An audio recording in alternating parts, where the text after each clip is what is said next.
Hey, good morning, everybody. What a great view, what a great audience. I'm looking in so many good-looking faces, motivated people. Welcome here in this nice building. My name is Sascha Linkels. I'm a Deputy Director at the Ministry of Education, Children and Youth here of Luxembourg, and I'm the pleasure to open this session. Dear students, dear fellow teachers, ladies and gentlemen, it is my pleasure to welcome you at this special place called Belval, and it's an honor for me to open this Fintech recruiting event. This is a region all Luxembourger know as the place where our grandparents and parents worked at the steel industry and the iron mines. We remember the smoking chimneys of the iron industry, and this is a respectful place where the wealth of this country came from. In the 1970s, this sector represented 28% of the sum of added values in Luxembourg. In other words, over a quarter of Luxembourg's wealth was derived from the steel industry and came from this exact region. Thanks to the promotion missions abroad, our government was able to attract other industries to Luxembourg. In the 1970s, the tertiary sector considerably gained in importance over the iron industry. Luxembourg became known all over the world for its banks, funds, and insurance companies. Today, 88% of Luxembourg's wealth comes from the service sector, including almost a third in financial services. On the 20th of October 2014, our Prime Minister and Minister of Communications and Media, Mr. Xavier Bettel, presented the Digital Luxembourg initiative, which aims to strengthen and consolidate Luxembourg's position in the field of ICT. The long-term aim of Digital Luxembourg is to make our country a real center of high-tech excellence. Luxembourg should become an IT nation. Since then, data centers emerged all over the country. Large tech companies were attracted to Luxembourg, and in 2016, Mr. Bettel launched the blockchain initiative, emphasizing the importance of technologies in the financial sector here in Luxembourg. Dear all, you are at the right place here at Belval, a truly architectural masterpiece, where the old remainders of the iron industry are merged with the new infrastructures of service companies, research centers, incubators, Lux Innovation, governmental administration, and our own University of Luxembourg, the only university we have. You can still feel the energy of our ancestors who worked here very hard day and night.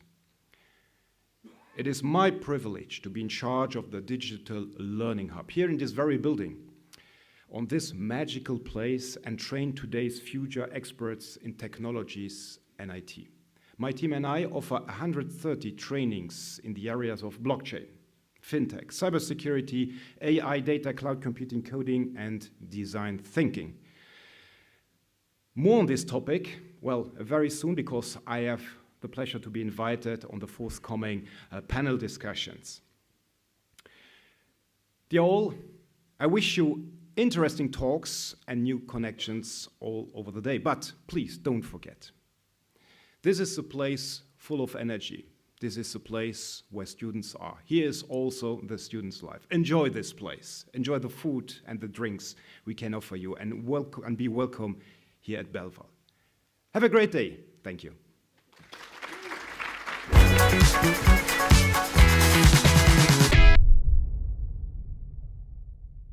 Hello. There we go. Hello. Hello, everyone, and welcome to this recruitment event. Thank you all for being here. I will paraphrase Serge a little bit. Lovely, beautiful faces, but wrinkle-free is also very important compared to the rest of us. It's great that so many of you are here today. We're very excited. I think the companies outside are very eager also to meet and speak with all of you. The world of work is changing. Financial services, which is the cornerstone of today's economy in Luxembourg, is changing. And you potentially will be working in this industry. And you know, the world of fintech is that step forward in the evolution of financial services. You don't need to be a techie to be involved, although the word tech is there. You don't need to be a financial services professional necessarily, because you will learn that as you go along. What we are looking for and what the firms are looking for is young, energetic, passionate people to come and try and make a difference. And there's no better place for that than Luxembourg, because Luxembourg as a country is a place where you can make a difference. I've lived in 9 countries in my career. I've been in Luxembourg for 6 now. This is my home. And I have never in my life, I've worked in London, Tokyo, New York, Singapore, Berlin, Brussels, and a few other places as well. I have never seen a country which genuinely has this startup mentality and an agility to try and move things forward, where government and the private sector work together to make things happen. So you have an incredible industry of startups. You have big firms out there in the auditorium that are looking, that are beginning to think like startups in a country that functions like a startup. It's an exciting place to be. You're at a transition point where the world is changing and there's plenty of opportunity for you. But you need to want to seize it. You need to want to have passion to make a difference. And I hope you do. You're still young. Don't give up yet, right? The world's not as bad as it may be looking right now. But I hope you have a good day. We have some incredible speakers, and I have to thank all of them for spending the time. We have some incredibly senior level executives that are coming in that have spared their time to talk to you guys today, right? To give you their perspective on the world of finance, technology, and the world that crosses over fintech. So I hope you will enjoy the day. I hope that some of you, if not all of you, will find somewhere that you may be excited by, somewhere where you can maybe find a job, hopefully, and that you enjoy the food and drinks, because let's face it, that's a big part of it as well, okay? All right, thank you. I'm gonna have to apologize for Miss Backes. Something came up this morning where she couldn't make it here to do with Parliament. As you can imagine, there's a lot going on in the world at the moment, and she was not able to be here physically. However, she has sent us a video to play to you, so we'll get that on the screen now. Thank you. Dear participants, dear students, I would have loved to join you today in Belval for this full day dedicated to jobs in fintech and innovation. As chairwoman of the LHoFT, let me first thank Nasir and his team for this fantastic initiative. Let me also thank the University of Luxembourg and the Frankfurt School of Finance, who are the LHoFT's main partners for this recruitment fair. Thank you also to the companies who are attending. As recruiters, you are of course the ones that provide the exciting new job opportunities. Last but not least, I want to thank the students that are here today. After all, today is all about you, the future of our fintech ecosystem and of our financial center. The financial sector has changed fundamentally over the past decades. The days where the financial sector was dominated by bankers in dark suits and ties, and yes, they were almost exclusively men, are long gone. It is also no longer true that a job in finance is boring. Trust me, having been finance minister for less than a year now, I can tell you that it is anything but boring. The jobs and the people in today's financial sector are incredibly diverse, and so are the industry's needs. From compliance experts to risk managers, from client advisors to cybersecurity experts, from accountants to coders, from sustainable investment advisors to Web3 and blockchain developers, the spectrum of professions keeps growing and offers new opportunities for those leaving universities with a degree in their pocket. Importantly, the financial sector has become increasingly digital and green. Luxembourg's success as a financial center has been the result of a readiness to adapt and innovate in a constantly evolving international environment. But in order to innovate, the financial center needs the right talent. In other words, the financial center needs you. The digital transformation, as well as the green transition, will require entirely new skill sets. And it will require fresh ideas and fresh talent that can think outside of the box. The intersection between tech and finance is growing. This creates new challenges, but also exciting new career opportunities. The sector needs bankers in hoodies and developers in suits. By that I mean finance experts with a tech background and techies with a finance background. The other growing trend in the sector is sustainability. Finance today is not only about returns, it is also about impact. This will also require a broad range of skill sets not traditionally associated with finance, from environmental engineers to climate risk experts. It also calls for innovation. Given the huge data needs to model, manage, and disclose sustainability risks, fintech will increasingly become an enabler for sustainable finance. As a leading international financial center firmly on the path of green and digital transformation, the demand for new talent in finance and tech in Luxembourg, as well as for new ideas, is and will continue to remain very high. This is a challenge for the industry, but dear students, this is very good news for you. Let me conclude with one final message that is very dear to my heart: the need to encourage more women and girls in finance and tech. When I speak about fresh ideas and new opportunities in the financial sector, I explicitly also refer to closing the gender gap. We need diversity of thinking at every level. To all the girls that are here today, I want to leave you with one message based on my own experience as Luxembourg's first female finance minister. Finance and tech may long have been sectors dominated by men, but this does not mean that it has to remain so. So don't be afraid to have ambitions, just go for it.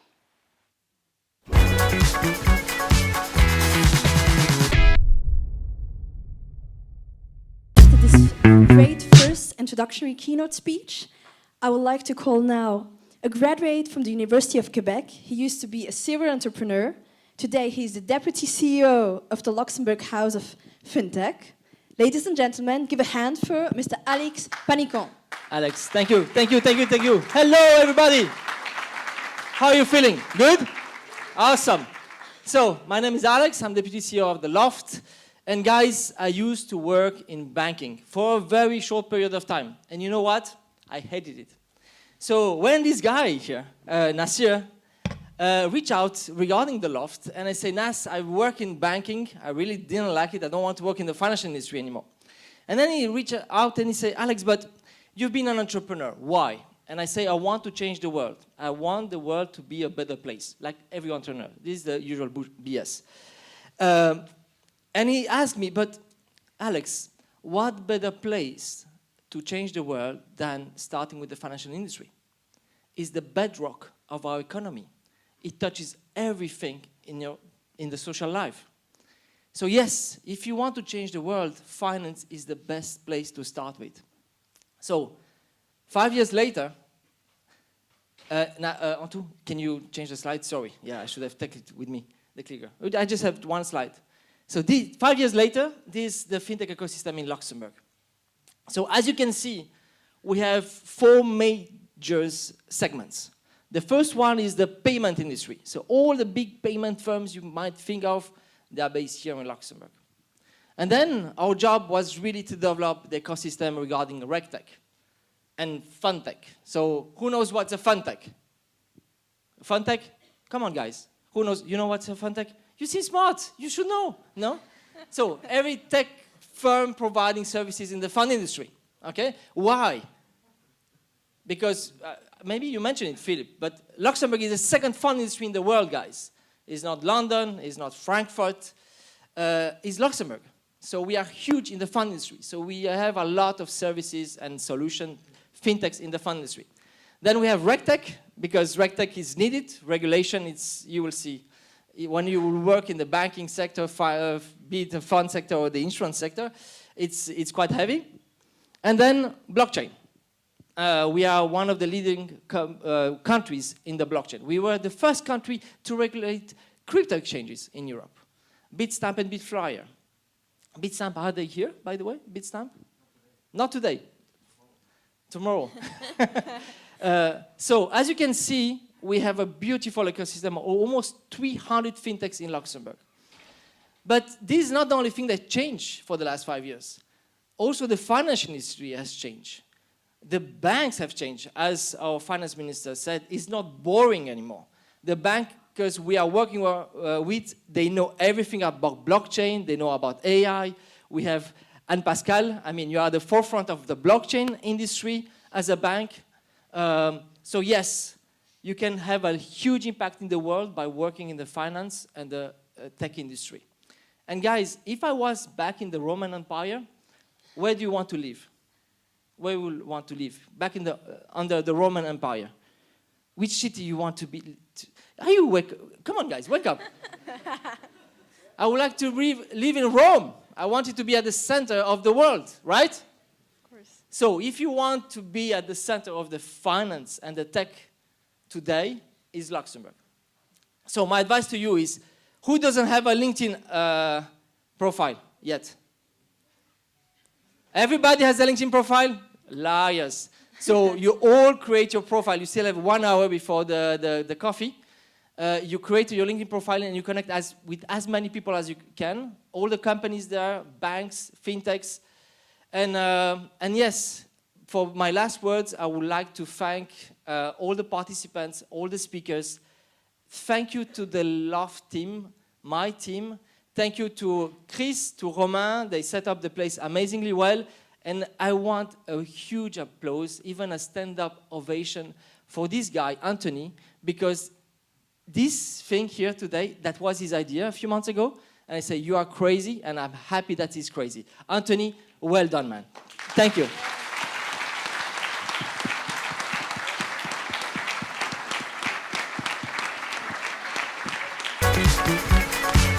Thank you. He's the member of board of directors at LuxFlag, a member of the board of directors of at the Luxembourg Sustainable Finance Initiative, and the deputy CEO of Luxembourg for Finance. Ladies and gentlemen, we're welcoming on stage Mr. Philipp van Restorff.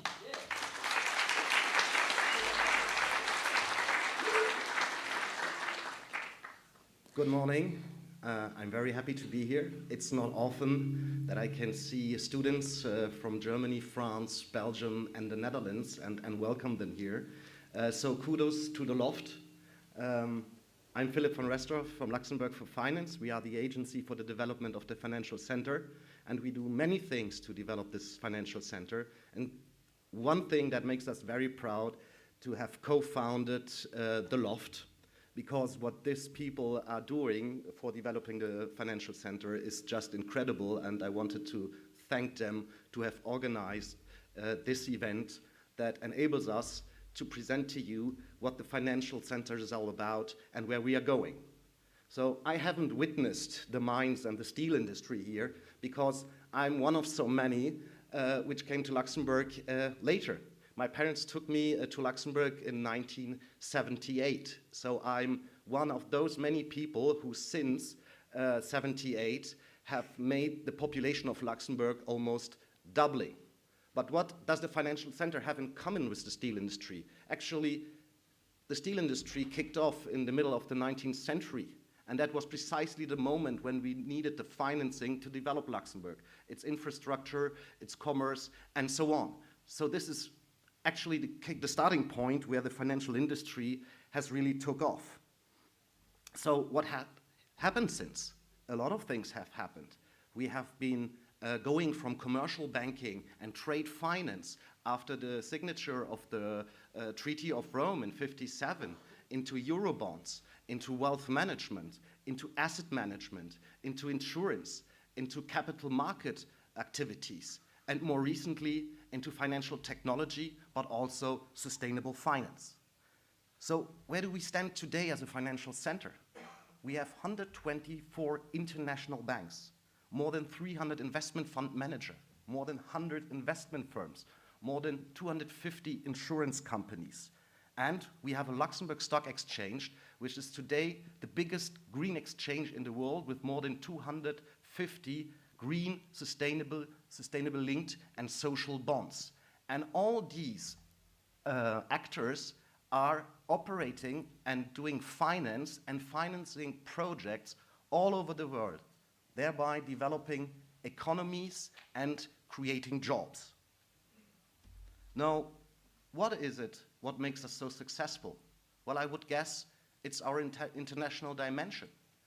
We at the Financial Center, we have 60,000 international people with multiple languages and cultural backgrounds that have developed a cross-border expertise.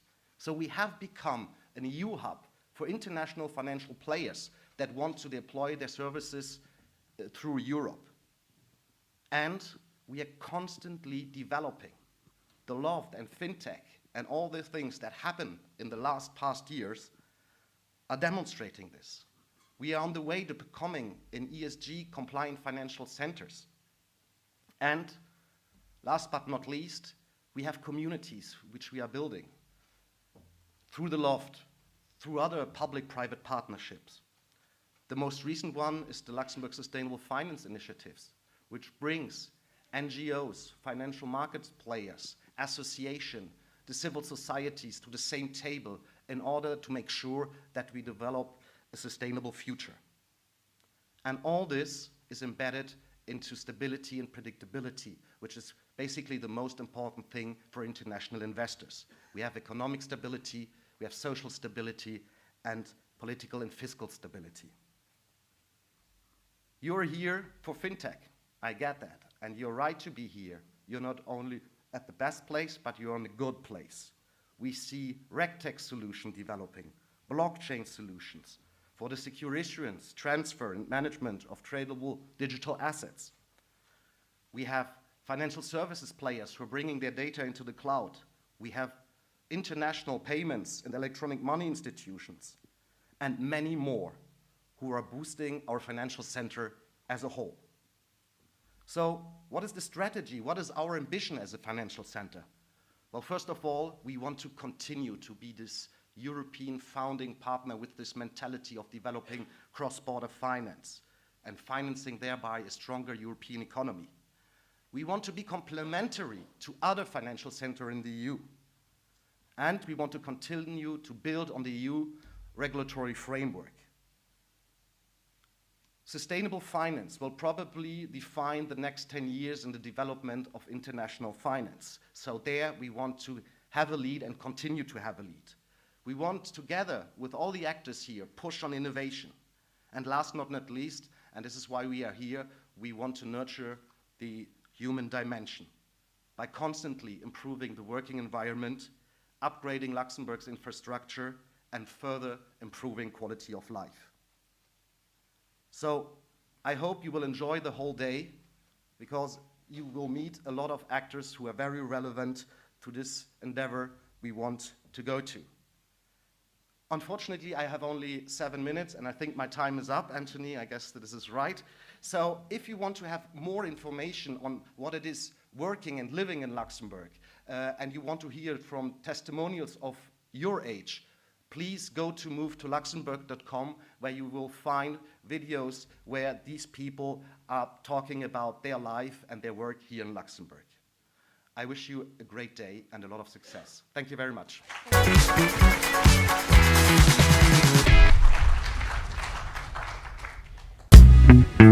Thank you very much, Alex, for this very inspiring keynote speech. And now, last but not least, he's the head of employer services of the Luxembourg Employment Agency, leading a team of over 90 people with the aim of making recruitment opportunities easier to access. Ladies and gentlemen, let's give a hand for Mr. Laurent Peusch. Thank you. It's always a mess to speak after Alex. So, I'm a bit old stuff because I will show you some details on some slides, but only because otherwise you would not imagine how Luxembourg is. The Luxembourgish labor market, and especially the financial services, is the most large recruiting, searching talents space in Luxembourg. So they are looking for, at least what we know, for more than 5,000 people. And Luxembourg is small. We try to annex Belgium and Germany in some parts, but, well, it's hard stuff to do politically. So we try to find people outside of Luxembourg to get them into Luxembourg, so you. Luxembourg is looking, well, for everyone, but is Luxembourg still worth it? Oh, Jesus.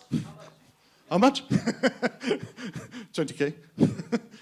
So, Luxembourg, is it still worth it? Well, you are all here, so I suppose that you at least thought about it. What Luxembourg is looking for? Well, all this normal stuff, personal skills, working in teams, developing, but mostly critical thinking. And I hope that everybody is thinking critically on each question and each answer, because that's what people or employers are also looking for. You don't have to go to your employer and say, okay, you messed up, but think critically. And then what Luxembourg mostly is this. So over the last almost 20 years, you see the increase of creation of new employments in Luxembourg. For all those who are too young to imagine what 2008 happened, there was a financial crisis. You see, Luxembourg still created new jobs. So in average, 12 to 14,000 each year, without all the retirements. And I can tell you, there are a lot of retirements, there are too much retirements, and we have not enough young people to faster up.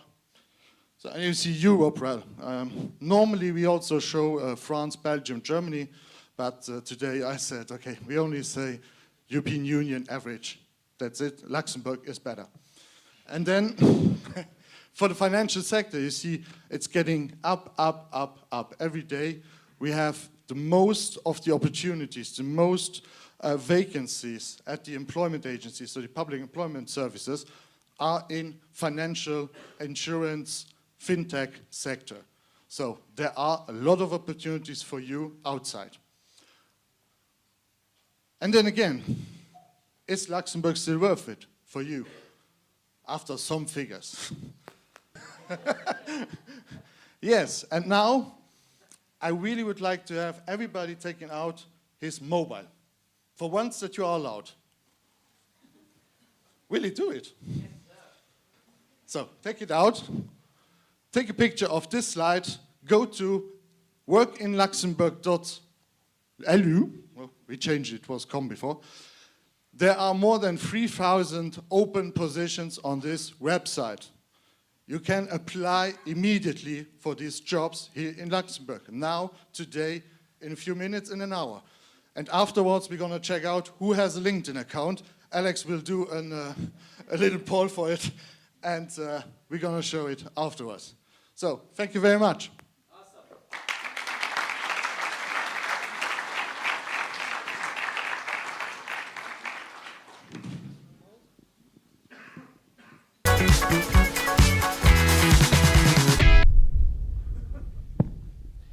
I would like to welcome on stage the first panelist. She's an MBA adjunct professor at Sacred Heart University for almost 10 years. A founder at Focus to Progress and teaching at the HEC Liège. So please welcome Esther Silos.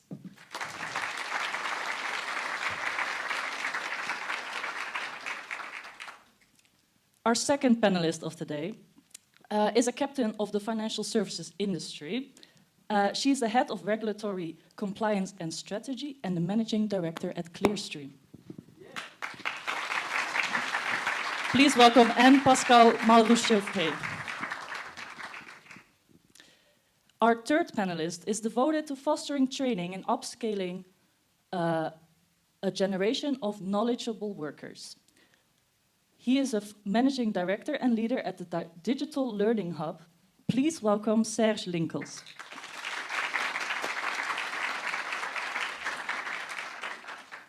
Our fourth panelist is a director at the Global Strategy Group, a fintech leader and tokenization expert.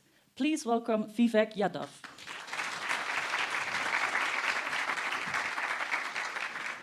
Then we go over to our moderators.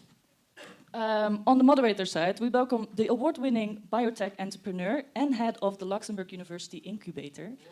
Please welcome Pranjul Shah.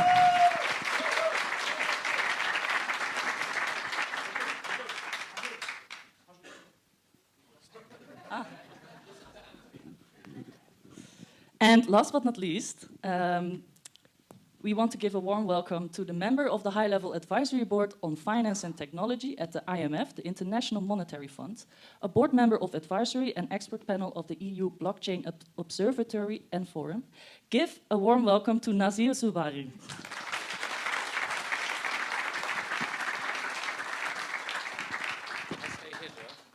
I stay here? Okay, thank you. Everyone, what you need to realize today is you must do exactly as Anthony says, all right? He'll get very upset otherwise. Thank you, panelists, for coming.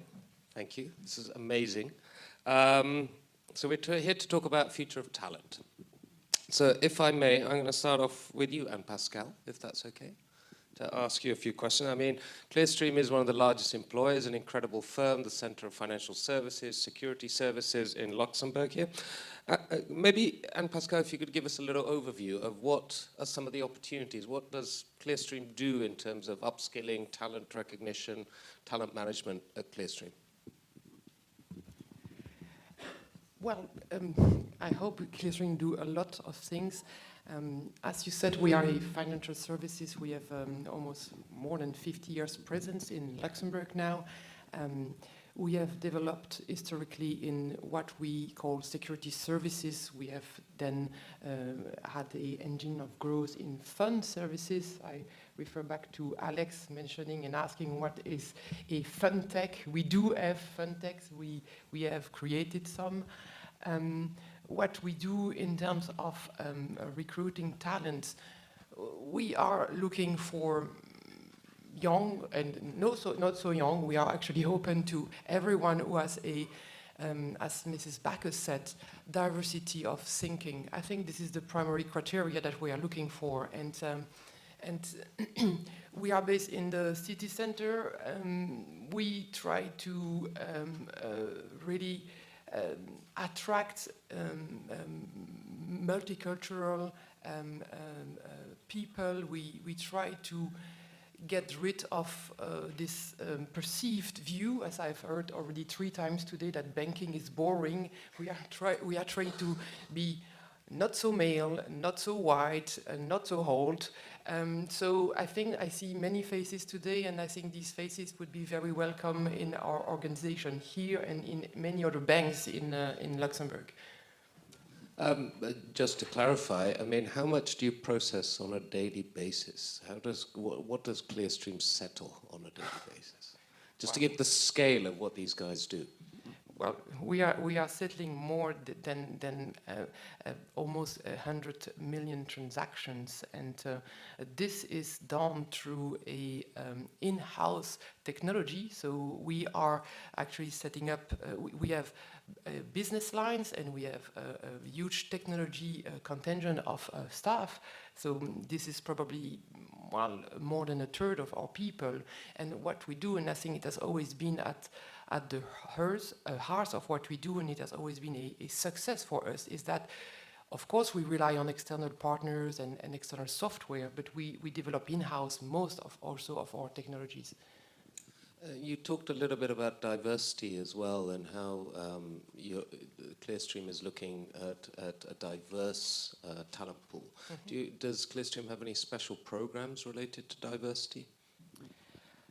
Yes, we do. We have several ones. We did establish a number of programs over the years, initiatives like any other companies, but there is one that I'm particularly fond of, and that I believe is very, very effective.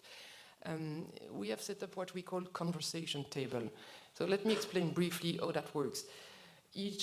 Every 6 to 8 weeks, we do invite 10 to 15 of our employees to our conversation table. And this is where we talk about diversity and inclusion topics. Let me give you an example. We talk about being an introvert or an extrovert at work. We talk about working through different generation of staff. We talk about being and happy and proud LGBTIQ plus person in the office. And of course, we talk about gender diversity and gender equality. That next to offering for our staff a safe place, I believe, to talk about this topic in a relaxed and non-formal setup, what it does, it enables us to capture suggestion and to capture the preoccupation of our employees. It is where we hear firsthand about their views, about their feedback, about what they live on a day-to-day basis, and that prevent us to just sort of make assumption about what is the right thing to do. So we rapidly turned ideas into concrete action plans, and I think it shows that we care. Yeah, it's really incredible because, I mean, I can say personally as well, I'm sure you can, that 20 years ago, even 10 years ago, we wouldn't be thinking like this at all, right? So you are trying to change with the times and the expectations, right? Yes, I think this thinking, this awareness about the need to be diverse, because this is for us, I think, and I'm speaking not only on behalf of Clearstream, I'm sure I'm speaking on behalf of many companies who are outside recruiting today, it's that diversity is good for our organization. It's not just good for our brands, it's good because if you are not diverse, you cannot attract talent today. It's impossible. Thank you. Pranjul. Thanks, Nasir. What a fantastic beginning. Many students from the university who have taken part in the incubator programs know that I was the first employee of the university in Belval. So some of them still call me granddaddy of Belval because I practically lived through the foundation of most of the buildings. But that said, like the City of Sciences was reaching a full circle when the Digital Learning Hub was created here last year. So we're so proud to now have the Learning Hub on campus. So my first question goes to you, Serge. You've been in this sector for more than 20 years, and you have long experience in teaching education sector. And this Digital Learning Hub is something, it's becoming an icon in Belval. Can you tell us a little bit about what was the raison d'être or the mission behind creating this Digital Learning Hub? Great French, by the way. Thank you, Pranjul, for the question. Actually, it's very interesting to hear that you are one of the first here at the university. Actually, I used to be a teacher for 22 years, also at the University of Luxembourg, and I was also with the university since the beginning on. Now, as you said, the Digital Learning Hub here, having it here now in this very same spot, that's a big honor for my team and myself. So we are the Ministry of Education, more precisely, we are the VET department, Vocational Education and Training department, and even more precisely, we are the continuous VET department. So we are targeting the people above 18 years. And the project was launched actually by our Minister of Education, Mr. Claude Maich, 3 years ago. Like Laurent Peusch previously explained from the labor market analysis, we found out that, well, 1/4 of all open positions here in Luxembourg are tech related. And maybe the most often asked question addressed to me is, what do you do with the youngsters? Where do they disappear? Because we lack of techies, we lack of fintech experts, we lack of computer scientists. What do you do, Minister of Education, with the kids? Why don't they study such trainings? Because they have a guaranteed job, a good job, not a boring job, a really passionate job. We analyzed the situation. We found several black holes where the youngsters disappear, but we tried to provide more and more attractive training opportunities. And the Digital Learning Hub was created, well, the idea was created 3 years ago, where the mission I got was to design a different school. A school maybe where there are no teachers, maybe where there are no classes, but where the peer learning is really emphasized. And now we are offering here, we were launched in May this year. We started in June, July with our first trainings, and we very recently launched our winter catalog with 130 trainings in different fields. We address are professionals who are already working in the field and who need an upgrade. For instance, the latest regulations in blockchain technologies or the taxations in blockchain, the legal aspects and so forth. We are addressing also, secondly, all the non-techie people, the people who would like to get an introduction into what actually is a blockchain in very simple terms, or what is GDPR, or a coding class, which has a lot of interested people. And third and last, we are addressing youngsters, like I see a lot here in front of me, who have maybe finished secondary school, who have maybe finished university, who simply dropped out of secondary school and university and say, I need something different. And that is actually our offer. We are offering short-term trainings ranging from half day till 30 hours only, but on a very specific topic, as I mentioned before. And then you yourself, you can assemble the different trainings you want. It's on demand, it's tailored to your profile, and then you can assemble your own curriculum over months or even years to get trained and to get a profile exactly what you want to learn. And we are collaborating with the Luxembourgish industrial sector, and this is something, at least for Luxembourg, something brand new.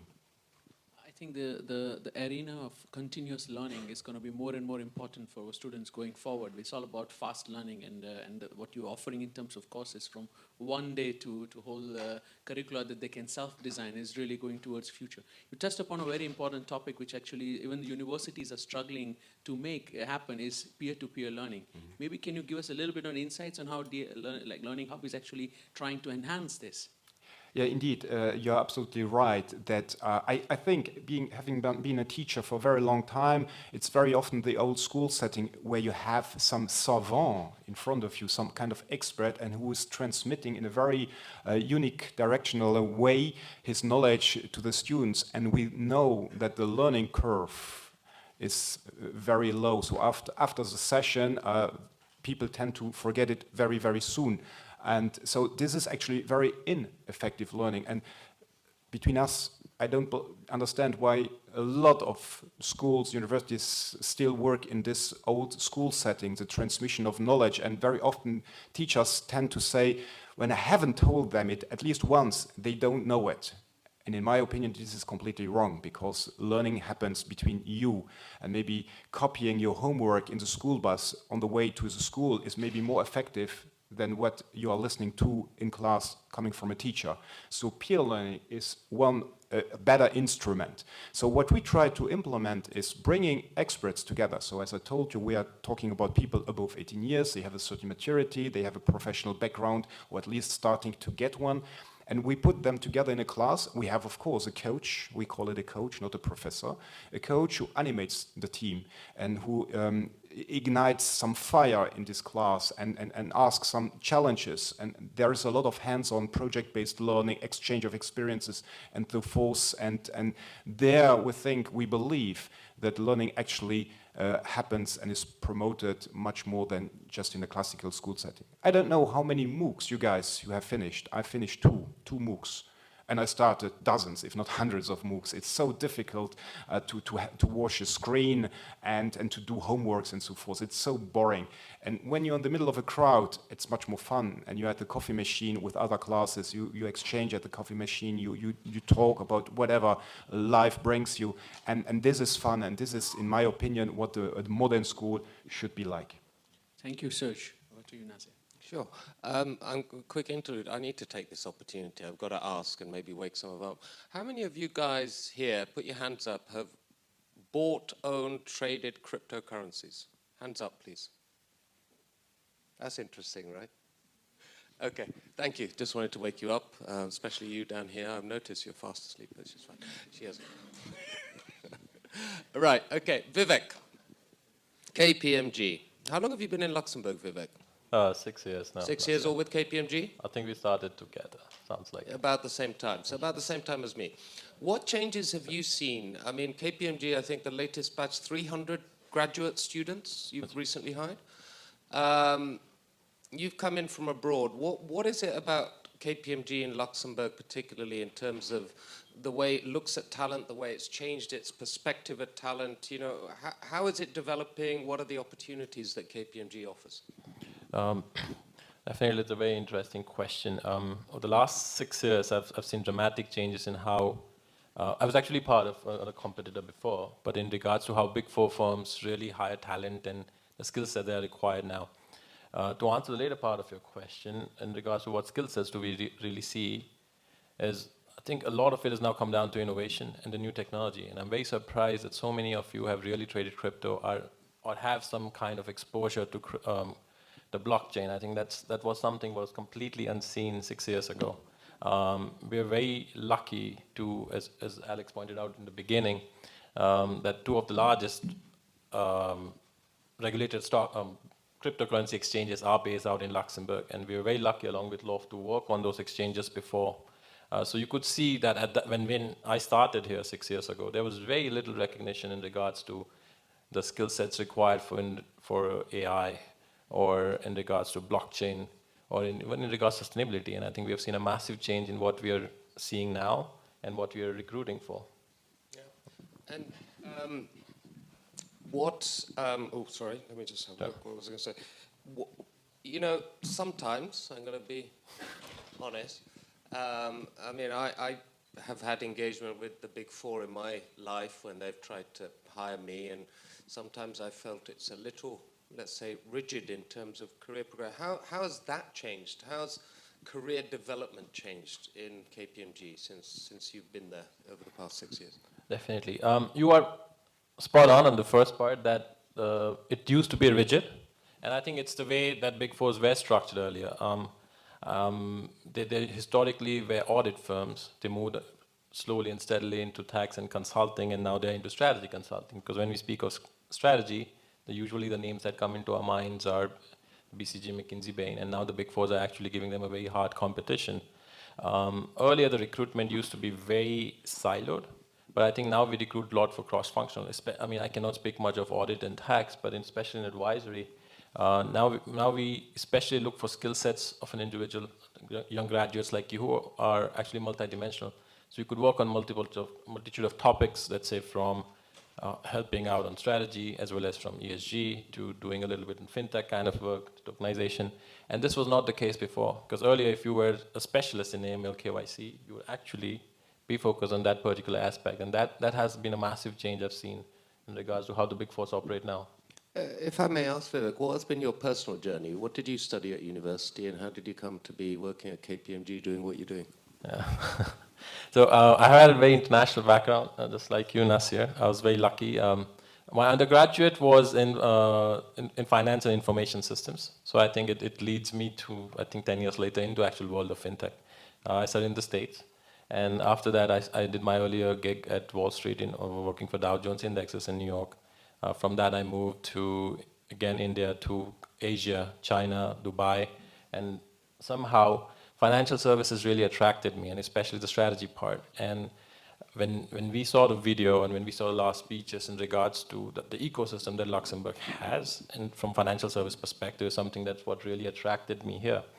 And I think I have a very unique role, especially from a strategy consulting, and especially working in a Big Four, is that we touch a lot of aspects of the ecosystem, right? So we work with banks, we work with fund service providers, we work with strategies for fintech, the new innovation, new technologies. I mean, I could give a very good example. 3 years ago, Nasir certainly had an idea that tokenization is really picking up, and no one was really looking into it. And we coordinated with you, and we worked on that topic. And that's a kind of an important, that my journey has been in Luxembourg, and so far it's been quite good. Actually, and Pascal, could I ask you the same question? Could you tell us what your journey is to where you are as a very, very senior and important person at Clearstream, also one of our board members as well, so I'll be very nice to you, and Pascal. Sure. This one is very interesting, at least for me, so I hope it will be for you. Yes, I work in a bank, actually in a post-market infrastructure, again, Clearstream, and I've studied history. And this is also one of the particularity of Luxembourg, is that way back then, if I would have started in France, they would have told me, well, maybe you can be a teacher or you can be working in a library. I don't know. But I just happened to arrive in Luxembourg and they said, let's try it, let's see how it's going to go. So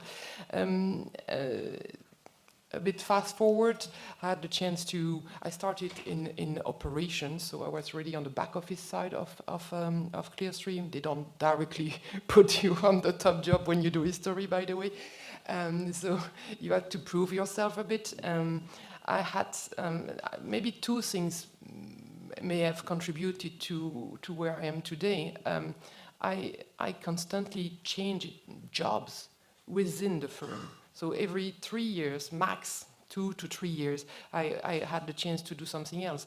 We are very vast and diverse in the different activities we touch. As I said, there is back office function, we have treasury and market functions, we have IT, we have a regulatory, we are a regulated bank, so we have so many dimensions that each time for me it was like if I would have changed companies actually, literally, so it was a challenge.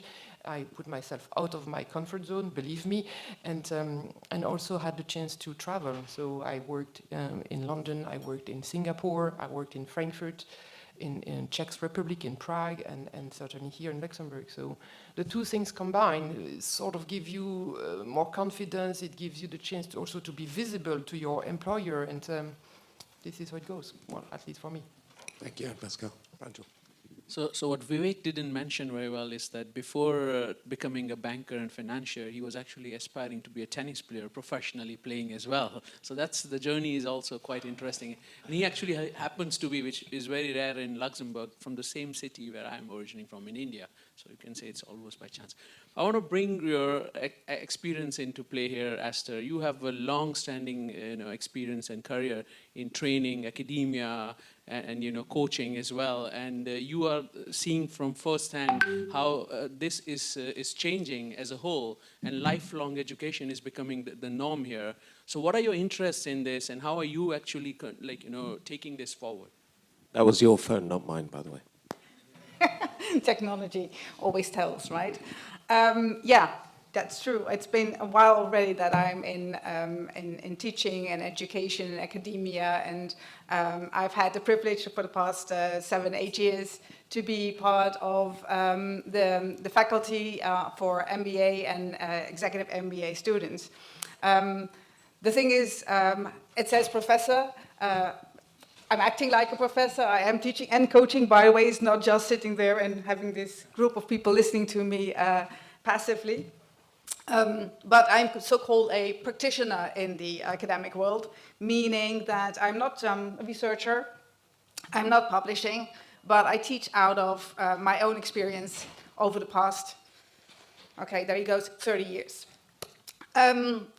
Talking about banking, boring, yes, no, I don't know. I had some luck because when I 30 years ago, entered the workplace, I started with banking, financial industry as such, but I graduated as a master's in law.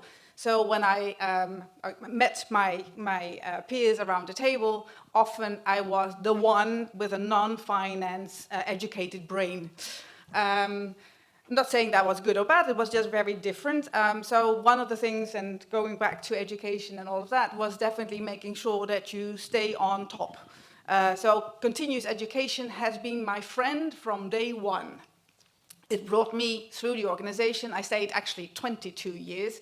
So I've been hopping sector by sector, country by country, but the main leading theme was change.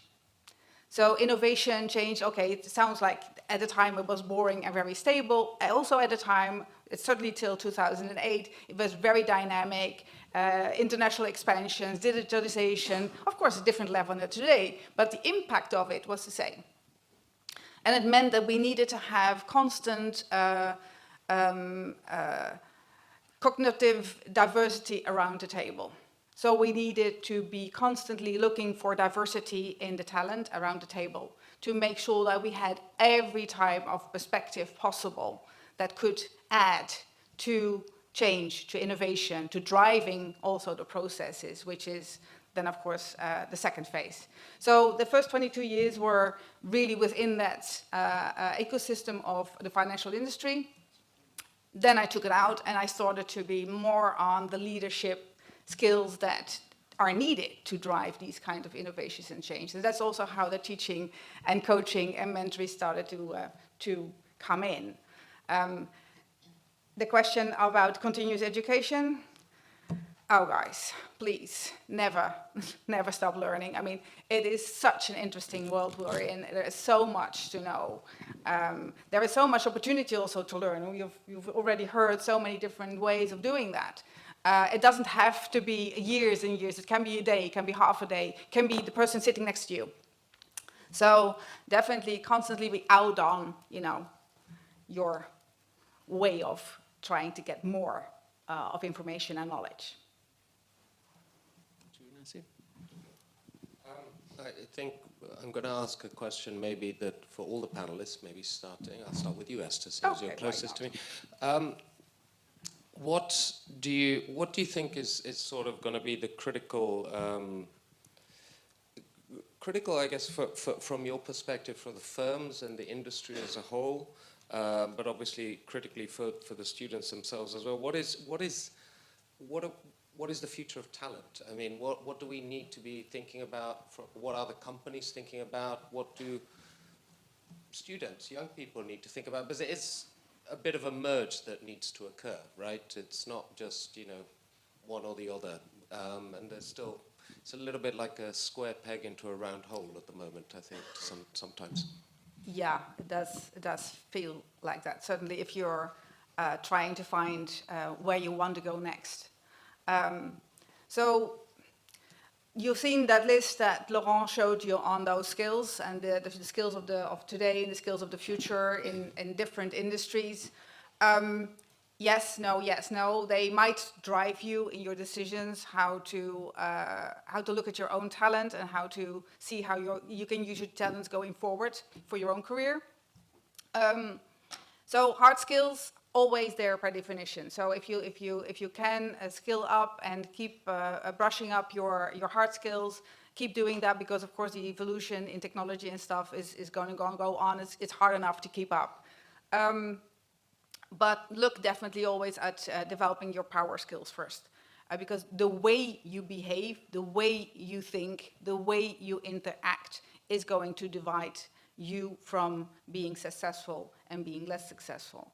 So whatever you see on all kinds of lists, single out all the power skills. I call them power skills, by the way. Often people talk about soft skills, but forget about being softer. It's often the skills hardest to learn. So everyone doesn't get a medal in the real world, right? It's the win. You've got to be hard. Yeah. So it's really attitude sometimes over hard skills. It's not me. It's not me. Somebody is really wanting to reach you. No, kidding. So it's that part that if you can keep on fine tuning on that one, you're doing a good job.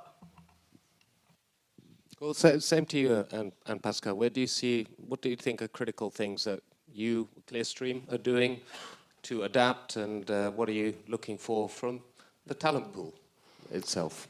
Talent, future of talent. Yeah. That thing. Yeah.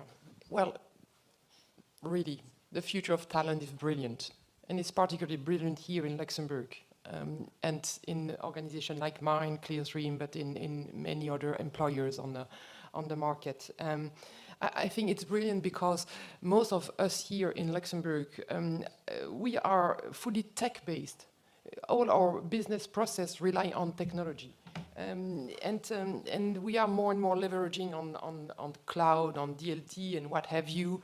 And because this has become more and more present, you saw the names that I think Alex was displaying on the RegTech, Fintech, and the likes. And you still have the more mature and businesses which rely on legacy systems. There will be these connections there, these bridges that need to be built. what I expect for the talents that I'd like to see at the table or our conversational table in the future is those who can really very much integrate business and tech people together. I think it's in a sort of, we always brainstorm at work. We wish to see this sort of biz tech ops mode, these sort of, yes, you may have learned law, you may have learned computer science, you may have learned, I don't know, but you can sort of try to move onto the field of your colleagues and vice versa. So this is where I see it. I see also challenges, don't get me wrong. You need to sort of challenge for me is that we need to cross-train each other. We need to cross-train our business people to sort of be more tech well-versed and vice versa. We need our tech people to get more into our business products. But we are bridging this, we are building bridges, and this is really what we are aiming for. Yeah. Just to clarify, if I may, and Pascal, and we've heard this a bit, I mean, yes, I think going forward, technology skills, coding, etc., I mean, there's a huge opportunity there. I mean, we don't have enough coders in Europe, full stop, let alone in Luxembourg. But when you talk about the tech skills, I mean, I'm guessing you're similar to me. I mean, I do fintech, but I've just about coded a website, I think, once upon a time. I mean, I can't code anything. It's not about being a techie. It's about understanding how technology can be appropriated, leveraged, engaged with, and utilized, right? That's... Absolutely. Yeah. Absolutely. Yeah. Okay. Serge, same question to you. Future of talent. Luxembourg is so small, and we only have one superhero here in Luxembourg, and he's called Supergem, and he gets his strengths from eating some kind of cheese. So I guess if you are talented in what you do, and if you are passionate in what you do, and third, if your parents push you into the area, you are some kind of superhero, and that's great. But in school, we often find students who are talented in something, but the parents push them into an area, and maybe their passion lies again in another area. So if those three don't match, it's very difficult. Of course, Luxembourg, we are attracting talents. So if you are talented in what you do, and fintech is one of the big topics in Luxembourg, please come to Luxembourg. But if you find out that you are not so talented, but you are very passionate in fintechs, come also to Luxembourg. And if your parents push you to come to Luxembourg, well, spend a night here, do some parties here. You can stay here, of course, but I guess the threes, we are looking for people really talented, passionate, and who really like to get into that. Thank you, Sir Vivek. Future of talent. What will the boardroom look like in 20, 30 years' time? What people will be sitting on the board? Maybe these guys, but... Yeah, I think the panelists have already given a very brilliant answers. I would add on top of it, I think especially for the young graduates, in regards to the future of boardroom and what you would be looking like in the next 10, 15 years is super multidisciplinary. And I don't even know what skill sets would be required for 10, 15 years ago. When I graduated, and it's not been that long, I'm not that old either, none of the things, I mean, I would say 95% of the things that I really learned in college are no longer applicable, especially the industry we work with. I'll give you a very simple example. We learn how to value assets. You must have taken, some of us must have taken valuation courses, right? Now the question comes, how do you really value crypto assets? And it's very different. The whole mechanics are very different. The way the cash flows are very different, right? So we were not prepared for that. And so, as I mentioned earlier, is historically, yes, everybody was very specialized. We moved from generalization to specialization. But I think going forward, what would be important is to be super multidisciplinary as much as possible with one anchor skill. So you need to know a little bit about ESG, you need to understand blockchain, you need to understand AI, you need to understand a little bit of data analytics as well as the business skills. I think that would make you more understandable of how really business function. And the way to do it, as other panelists mentioned, is keep learning constantly. I'm still enrolled in multiple courses. I just finished a certification in ESG from CFA. So, and which wasn't there. There was no focus on ESG 10 years ago. And I think only by continuously learning and having so many different skills is because the problems of businesses today are very, very different than what they were before. So I think that's my advice to all of you is keep learning constantly and keep taking courses. And there's so much availabilities now with the Digital Learning Hub. You could take courses on Coursera, Udemy, and that's how I see it. If I may say, I think one of the challenges we face currently as employers in Luxembourg and across the world, which I think we've learned from and are looking for in the next generation, is adaptability to change. Yeah, right? exactly.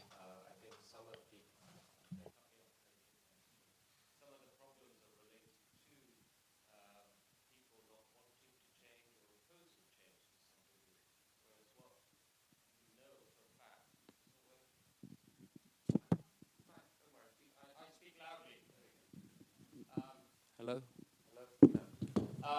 Some of the problems are related to change, but what we want actually is flexible minds that will continuously change, because I think, if anything, all of you demonstrate as well that getting to your seniority in your position has been about having to change. Who could have predicted COVID? Who could have predicted massive upscaling in house prices or cryptocurrencies, right? Flexibility is key, and being adaptable is, and continuous learning is always critical, right? Yeah, good. Pranjul. I think it's an excellent last question. I think in terms of time, what I would like to ask you is, I think what young people fail to recognize, that there is a difference between a job and a career, right? And when they enter their first job, they need to understand that it's just a stepping stone to going forward. And maybe I can pick your brains a little bit more, like while they are setting their first step in the financial world, in the financial sector, how should they chart the course going forward? What would be the key takeaways for them from today as a first step? It's for all of you. Maybe we start with Esther. Yeah, sure. So it's quite interesting. I mean, let's say nearly 100% of you here is Gen Z, or let's say late millennial. From what we think we know about you as a generation is that you will probably on average change job or professional position at least 15 times during your during your professional life. You'll probably alternate between full-time positions, part-time positions, gigs, side hustles, entrepreneurship, and everything. And that's brilliant. That's beautiful. The one thing that you each time on each of these separate journeys should know is, what are you wanting to achieve? What's most important for you to add as value? Is it something that is considered to be, impact, or is it making a change, or is it fame? It's all fine, it's all good, but you decide each time on each part of these journeys that can have every time a different objective and a different play out. But make sure that you get all that information, all that knowledge, all that experience to play then out what you want to achieve. So continuous education, sorry. Thank you. Pascal? Well, that's a difficult question. I don't know. I would just say something. I said, be prepared to get early every day, end your day very late, and still. You're not selling them here. No. If you like what you do, it's not going to be a problem. And this is where I want to go. Is the two additional things I would say is do what you love. And yes, you can love being in a bank, you can love being in a fintech, and you can love doing something very different. Do what you love, and my last piece of advice is surround yourself with people that will accompany you during this entire journey. It's very important. I think for some people in this room, clearly, not even 9 o'clock's not too late. Serge, yeah? Yeah, absolutely. What you said, do what you love, never stop learning and training, and Nasir, what you said, remain flexible. I guess these are three keywords. I cannot add something more. Maybe just the story about Luxembourg. We are such a small country, and we are an important country in Europe, and maybe because we are flexible, I mean, if you go now for lunch, you go over to a restaurant, you need to speak French. If you go over to another company, you speak German or English or Luxembourgish. So in terms of languages, we have to be very flexible. We have to adapt on the world economy and so forth. And that is putting all together when it comes to training young people and the people for Luxembourg here. We have to be creative. And maybe this is a fourth buzzword I would like to add to that. Be creative minds, be open to changes. Change is good. Be dare to be different. And I would like to emphasize, maybe in the last sentence I could say is, that the Ministry of Education, we are aware that training, learning also changes over the time, not just due to the pandemic. We launch in March 2023, we launch a school here in Luxembourg where there are new teachers. I mentioned it previously before. It is called School 42, and that's a coding school that already exists in the world, and we start the Luxembourgish version of it. It's a school where you learn to code without any teacher, without any class. We have just a big room, put people in it, and put some challenges in the group, and the group has to order itself. So we, at the ministry, we dare to offer something different. Change is good, be creative, love what you do, never stop learning, and be flexible. Thank you. Vivek? It's always hard to go last in the panel because most of my words are taken. But I think it's very well and brilliantly said already. I think I'll reiterate my message again, be as much as multidisciplinary as possible. And one more thing I would like to add is don't be afraid to make mistakes. I mean, your first job is important, but sometimes you don't find the right match and you just get started. And the way the industries are now changing so fast and your roles are going to evolve so fast is that you can really relearn a skill and go back again as fast as possible. That's okay. If you really look outside, I would say 90% of the companies who are outside today were not existent 5 years ago. Or even less than that. I ignore KPMG, I mean, but that's that. So get a job, and if you think that's not right, it's fine. Learn a new skill. It's possible. It's fast. Get a certification, and then rejoin, because the average tenure of your employment is also going to be much smaller. I mean, my average tenure in a job has been 3 years. I think for you it could be even lesser than that. Pranjul, what would you say? I think everything is covered. I think one thing that we see that the students of this generation, they fail to use as much as I think we did a bit more, is to utilize powerful mentors. Like, really don't discount this. Find your mentors, and finding a right mentor is all about dating and matchmaking in many ways.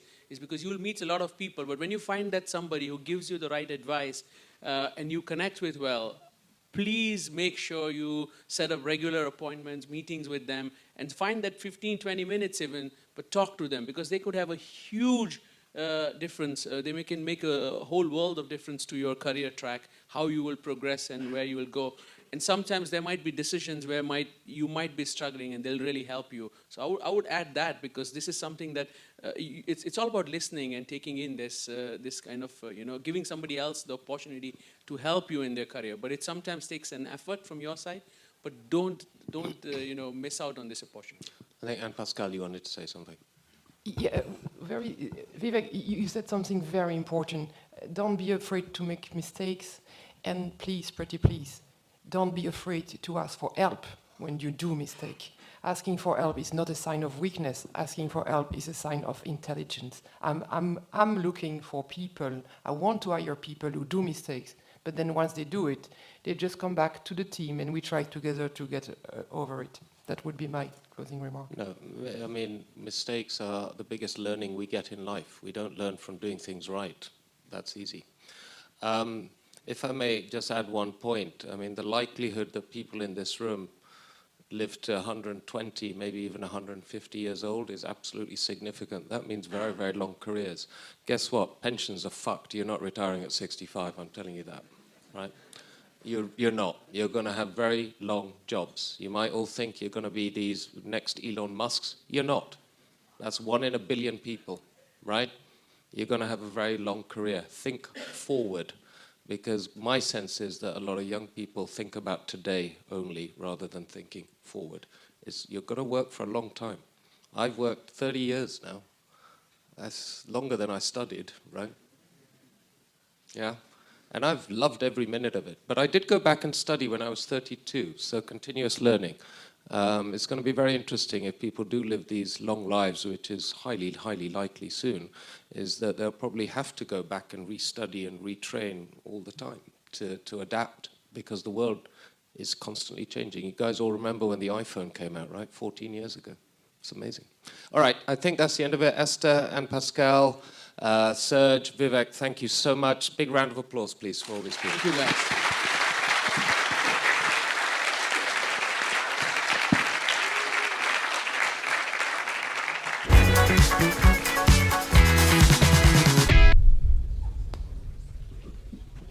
My name is Johnny, and I'm a student here in the University of Luxembourg in Digital Transformation in Finance. First up, I would like to thank that guy over there, Anthony. He's handling this amazing event by LHoFT. And second of all, I would like to give a shout out to all my fellows over there in the University of Luxembourg. Bless up.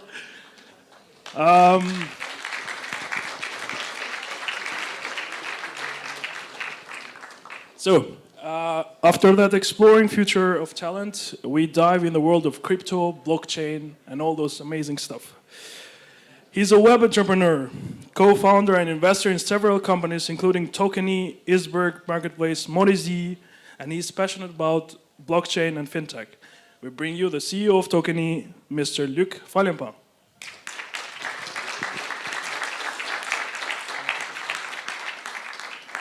He no longer needs an introduction. Top 4 Fintech Leader of the Year for the Luxembourg by Finance Awards 2017. Top 21 RegTech Worldwide Leader by Medici in 2018. Twice awarded second Worldwide Best Innovation Maker of Société Générale for 2015 and 2016. He's a Luxembourg top ultra runner, Head of Innovation at Société Générale Security Services, Blockchain Leader, Mr. Laurent Maokini.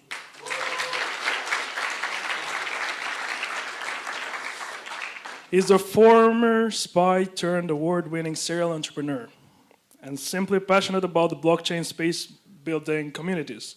He's the CEO of Nexify and acts as a blockchain and cryptocurrencies leader at Deloitte. Ladies and gentlemen, Jesus Peña Garcia.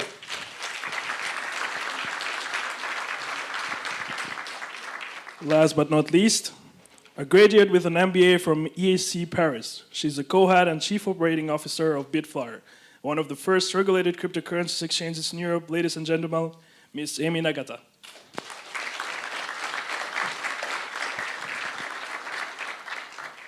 I would like also to invite my moderator side, 2 amazing people. She's an alumni from the University of Luxembourg, senior associate specialized in banking and financial services regulation with a particular focus in fintech and new technologies at Clifford Chance. Ladies and gentlemen, Ms. Boyka Deleva.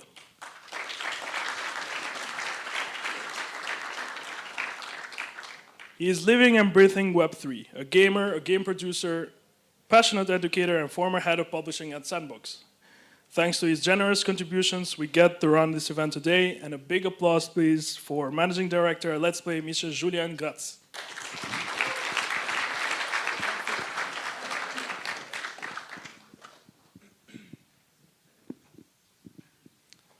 Is it working? Yes. So thank you for this wonderful introduction. So I'll start my first question with Luc. So my first question is about Tokeny. Maybe you can tell us something unique about what you're building. Hi everyone. First, thank you for having me. What makes Tokeny unique? I think a lot of different things, but mostly we are long-term builders. And in the blockchain space, it's something different. We just celebrated our 5th birthday, so we are a 5-year-old company. And you know, in the crypto space, in blockchain, you have trends. Every new day, you have a new trend, basically. And in the last 5 years, we saw different trends: ICOs, STOs, DeFi, NFTs, etc. We stick to our initial vision to bring real-world asset, financial products on the blockchain. So 5 years ago, people were laughing, and now they are signing with us. So I think that's where we differentiate ourselves, is that we have time, we have patience, we are builders. Step by step, we are building the right technology. We bring concrete solutions, pragmatic solutions to the market, and at some point, the market is ready for what we do. It's not easy for a startup when, of course, you need to have clients, to make money, just to survive. But I think we managed this balance quite well in the last 5 years. So patience and think about the long term then. Yes. Maybe after your graduation, a few years after that, you decided that you would launch and build Tokeny. What pushed you to do that? So Tokeny is actually my second company, but indeed I never worked for anyone else. So I'm not sure I can really give you a lot of advice how to be recruited on the other side. But in total, in the last 10 years, I hired around 200 people to give you an idea. So I know what I'm looking for when I hire someone. So the first company was also a technical company. And I was in crypto since 2012. And in 2017, I sold the first company. I had some time, and definitely blockchain was super interesting. A lot of big opportunities, and I saw that it was the right time to start something else, and to bring value, to change the world somehow. My first company was in the e-commerce space, so that's great. You can optimize a lot of things, but at the end you ship products. Not sure we change the world with that. Blockchain is a disruptive technology, so we can change the world with this, and we can change finance, because finance is not a bad thing at all. Everything you see around you, every project you launch needs the right financing. So if we can bring a bit more transparency, accessibility to finance, thanks to a new technology, I'm in. Thank you. So, hello everyone. Johnny, thank you for the introduction, by the way, and I'm very happy to be here with you, with this bunch of people that are very, very interesting to me as well, personally. So maybe starting with Amy. Amy, you're the co-head of Bitflyer, which is one of the first regulated exchanges in Luxembourg and in Europe.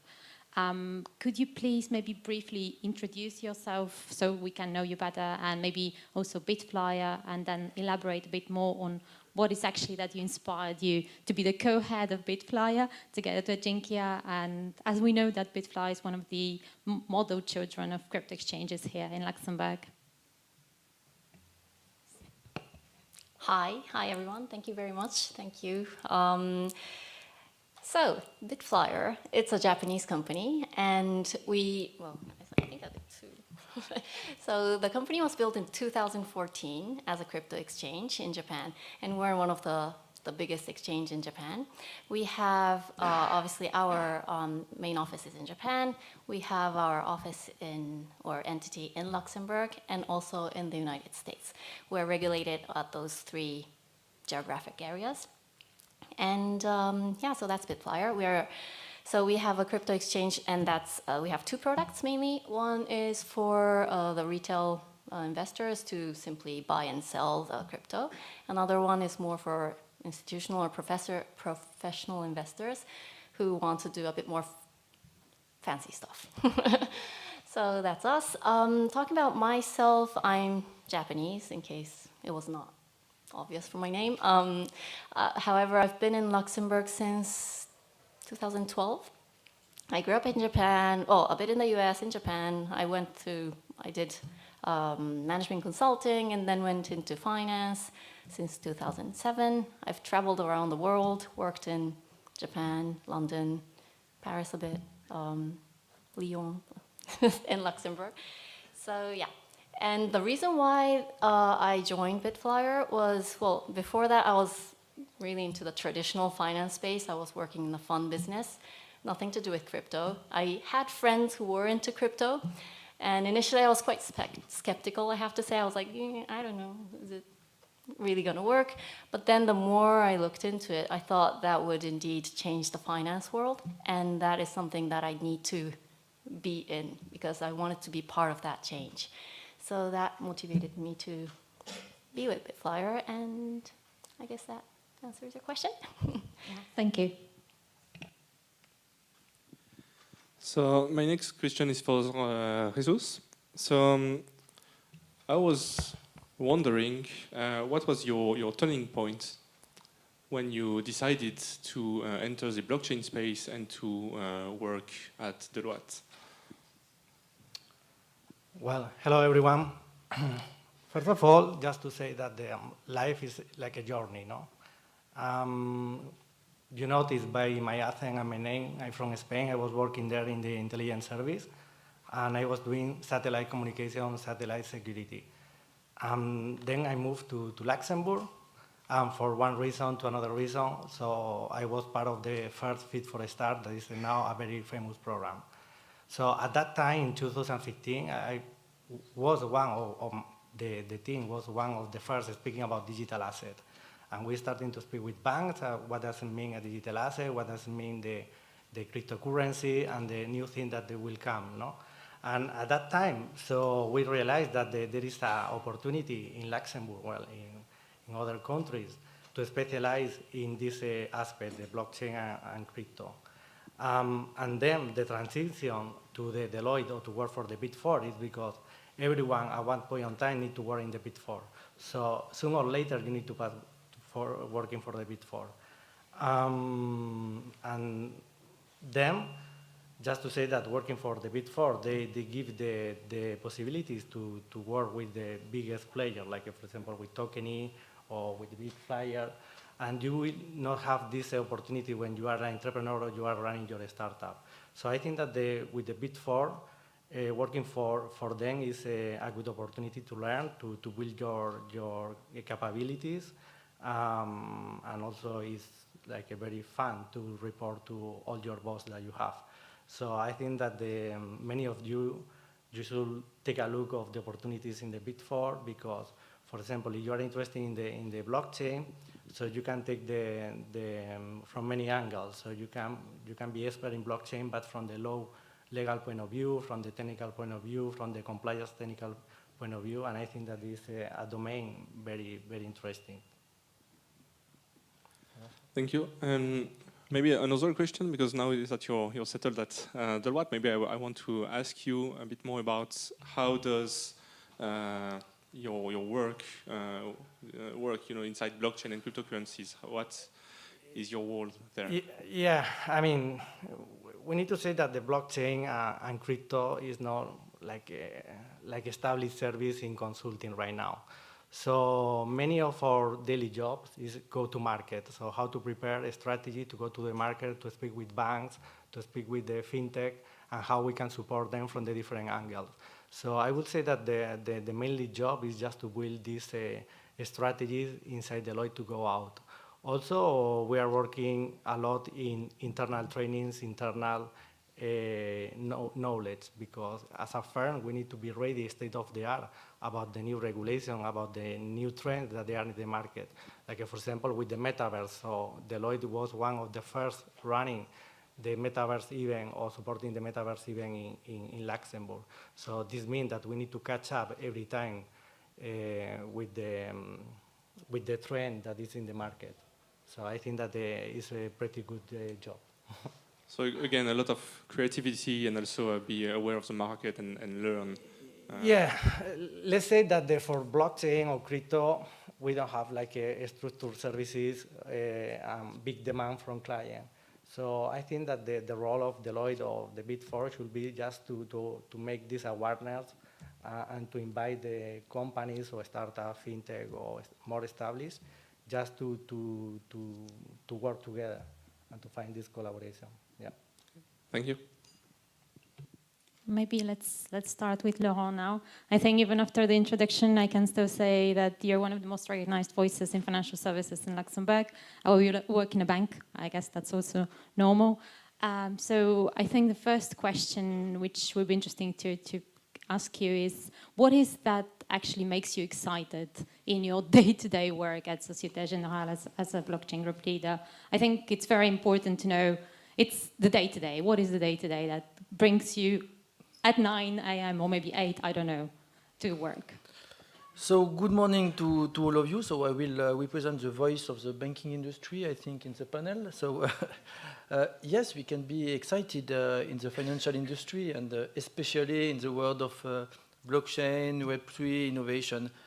I will tell you that I'm excited about mainly two things. The first one, and I heard in the last panel, I will have the same exciting point, is continuous education. Because when you are working in innovation, when you are working in blockchain, you started with Bitcoin in 2008. After you were talking about blockchain in 2014. After we were talking about ICO. After about NFT, metaverse, Web3. So it's like the food. Finally, the technology is like the food. You have an expiration. So if you are not doing your self-education, you will be lost. You can be the expert yesterday, but tomorrow you need to update your skills. So it's a continuous improvement. It's a continuous education. And from my side, what I have done, I think I have made around 20 or 25 massive open online courses. So I still continue to learn a lot of things. I spend hours in conferences, not to speak always, but to learn about my peers. And what is very important also, I think I was 35. I have made a Master 2 during the weekends in innovation. So continue to learn, and I have the possibility to do it at Société Générale, but also outside Société Générale. That's why if I come at 9, I can learn also the morning before 9 and after the 5, but it's part. And what is really exciting in my position and also in the industry is when you are talking about blockchain, somebody said just before that there will be and there is a revolution in the financial industry thanks to blockchain, disruption and things like that. So we are in the middle of this revolution, and we are in the middle of the possibility to change business model in the future. So I think that it's quite exciting to see that we are not the spectator of the change, we can be actor of the change, and if you are not actor of the change, we will not be here tomorrow, and it's part of my daily job, and I think that it's very, very exciting. Thank you. Thank you. Maybe a more general question. Now that we more or less know what is the day-to-day and the continuous learning, which I completely agree with, how would you describe your career at Société Générale? I assume you did not start with blockchain and Web3 back in the days. So if I have to resume my career at Société Générale, yes, continuous education, challenging, and the last one will be motion. So I started in 2006 at Société Générale, so I'm not young anymore, as you can see. I'm 47 years old. I started at Paribas in 1998. After I joined Nomura Bank. After I was 7 years for Credit Suisse Private Banking. Always in Luxembourg. I joined Société Générale as risk manager. Why I joined Société Générale as risk manager? Because I love econometrics, I love the figures, I love the numbers. So I decided to move for a position as a risk manager. I learned a lot of things around the business in my position, but what was missing was client-facing. What was missing was also the project management. So I took the opportunity to launch the position of head of quality at Société Générale in 2009. So black belt. This is where I was famous black belt certification. And so I have done it because I had a mentor in 2008 that said, Laurent, I see you more in the world of the project rather to the world of risk management. This is why I decided to go in this direction, so quality management. I learned, and I continue to learn a lot of things. We won the Luxembourg Prize of Quality in 2002. And finally, I decided to make my Master 2 in innovation. And it was very, very interesting. But in 2014, I decided to take a new challenge. And sometimes you need to go outside your comfort zone. I decided to take the position of head of innovation in 2014. Because before 2014, innovation in the financial industry it was not very the case, I would say. So in 2014, I decided to take this position, and I learned a lot about myself. I was shy before 2014. I was a bit shy, and I decided to take the risk to take this position, to talk to people like you in front of you. So it was 2014. Also, from a personal perspective, it was not 2012, but also 2014. I have made some mining with friends, because in innovation you need also to be up to date in terms of technology, artificial intelligence, blockchain, etc. And that's why I decided also to do a focus in blockchain and crypto since 2014. And for me, it was more a revelation. Innovation, blockchain, Web3 is more a revelation. It's more a passion. And I will say the same thing that the people just before. If you put passion in your job, it will be easy to wake up, and not at 9 o'clock. You can wake up at 9 o'clock, but you will have to continue to work. And I said, I understand also that you are going to work until 100 years, so for me it will be 60. Congratulations. I think that's all we can say. Anyway, thank you very much. I think you mentioned some spot-on points that would actually build up on what we heard from the other panel, which was also mentoring. I think mentoring is really important, so thank you for actually reminding this to us and I think to the students. Maybe just one last point before I leave you to rest a bit. But what is that fascinates you in this blockchain, crypto, and now Web3 space? If I'm a student, I'm not so familiar, I've heard. What is something fascinating that you can tell us, or at least from your perspective? From my perspective, what is fascinating in this space, it is a technology where you have news every minutes, not days. It is in minutes. So I was doing the strategic watch for Société Générale, and I'm still doing it. So I take all the news. It was quite easy 5-6 years ago, because you had a news each week, but now it is each minute. So it's all about business model. It's all about big news. You will see new competitors that are coming, new startups, the voice of the client, the voice of the regulator.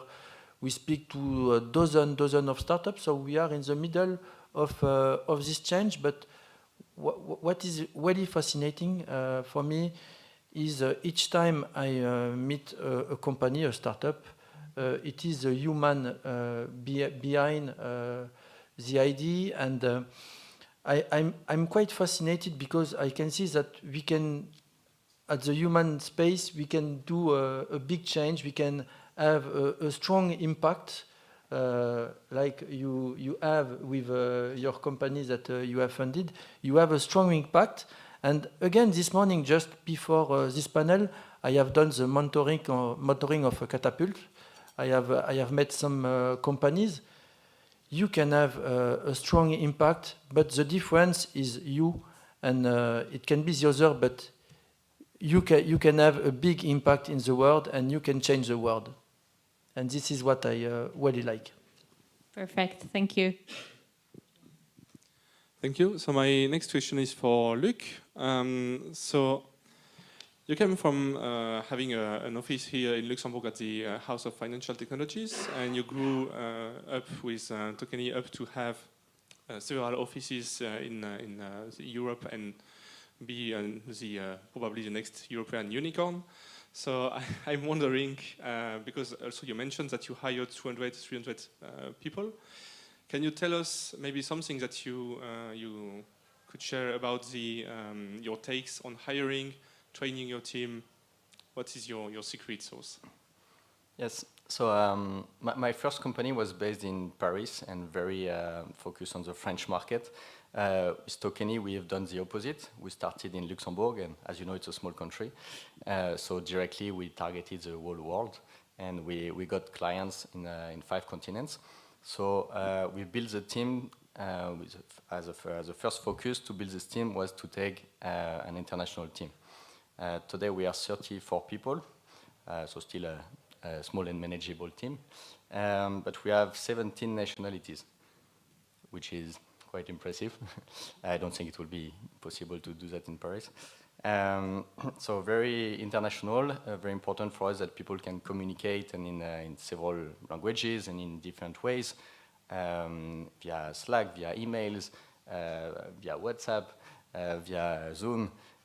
It's different ways to communicate, and depending of with who you're communicating with, you don't do it the same way. So communication skills are really important for us. But our mantra when we hire is basically smart and motivated. Because if you're smart and motivated, you can learn anything. We can drop challenges to you and say, okay, that's the framework, that's the kind of resources you have, we need a solution.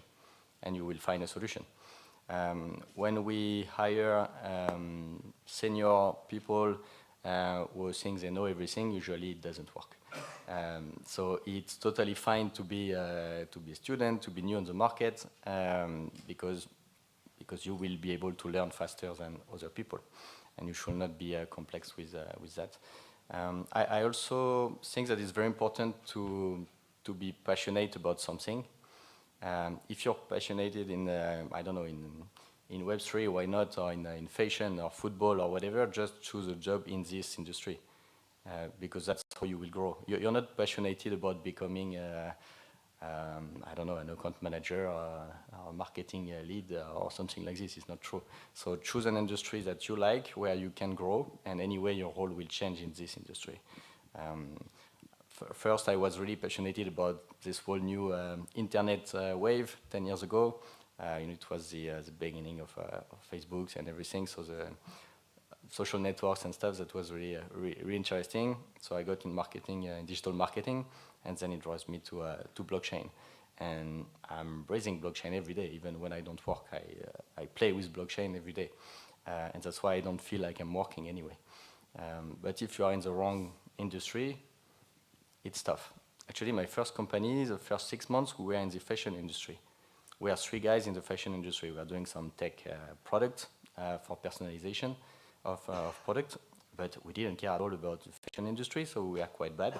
So we pivoted and we sold the tech, and it was, and then it worked well. So just choose the industry where you have your interest, and then you will grow very, very efficiently. So when we are here, we are like, we're trying to see if the candidate is proactive, if he will bring something by himself, if he will not be scared to explain his challenges, to provide, to propose solutions, to work as a team member. That's really the type of skills that we are looking for, more than if they can do everything because they have all of the skills and 10 years of experience. Nobody has done what we are trying to do before anyway, so it doesn't exist yet. Thank you. Perfect. Well, coming back to Amy, I think. Amy, you already mentioned it, but Bitfly indeed has its global headquarters in Japan, which is known to be the motherland and the country of origin of Bitcoin. As such, maybe what are the main challenges that you're facing when you work with, when you hire, when you train even new talents at Bitfly? Because I'm sure you're working with new talents and not only hiring like very senior people. Yeah, difficulty, challenges. I think one thing to note is talking about diversity that Luc mentioned. Obviously, being a Japanese company, it is very important to be culturally aware, because Luxembourg or Europe and Japan, the culture is totally different, obviously. And not only the culture in general, but working culture is very, very different. So we need to make sure that we are operating in a European way and not in the Japanese way, because it doesn't make sense to work like Japanese people. Sorry, no offense to Japanese people. Oh, but because some things are done in a certain ways in Japan, which will certainly not work here. But the other way around, obviously the way it works here would not work in Japan, which is normal. So we need to make sure that we have that tolerance and understanding of each other's culture. So that's very important. I'm not sure if that's a challenge, but that's something that we need to work on. Yeah, and then what we try to do, however, is whenever we have new hires in Luxembourg, we explain how it works in Japan so that they don't get lost in translation. There's an old movie, Lost in Translation. I don't know if you've watched it, because maybe you're too young. But that is it is a very interesting movie, because it really shows that things get lost, you know? When maybe the words are understandable, but the meaning behind it can be so different. And if you don't know that there's a difference, you just get lost. So we would like to try to avoid that, and then we try to make sure that everybody is culturally aware, and that's how, yeah, we function. Thank you. That's very interesting, and it's being adaptable, I guess, and being flexible and being able to understand how we Europeans would think of things, which certainly is different than, I guess, Japanese people. Maybe another question for you. When I look at the students and when they look at you, what would be the skills or the characteristics or profiles that you would be looking for when hiring new talents? If I, for instance, would like to apply at Bitflyer, what is that you're looking for? Yeah, sure. I echo what Luke said, smart and motivated. And in addition to that, I would say curious and having that ownership. I think curiosity is key, because if you are not curious, you will just accept the information that you're given, and then you just live with that. What we need is, because as we mentioned, the world is changing, there's news every minute or every second even, we need to have someone who's really curious to understand what is the meaning behind all those things that's happening. If there's a news, we will not like that person to see, okay, this is happening now, but how come that happened? And is it linked to that thing? And, you know, being genuinely curious. And so, because that is a key to all the problems as well, like problem solving start from curiosity, in my point of view, as well. So that's one thing that I feel that it's important. Another thing is ownership, because you can be as curious as you want, asking all those questions, but if you don't do anything about it, you know, there's not much use. So we need someone who has that ownership and who wants to see things through. So who wants to have that, who has that drive when something is happening. You say, okay, there's a problem, I want to solve this. How do I solve this? Okay, let me do this. Let me try this, or let me ask for that person. Let me, you know, what is it that I can do to move things? That drive or ownership is what I personally look for when we hire people. Yeah, thank you. I think that's very good. It's not taking things for granted, I guess. You try to challenge as well sometimes, even if you make mistakes, as it was mentioned, because indeed we do learn from mistakes. Exactly. Thank you. Thank you. So my next question is for the whole panel, starting with Luc.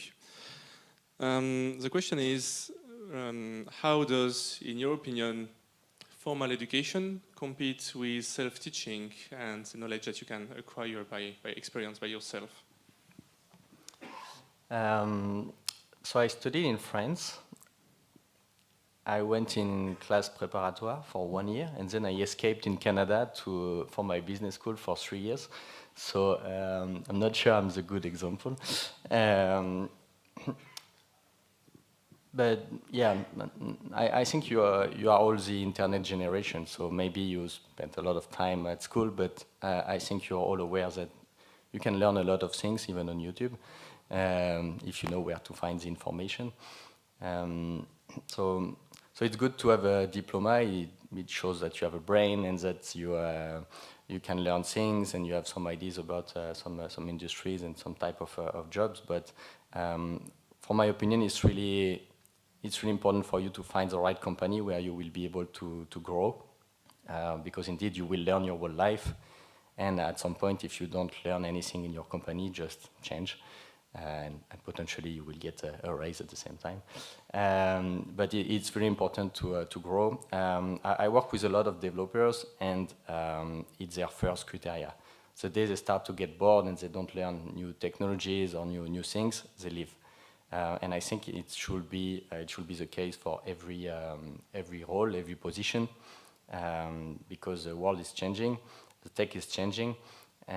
So if you're not part of it, if you don't grow in your company, very, very quickly you will first get bored and you will be out of the market.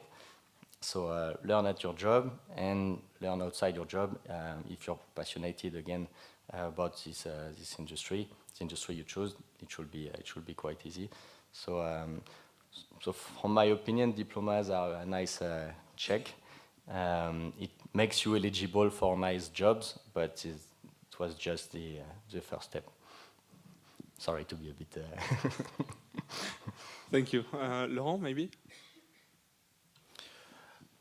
Maybe I will tell you the same thing. I have also a master in economics and finance in France, but as I am very old, so I did not have the opportunity to do the same things that you are going to do in the future. So that's why I have made also another master 2 when I was 35 with the University of Luxembourg, and I went to Canada, Trois-Rivières.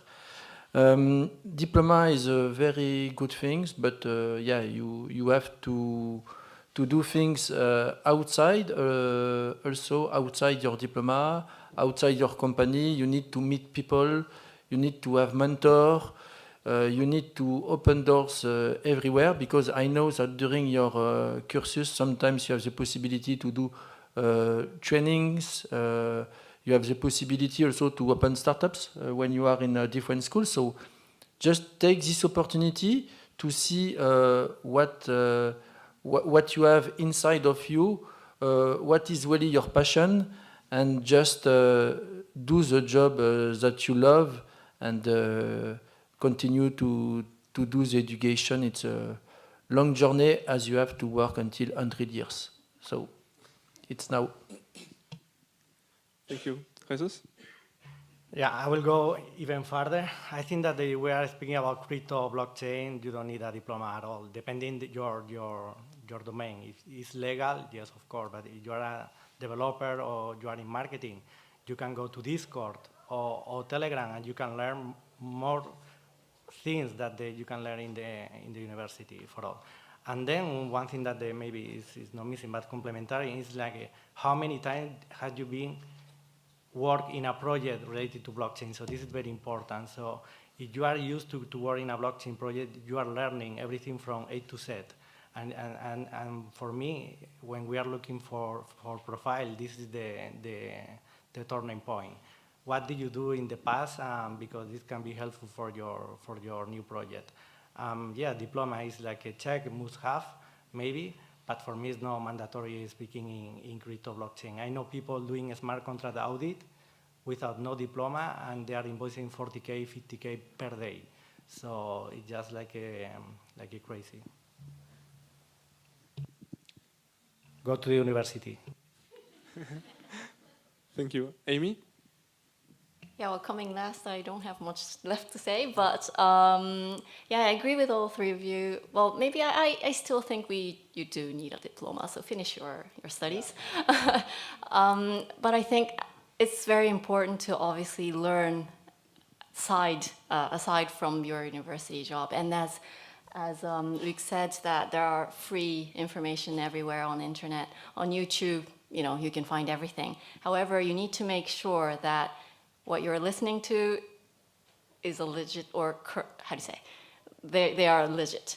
Because there are people who pretend to know some things and they're giving courses, but you know, saying things that are not exactly right. So you need to make sure that you have multiple sources of information, and coming back to the curiosity, be curious, is it really true? Does it really make sense what he's saying? If there's any doubt, check with another source. That's how you deepen the knowledge as well, and that's how you learn more.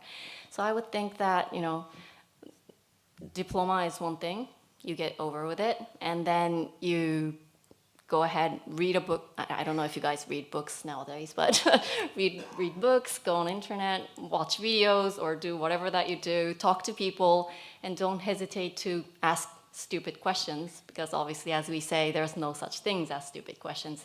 That's just a way to learn. And Yeah, that's what I would say. I sent the link to my kid of 16 years old. I think he's watching the RTL TV streaming. So go to the university and continue to learn. Thank you. Yeah, indeed, and challenge the things that you find in the internet, because sometimes, indeed, you should find different viewpoints. I think just one YouTube video would not give you the sufficient knowledge about Web3, I guess, for instance. Yeah, but in crypto there is a lot of community that you can learn. The Yeah, community indeed, in crypto indeed. No, indeed, that's for sure. And I think we all know, and we've all benefited from internet for different things that we are passionate about, and maybe we are not working currently in that area. Maybe, Jesus, now that you've spoken, I will go with you and Laurent.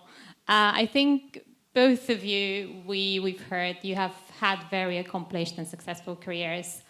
Although, that being said, is there anything different that you would do, differently if you are your former selves nowadays? Yeah. I'm also like a Laurent, so I'm in the middle of my career. But yes, for me it's like a new discovery every day. You know, now working with Deloitte, but also with my startup, and you are facing always the same problem. So, to be honest, I don't know. When I was young in a small town of 8,000 inhabitants in Spain, that I will finish in a panel in Luxembourg with these great people, is life, you know. For me, I'm happy and no regrets. I'm happy too. Yes, I have probably one regret. So the first one was not to do mining of Bitcoin in 2008. No, it's a joke. Maybe I have only one regret, because yes, innovation, Web3 in the financial industry is a question of it's mature since 2015. So I think I have made all the good choices during my career, and I hope it's not yet finished for the career. Only one regret is I have made my study in France, and I always worked in Luxembourg from 98 to now. I spend a lot of time in travels also to do the awareness and talking to conferences.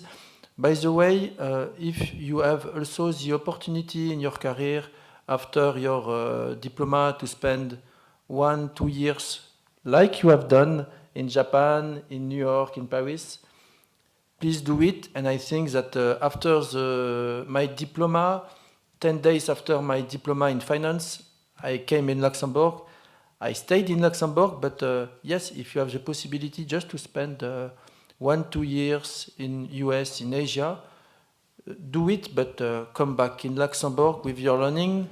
And if you have any idea of startups, come to Société Générale after. Thank you very much. No, indeed, that's very important. I think seeing different countries, different cultures, it also enriches you. Thank you. So maybe one last question to the whole panel, starting this time with Amy. Well, we all know that the blockchain crypto industry is evolving very fast, very quickly. Probably one of the quickest on Earth. What should we expect and be aware of before coming into the industry, applying for a first job in the place? What should you expect? I would say expect to be challenged, expect to be adaptable, and expect to have a different job in 2 years, I would think. Because, you know, the job that's relevant now may totally be irrelevant tomorrow. And I think you need to have that adaptability, that you're flexible. Okay, I love this job now, I'm doing my best, but tomorrow maybe this position is better for me, or this position makes more sense in the industry. Or, you know, I don't mean that you should change companies all over the place, but I mean more like you should be ready to change your positions and what you do on a daily basis. And then that's also how you grow. So yeah, I would say that. Thank you. So be prepared for change. Yes. Well, I would like to see in the organization more DAO, more like a decentralized autonomous organization, like managing the corporation. And also, I truly believe that at one point in time, we will work in different countries with different projects, and we won't have just one employee. So I think that this is for me, the natural next step of the evolution of a career. You will work in Luxembourg for a couple of hours, you will work in USA or in whatever. So be ready. Yes, I think that yes, we have to be ready for a change, a big change in the future. We will work differently. It's already the case because if you are talking about home working, for you it's natural, but it was not so natural for the financial industry before the COVID. But I believe that the best way to predict the future is to build it. So do not hesitate, do not be shy. You have the possibility to have a strong impact in the future. So it's up to you to change the world. So indeed, you should expect to work internationally. Blockchain is global. There is no border anymore. And everything you said as well, I totally agree.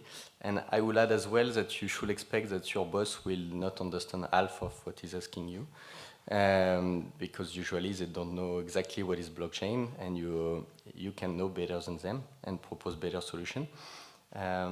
So either you're proactive enough and they will look at you like the new Zuckerberg, or you're too shy and they will think that you're useless. So just don't be scared to learn, to show them that you know, to show them that other people are doing things in that direction or that direction, and you think it's a good idea. But from my opinion, it's great opportunities. So it's a new generation coming. It's a new web revolution. I know that my partners and shareholders don't like when I say that, but it is a revolution. It's just a fact. And many companies, many old guys with long careers don't want anything to change, but it's gonna change. So you can bring that change. Even if sometimes they don't understand it directly. So sometimes it's tough, but sometimes it's also great opportunities. Thank you. So thank you all for all these words of wisdom. If you have any questions to our panelists, well, probably we will have.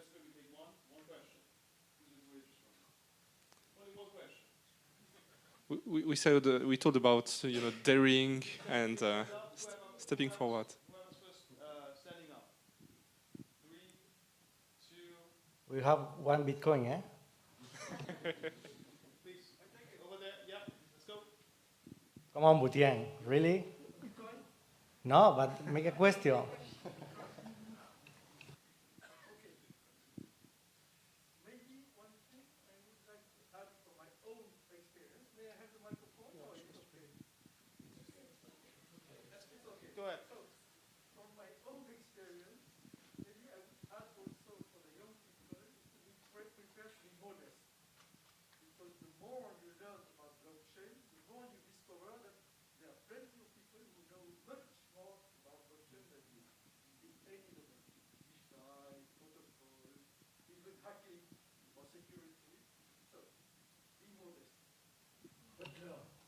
But yeah, at what time did you learn Solidity? Because I remember when you learned Solidity, smart contract Solidity. At what time? With you. Yeah, but how old? How old? No, I will not say. But 70? No, not so much. Okay.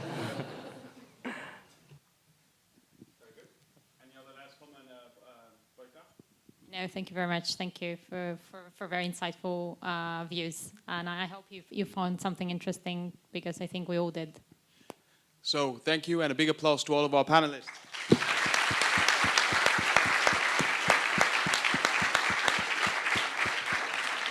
So, on the afternoon program, ladies and gentlemen, we have 2 more panels to come. The next one is going to be focusing on artificial intelligence, regulatory technologies. We have 4 scale-ups that are speaking to you, coming to you in about 1 hour. Now, I would suggest you take the time it needs to connect with all of these people outside. we give you 1 hour to connect the best way you can, and you can outside.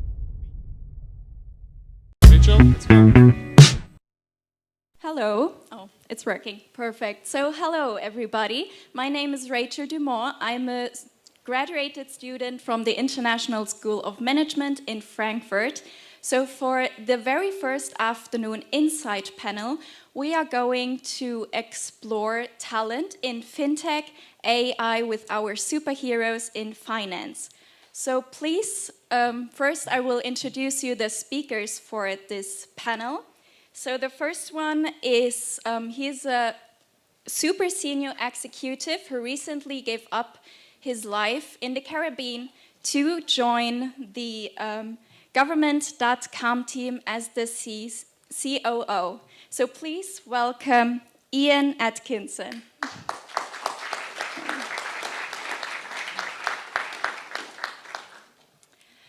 She is known as a superwoman in finance and self-called data junkie. She plays a really important role behind Sequoia. So, and she is the COO. So please welcome Suzanne Schartz.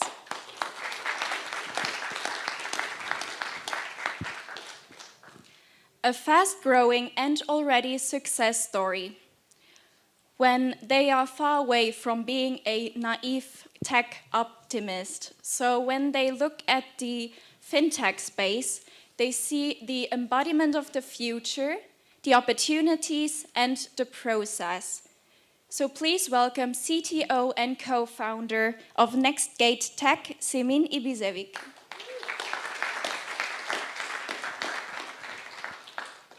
He is one of the most passionate professors in finance and blockchain you may come along. He is an academic director and professor of the Solvay Lifelong Learning and Solvay Brussels School of Economics and Management. He is here today. Bernard Nicolai.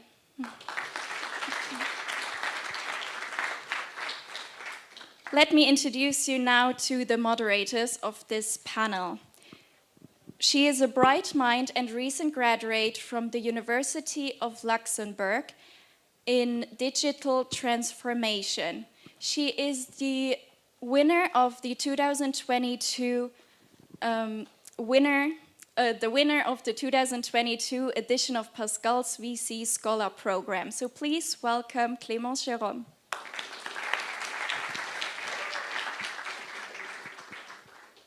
He is a force within the fintech ecosystem and a friend to the LHoFT. He is one of the brightest, if not the brightest, venture capitalist you would like to work with. So please welcome Pascal Bouvier. Is this working? Yes, it is working. What's your name? Rachel? Yes. Rachel. Thank you, Rachel. If all else fails in your professional life, I think that you have a future as an announcer for boxing matches. Because it felt like, you know, and here is at 250 pounds. And the super welter, yeah. My name is Pascal Bouvier. I'm the managing partner of Middle Game Ventures, a venture capital fund that invests in fintech startups. And I'm very happy to, with Clemence, moderate this panel. So, it's been a long time that I visited a university. Do you, first of all, show of hands, who are students? Yay. Do you know the concept of cold calling? No? Yes? Someone said yes. Cold calling is when a professor calls on you and you're not prepared, and then you have to speak in front of the class. I went to a university in the States, and I did that, or I was the recipient of that for quite many times. So, cold calling is usually on people that are either at the end of the row or the end of the row, right? And I'd like to know why you guys are here. So this gentleman, the blonde gentleman, all the way there, who's looking at me smiling, why are you here? We're here with the whole intake of the master supply. So we made a trip here with like 200 students And why specifically here in this auditorium?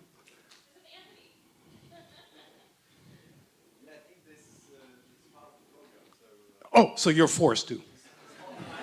Okay, fair enough. You're forced. This lady with the orange parka, why are you here?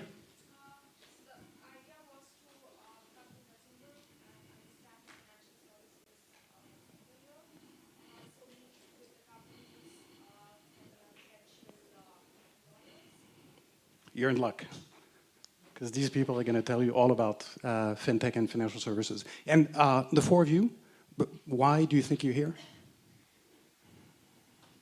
Hopefully to share some excitement in the industry. Yes, very good. Any other? To share insights and to help. Absolutely. This is a misnomer, Fintech Recruits, Fintech and AI and the superheroes of finance. They're really here to sell you dreams about your future in financial services and fintech in Luxembourg, right? Selling excitement. So enough of this.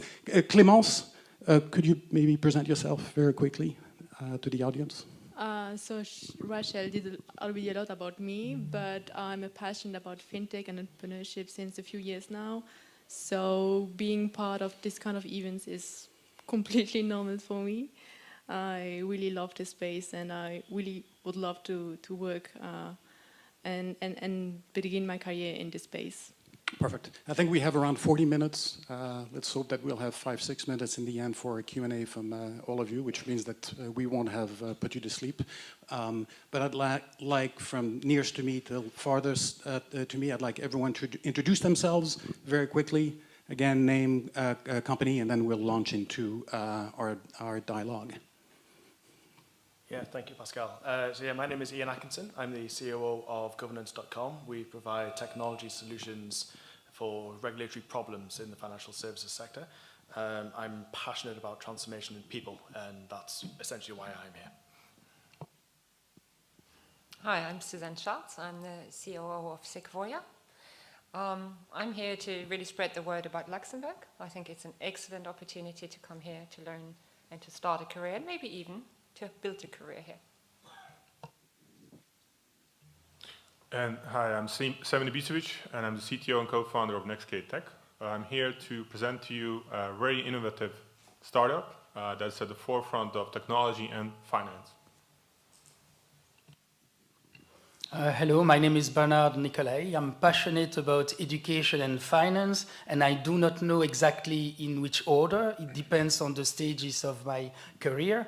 Currently, I lecture sustainable finance and also innovation in finance, including digital assets, at Solvay Brussels School of Economics and Management, at Paris Dauphine, and at Conservatoire National des Arts et Métiers in France. I'm also academic director of the Advanced Master in Financial Markets at Solvay. That's 50% of my time. The rest, I'm a private investor in fintech, in seed money. And when I can contribute, I contribute relating to strategy, finance, and partnerships. I've been doing that for the last 5 years. Before, I've had a 25 years plus career in financial services that might be of interest to some of you and on which I can capitalize on. And I'm here to share insights and to help. Thank you. Thank you to all. So we're going to proceed in this fashion. I'm going to ask a question, and then Clemence will ask a question, and then I will ask a question, so that all four panelists will have the opportunity to speak and present themselves and what they seek and what they see. And afterwards, maybe we'll foster a dialogue between the four. So let's start with you, Ian. Correct me if I'm wrong, but I believe that Governance is a RegTech company. And maybe the audience does not know what RegTech means, so if you could maybe explain RegTech and governance within RegTech, and kind of like tell them why that particular ecosystem of RegTech is interesting and exciting for the next 5-10 years. Of course. So RegTech, regulatory technology. I think to understand what RegTech is, we need to understand what the problem is that it is aimed to solve. And I mean, the regulatory environment in the financial services sector has evolved significantly over the last decade or so. And the additional regulatory requirements, the different legislation that has been continuously released, that adds more complexity to fund managers, to asset managers, the fund services industry as a whole. Now that complexity brings with it a lot of work, a lot of effort, and that takes a lot of people. That also then equates to a lot of cost. Now, as I'm sure everyone is fully aware, the financial markets are not exactly stable at the moment. So costs is going to reduce margins. That's going to have a larger impact on any business. That also brings along with it increased risk. There are a lot of specific requirements to follow, and sometimes the regulation is not always black and white. There's a lot of grey. There's a lot of interpretation, and that interpretation needs to be aligned with the business's appetite towards risk. So in a nutshell, RegTech is a technology service to aid those companies in adapting to the regulations that have been released, to not necessarily to tell them what to do, but to aid them in the how. Okay, how do they stay compliant? How can they improve processes, workflows, gain more efficiency? And that's essentially what governance.com do. We've been around for 8 years now. We are reasonably established, more of a scale-up than a startup. And our goal is to work with our clients on that digital transformation journey, to really try and make a difference. It's not just about taking one process and then repeating it in an automated fashion. It's more about digital transformation, which is changing the way that we think, changing the way that we do things. And that, to me, is the exciting part. That is. To Pascal's question, why is this exciting in Luxembourg? The possibilities are endless. I think the possibility for growth for firms and to help firms change the way that they do business, that's the really exciting part for me. Thank you. There are 3 things in life that you should be certain of, right? Paying taxes, death, and regulation. Hence, governance will be around for like the next 5, 10, 15 years. What about you, Susan? You are working at Sequoia. What are you the most proud about when you are thinking about the firm? Are there any recent changes you would like to change with our audience today? Yeah, thank you. So we're positioned more as a fintech, so not just about regulation, but really technology for the financial industry. And if you have any experience in the financial industry, you know that industry needs technology urgently. What I'm most proud of in the company, really, we're celebrating our 10 years. I think we're in between, we're not really a startup anymore. We're relatively established despite the fact that we're still relatively small. We're 30 now. We've expanded massively in the last 2 years, so we were about 15, 2.5 years ago. We have 10 open positions, so we're going to continue to grow, and that's very exciting. We've been profitable from year 2. Maybe that makes us a bit different as well. We're privately owned, which is very good because we can pursue our vision, and the owners are really investing a lot of money back into the company. We're growing massively, and internally we feel that really we're in the right position in terms of our products. We're a bit ahead of the curve. We're expanding our product solutions. We've gone into data management, and maybe I can just mention that afterwards. We have a team of experts, and we're really servicing our clients with our hearts and our brains, I would say. We're very engaged with our clients. So the company, we're 10 years old. Our solutions are around product data lifecycle management. Data doesn't just have to be there and be distributed, but it needs to be kept alive. It needs to be managed on an ongoing basis, and that's where we're providing solutions. And then also some of the reporting, the RegTech, let's say, solutions, the stuff that needs to come out to satisfy. I think what's really going on in the industry at the moment is very much data and awareness of data being necessary, of the life cycle of data, and of this big need to control it and to keep it consistent. And that's actually due to the regulation. Right? The regulation and the regulators are really going about that now. The regulators very clearly are enforcing data management in terms of asking companies, give me more data. And if you give the wrong data to a regulator, they don't like it. So you have a big interest to get it right. So that's what we work on: data governance, accessibility of data, data broadcasting, giving it out into the world, system to system, system to report, system to document, system to people, and the data consolidation. Thank you. Simin, maybe you could share with us what makes Nextgate unique and why everyone should be excited about Nextgate. And you also. Absolutely. So, Nextgate Tech, if you haven't heard of us before, so basically it's, like I said before, a fintech that's specialized as well in data management, but mostly also in analytics and insights from this data.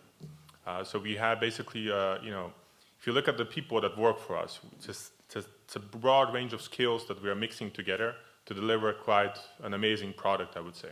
So we have not just the classical software engineers that are there to develop the platform. We also have data scientists, quantitative analysts that are there to extract the value from this type of data. And also what's really exciting is that we're dealing with a lot of data. And with a lot of data, you can do a lot and you can, have fun. If you are a data, kind of freak or enthusiast, you're going to have the greatest time of your life at Nextgate.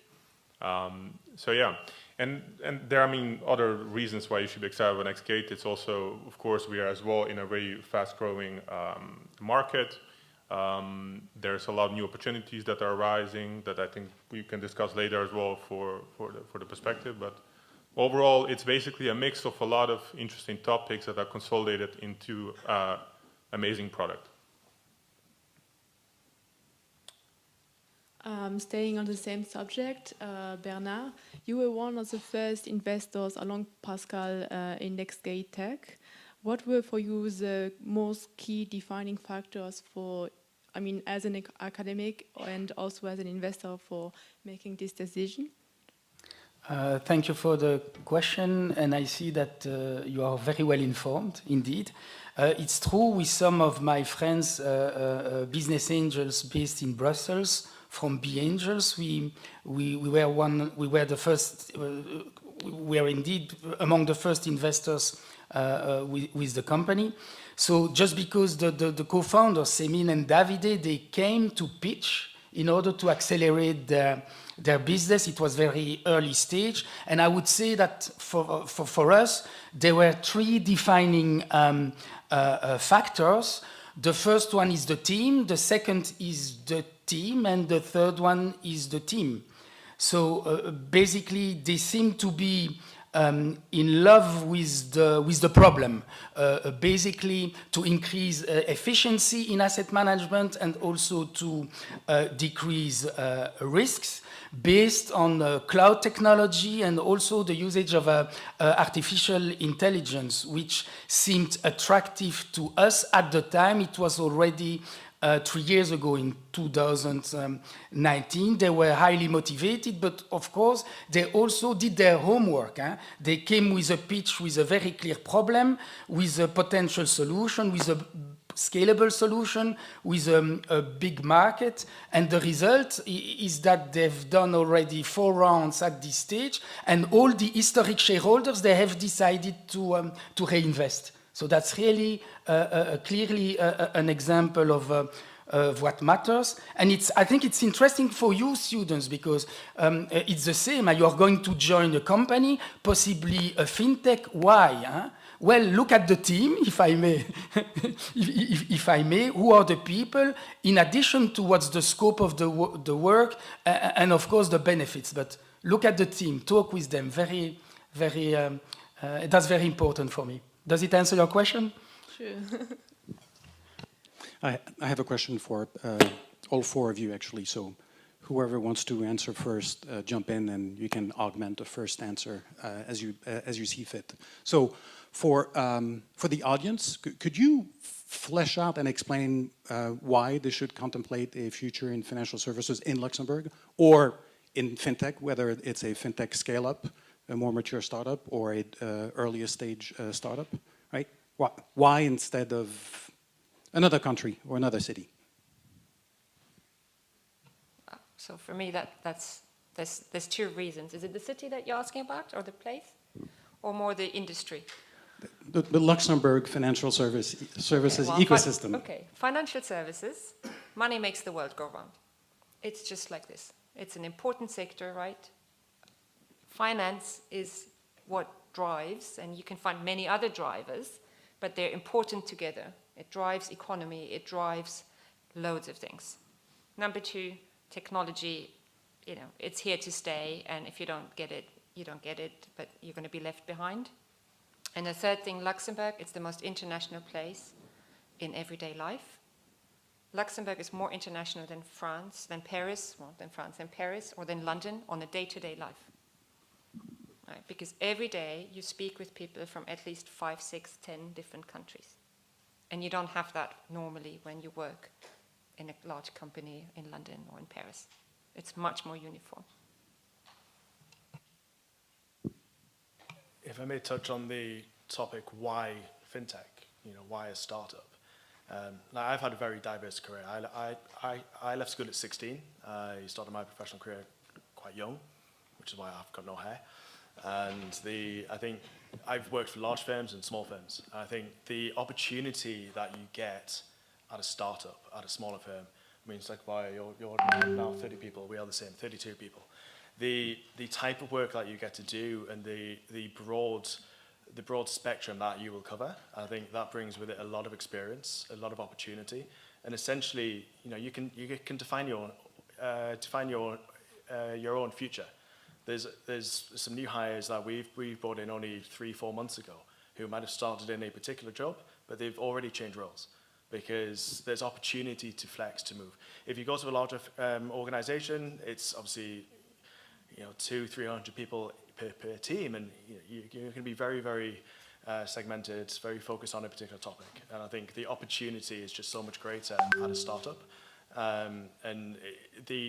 There's no days the same. There are challenges, of course. There are problems. There are teething problems, growth pains. But that's really where you learn. And I would wholeheartedly recommend that to anybody.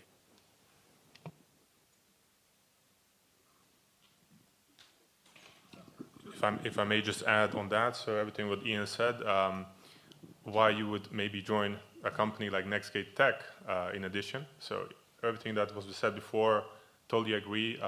If you join a startup, you will have direct exposure from your work. So everything you deliver will have a direct impact, right? So that's really good. If you are a problem solver, you like to solve problems, complex problems in the technological field, as well as maybe in financial fields, working for a startup is the best thing to grow exponentially. You're going to learn so much in a short time. In addition, why you would join a company like Nextgate Tech is because we have so many different skills that are in there. So we have different backgrounds, as Suzanne mentioned before. We have like 15 different profiles, different languages, and they're all working together on the same problem. So you're not going to be only stuck with your own group of people or people that are only like-minded like you. You're going to be working really all the time, being exposed to different ideas, different impulses, etc. So that's a great thing. I think it's a great thing for you to evolve, and as well for even if you decide later not to work anymore in a startup, you have made such a strong foundation. You have developed so many skills that it will only benefit you for the rest of your life. To build on Semin's point, I'm sure there are very exciting opportunities in fintech, certainly, but it's perfectly acceptable that some of you are interested in other options or other avenues, such as working in larger firms in financial services, or to work with regulators, or maybe to work in big 4 companies or in consultancies. That's all very well. Then my advice is just be curious. Talk with fintech, because maybe you're wrong. So maybe you have preconceived ideas. And even if you decide to work in those other firms, you will be exposed to fintech anyway, because large firms like banks and so on, they just are in the process to buy fintech. So they need a competent and smart analyst to scout the market or in order to do partnerships. If you work with regulators, believe me, you regulate them, payments companies and so on. And if you work in consultancies, you just help them grow. So you work indirectly for them. So it's maybe a different perspective, but there are lots of reasons for you to be here and lots of reasons for you to talk to all the companies that are present here. I have a question for Suzanne. You have over 20 years of experience in asset management. What is your opinion about this evolution, and how do you think this is affecting the skills you are looking for when hiring candidates? So I think it's obviously useful to have different experiences. For me personally, when I joined the asset management industry, the company I joined only had 40 employees, and it then grew to 300. So I basically started in a pretty small company, and in my personal experience, I'm echoing what you've just said. Being in a small company allows you to see much more, to understand more. So what you need is that curiosity, the interest in understanding more and not being siloed. So in that company, I've seen, at the 300-person stage, you'd have people sitting next to each other, and one didn't know what the next one was doing, even though they were in the same department. Right? For me, that's hard to understand, because you know what you talk about with your colleagues all the time in your own department, but fine. But when the company is smaller, you can really grow your personal knowledge massively. And for me personally, that's been very useful. So I've always been interested in understanding what I'm doing, why I'm doing, what the next person is doing with the product or the result that I'm delivering. And it's really helped me personally in my transition to go to Sequoia, where I'm the COO, and suddenly the role is much larger. I'm looking at contracts, I'm looking at all kinds of things, legal points, compliance. There's much more different influences coming into my daily work. Personally, I find that super interesting, but the fact that I was always more interested before has helped me. So even in the past, when nobody asked me to, I would read contracts if I got my fingers on them, because then I knew, well, what have we contracted for with a certain supplier? So what can I expect from them? What are we paying for? So if I change something, is that going to increase my cost or decrease my cost? So I would overall echo, the curiosity is the most important. Constantly try to understand why you're doing things. You need to understand what you do anyway if you want to do your job properly, but why are you doing it? What does it serve in the larger picture? Just to add one small piece on that, so indeed, I understand, agree, and in addition, there's another benefit of being exposed in what you are being exposed to during small companies is that you can actually maybe learn something about yourself or learn about some interest that you didn't think you had before. I have two examples in our company. We had a person without any coding skills, only into finance, had been only in the financial industry, never coded in his life. He became one of the pillars of the company at the moment in terms of technology. So the guy learned in a relatively short time how to code, how to do it properly, and become even important, a pillar in the company. Another example, the other way around, someone that had been coding his whole life, a software engineer, who learned that he actually has a lot of interest in finance, became a financial specialist, knows everything about equity, bonds, CDS, all these the complex derivatives, etc. Whereas in his past, he has no background in that. So I think that can be also something that adds as an additional benefit. I have another question for the entire panel. I heard, I don't know if you've heard also, but like me, but I've heard a commonality between Ian, Suzanne, and Semin, and I'm sure that Bernard is going to concur with me. They all talked about data and the importance of data in the financial services industry at large and with fintech startups. So we may have in the audience students that have studied data management, data analytics, and so. But we may have some that may not. So if all of you could explain a little more why data is so important, and for those students that decide to get into the fintech space or in financial services, what do they need to acquire if they were not in touch with data during their studies? Ian? I think on that last point, if you're not in touch with data during your studies, I mean, one of my most key pieces of advice is to read and to explore. I mean, data is, we've touched on data from different perspectives, but, from a regulatory perspective, I think Suzanne made this comment earlier on, there's so much pieces of data, documentation that needs to be accumulated throughout every single process. And that needs to be done in the correct way, that needs to be stored, that needs to be managed. I'm sure Simon can talk a bit more about data from a financial transaction perspective, but it doesn't matter which way you look at it, data is key, and data management is so critical to doing the right thing. It's easy to make mistakes. Those mistakes have consequences. Those consequences can lead to reputational damage, to fines.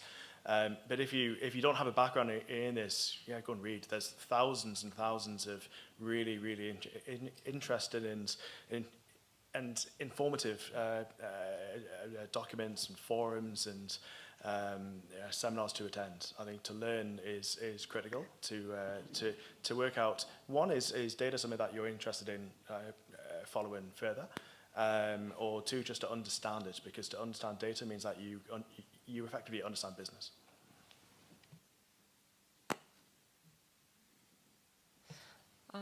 So I would say that actually everybody is already in touch with data, and we have to be very clear, data does not mean numbers, right? So in your everyday life, you are in touch with data, but you might not think about it as data. So let's say, you're in a lecture and you see, depending, a girl, a guy that you're interested in, right? They kind of catch your eye. What do? You start collecting data. Do you see that person with someone? Are they already with somebody? Where do they go to? Which lecture do they go to? Where do they sit? That's data, right? That's data. And then you manage and analyze that data. You say, well, that person is reading books all the time, or the paper, they seem to be going out with that other person, or, meeting up with some friends, so how can I get into this group? So I would argue that we're all capable of managing data, of understanding data. We just have to make that step and say, well, it's not numbers in a spreadsheet, and it's also numbers in a spreadsheet, but the capability, in principle, everybody has, right? And everybody needs it. If you don't have that capability, you can't live. Right? Not the dating one, but, analyzing the situation you're in, right? It's all about data. And I think that's the step to make. And, it's just getting exponential and you can't manage it, in your head anymore. You need spreadsheets, you need technology. Oh, sorry. So I just wanted to add on, so Suzanne is, the answer that I wanted to give is actually, Suzanne, you're good in data analysis. What I want to say is, I think the reason why data is important is because of the application of what you can actually do with it. If you have a problem and you want to solve it, most often you're going to need data to solve the problem, and this is the other way around. And it even helps you to make sure that the outcome of your analysis, you're gonna question the data because you're going to be questioning the analysis. To give you a concrete example, in our case, when we started the company, we were not thinking about data management as a service. That was just one of the services we currently offer, but we did not think about that. We were explicitly focused on the analytics. So the analytics were mainly for the purpose of NAV oversight. It's a specific field, let's say, in the fund industry. And for that, in order to create the analytics we wanted, in order to help automate all the processes we needed to do, and as well as to get away from the Excel spreadsheet that people were using, we needed to get the data right. So it was for us a really natural thing. So we invested a lot of time in getting the data right, so cleaning it, harmonizing it, mapping it. And by the way, this is something, if you work with data, you're going to be doing that all the time. If you're going to work in the analytics, you're going to work 90% of your time on getting the data right. So for me, it's essential for the application. Yes, just to reinforce some points. So Suzanne, for example, you stress a lot the need to be curious. I cannot agree more. And relating to data, as it is critical, very practically for you, students, there are lots of possibility to do MOOCs online, alone, online training. Later on in your career, executive programs, but then it's necessary to have that paid by your organization because it's quite expensive. And you can just have access to platforms such as Data Camp and those kind of things. You can learn lots of things, even starting from scratch. In my program at Solvay, there is a lecture on machine learning, another one on data science, but the message is, please go and investigate and deepen your knowledge by yourself. That's really, because the opportunities are huge. I see you are nodding, so it's okay, thank you. You were highly emphasizing the value of managing data, but I would like to ask you, Bernard, what are, according to you, the future skills that will be necessary for business and finance people in the coming years? Oh, that's ambitious for me to try to answer that. You can see that under different angles. First, you can focus on the definition of finance. Good people in finance, what do? Well, they do asset allocation. Should I invest in cash or in private equity, to summarize? Or what's the right balance? How should I price the risks? And what about governance? So it's for sure you will still need skills such as analytical thinking, also reporting, communication, decision making, and so on. But there are also attitudes that are skills such as passion, curiosity, and so on, integrity, because authenticity, and specifically for fintech, I believe. It's evolving so quickly that if you are curious and if you are also very good in critical thinking, I think it's a very good start. Thank you. Maybe you can elaborate. Yeah, I think that's some really good points, Bernard. I think going back to digital transformation, it really is a journey, and I think in recent years, fintech, regtech within Luxembourg, especially. You've kind of seen a coming together of two very different cultures. The incumbents here, the large banks, with one particular culture and mindset, and then the fintech ecosystem, which is entirely different. And I think that combination of different talents on both sides is really what is needed to go on that journey, to actually change the way that work is being done. I mean, you touched on like some of the softer skill points there, Bernard. I think it's really to be innovative and to be creative. You need to work really closely with the client. You need to understand. You need to actively listen to what the client wants. You need to show a lot of empathy. You need to show a lot of humility. You need to really get into their day to day. I think these softer skills are so important in order to be able to marry the two cultures together, so we can really take advantage of the possibilities of using technology to really change the way that things are done. What I heard from all four panelists was that if you work with a startup, right, a smaller entity, you'll have many more opportunities to learn many more things than if you start with an incumbent, a large corporation. And then I heard Semin use two examples of two persons within Nextgate that had absolutely no subject matter expertise in one particular subject and ended up being experts. So I'd love for you, Semin, to start us off, but by all means, Suzanne and Ian, please answer and opine from the point of view of your own businesses. Let's assume that we have like a couple of people here that are going to end up working for Nextgate, right? Can you explain to them the type of culture as well as the type of opportunities and or programs that they're going to be the recipients of in order to grow? Absolutely, yes. So starting first with a little bit of culture and environment, how it looks like. So when you come to Nextgate, you will notice immediately one thing, and that is that it's full of passionate people with different backgrounds, right? So different skills, different origin, different languages that they speak. You're going to see that as first. You're going to see them in an environment where they are basically on a day-to-day basis, they're really working hard to solve the toughest problem in the industry. And the problems are difficult. I mean, they're really hard.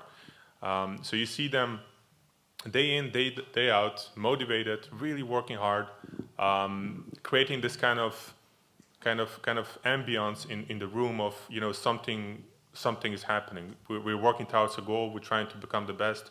Something amazing is being created here. You feel that.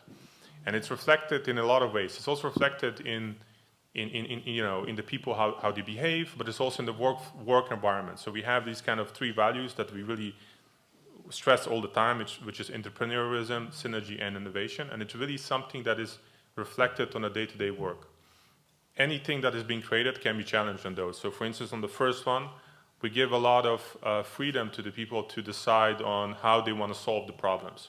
Of course, with that comes responsibility, but the impact is, it means that the impact that you make is direct. You can immediately measure it. I did something, there's an impact, I solved the problem. Second one is the synergy. I really want to emphasize on this. You have quants with software engineers working together. Data scientists, financials, sales, everyone is working together on the common goal, and that can only help you to gain a lot of knowledge on that. And then finally, kind of what the most important, what I would like to highlight, what I see is that a lot of people grow, as in such of the example that I mentioned before, going for finance and tech, but not only people switching, that those are kind of the extremes, but even inside their own field, people are growing as much, and you feel that, and I think that's what makes it amazing. Suzanne, Ian? Yeah, I think for us, what's very important is that curiosity, really. So the will to understand and to contribute. In addition to that, it's team. So the team is very important. The individual, how they integrate, and that is linked to the contribution, right? If you don't feel part of the team, you will not contribute, and if you don't contribute, you will not be part of the team in a way. Right? People can solve a mathematical problem on their own, right? There's problem solvers, but you don't grow a business on your own, right? So it's really that feedback, that team spirit, solving the problem together and bringing the company, but also our clients forward. I think that is important, listening to the client, and that's something that Ian mentioned. Listening in general, which can be hard sometimes. I'm speaking from experience, but it's very important to hear what's being said and hear what's not being said, and work with that as well, right? We are working on developing solutions that we then have to sell to very different clients, right? So clients have different expectations, and they have different ways of solving a problem, and different ways the technology has to help them, and you need to be open to hearing that. You cannot just impose. And I think that's, maybe it's basic social skills, let's say, but they are very important. It's really the team. And I think the second thing that is remarkable about Sequoia is the transparency. So we're very open. Everybody basically knows where we stand, what's the strategy, what's the vision, where we go. It's very much working together. It's a strong entrepreneurial spirit there as well, right? Really contributing, and we're expecting everybody to contribute. So customer support needs to provide the feedback, what's going on the customer side, what's the problems, right? We're very reactive as well. We have to be fast sometimes. So it's really think bigger than yourself and your role. Thank you. Ian. A word that you mentioned there, entrepreneur. So people often think to be an entrepreneur, you need to go and set up your own business. That's not the case. We are what we call ourselves intrapreneurs. We enable the entire team to be creative, to really own everything that they do day to day, and to be a part of building the firm. We talk a lot. We've heard examples here about the fluidity in firms like Nextgate, Sequoia, Governance.com, the ability to make your own role. I think what is crucial to that is being in the right environment that really fosters that kind of behaviour, that kind of thinking. At Governance, I've only been with Governance.com 6 months now, and the growth we've seen, the change we've seen in 6 months is huge. Things move at a fast pace, but to me, culture is incredibly critical. It's the lifeblood of any company. I think culture is a bit of a buzzword, and often you need to really delve into what does culture mean, and is there a difference between culture and values, etc. But essentially, to me, it is what makes the company tick, and that at Governance we've actually created the governance code, So the governance code is essentially that culture, the values, that defines how we operate ourselves, how we operate with our clients, and it's the code which really enables us to provide that environment to our employees to really be part of structuring the firm the next 12 months, because I'm incredibly excited where we could be. But I mean, growth is so reliant on talent, and it's finding that right talent in the first place to join the firm, and they are the people that will really make a huge difference going forward. Thank you. Time check. Anthony, do we have more time, or are we almost done? A couple of more minutes? 2 more minutes. Do we have questions from the audience for our 4 panelists? Anyone? Anyone? Be bold, be brave, be asleep. Yes?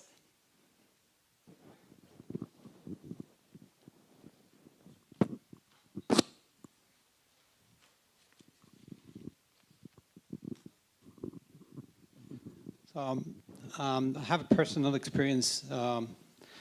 I graduated from a business school, which is in Marseille, which is called Peusch.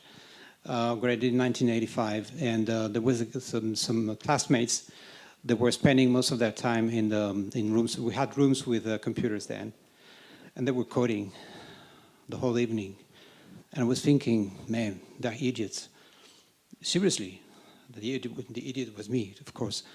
And one of them, Jean-Luc Pétorin, when I say, I got a traineeship in California, an obscure company.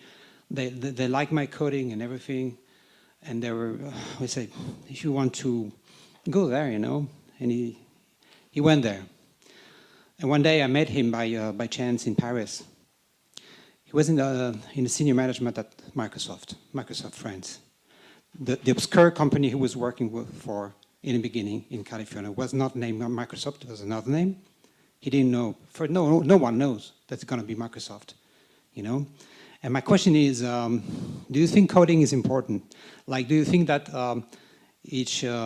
any student should be curious enough to get involved in coding, like as a hobby? If I may answer that, so you know, since I used to be a big coder, and I still am, it's definitely important if you want to. It depends what you want to do, right? Depending in which field. I think for a company to succeed, you don't have to be per se a coder. If you think about the other co-founder, Davide Matucci, he's not a coder, but he found the right people around him that can code in order to achieve the desired result of that. So for me, it's actually short. I think no. It's good to be curious about it. I don't think you will lose anything. The more you learn, the more you read, you will not have, you know, you will not lose out. You will not lose out. It's new knowledge that you've acquired, but it's not essential. If I may just build, well, it depends, but in function of the audience here, if you are interested to work in fintech, for example, or even if you have doubt, well, the question you might have, how can be attractive to those companies? So I would say, well, maybe if you say, I'm good in coding, it will be an asset. But I would also recommend you to show that you can help your hiring manager to solve their problems. So if the problem of the company is I need somebody to code, then it's perfect. If it's something else, then it's better to inquire and to be curious again and again, to inquire about the problems of the hiring company, just because the good companies, they have felt in love with their problems. So they need people to help them solve their problems. So show just that you've got the hard and soft skills and possibly coding, and consider lifelong learning as well. So it's maybe not exactly an answer to your question, but it gives a different perspective, if I may. Thank you. We're out of time. Thank you very much for participating, the audience, for participating, for the panelists, to my co-host Clemence, and I hope that you found the past 45 minutes informative. Thank you again.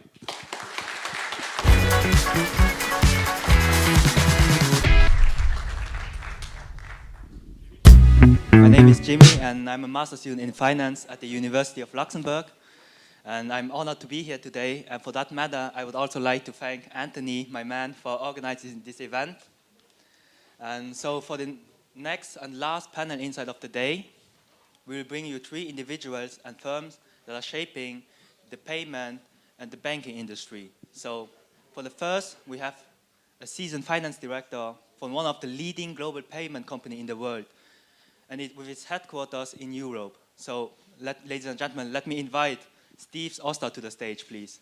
He's the Senior Finance Director in Europe of PayPal. Next, we have someone also really important, and in fact, he's changing the financial services industry since 1999, and he's the founder of DigiCash, later acquired by Payconic. And afterwards, he's also the co-founder of Finology, one of the leading fintech and regtech players in Luxembourg. And in fact, he's the CEO and co-founder of Finology. And for that matter, I would also welcome our event supporter, Raoul Mulheims, to the stage, please.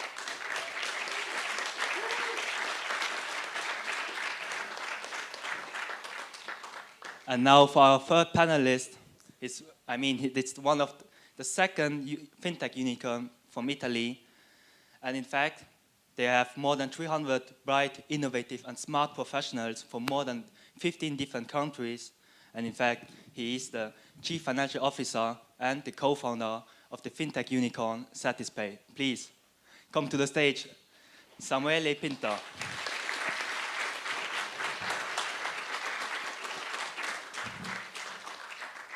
And now, on the moderator side, she's the recruitment manager at one of the award-winning recruitment and selection boutique. And in fact, she's the recruitment manager of 2 recruitment advisory. And please, let me invite Sonia Kulikov to the stage as well.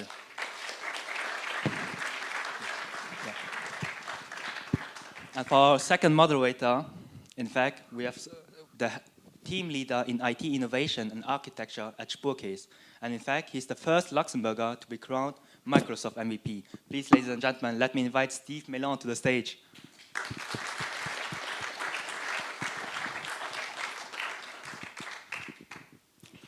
Thank you so much, Jimmy, for the kind introduction. Hi, everyone. I hope you're all well comfortable for the last panel of the day. So we'll be talking today about how technology has entirely reshaped the banking system, the new kind of job that have arisen, and how can you guys get these jobs. My name is Sonia. I work for a Geo Recruitment Advisor, a boutique recruitment firm in Luxembourg. And as a recruiter, our job is actually to get these jobs. I'll be moderating today together with Steve, who's working for one big bank in Luxembourg, and who's actually helping them in their transformation from an IT perspective. Steve, the floor is yours. Thank you, Sonia. So I've started actually in 2005 in the banking industry, really a boring situation at that time. I was a coder, and today coding is still needed. And then afterwards, when the first fintechs arrived, it was very disruptive. So everybody was looking at the fintech companies, and the banks would also like to involve fast and so on. And so the banking became very interesting, attractive. And so today I can just recommend you work in fintechs, work in banking industry, work in financial services. First of all, who are coders over here? Who are really technical guys? Not a few. Financial learning? Okay, yeah, others. So best for you would be also learn IT. Then you have best of both worlds. So who of you is actually using a smartphone today? Are there people not using a smartphone today? No. Okay, PayPal, I think most of you are using PayPal today. So, perfect guy here on stage. Satispay, who is using Satispay? Well, already cool, nice, perfect. And account aggregation. Do you still remember the time when you have a banking account for that app, a banking app for that bank, and so on? With Finology, you can have both in one app. So today, probably you're using their product as well. So thank you for our speakers today, on stage, but for me, the stage is you. We are the recruiters. You are really on the stage. It's like American Got Talent, but you are on the stage and we are in the audience. So thank you also, where is Anthony, for creating this big event and also finding people for this sector as well. So, Raoul, first question goes to you. So, dear Raoul, you have been pioneering in the Luxembourg fintech and financial services since 1999. Wow. You're not looking that old. You and your co-founders also have been an instrumental and in inception of the Luxembourgish House of Fintech. Wow, great achievement as well. Please share with us how you witnessed the IT space evolving. It's a very broad question, so it's going to take like hours and hours to explain. Wake up, well, after lunch. No, just kidding. It's technically not since 1999 I have been in financial services. So I was at university till the year 2000 actually. So I started during my last year at university. Also my first digital company was a digital agency, also starting with maybe the easiest thing to do is to create websites for other people at the very beginning, despite having had quite a lot of ideas about how we could create revolutions in different areas and so on. And it was a little bit like really the early stages of the internet.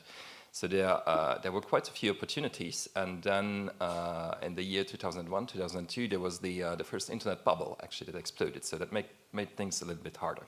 So when asking the question about how do you see the evolution of IT, well, it started maybe really to change back in 1994, 1995 with the with the internet actually being created and creating also the opportunity to access information worldwide, to exchange information and so on.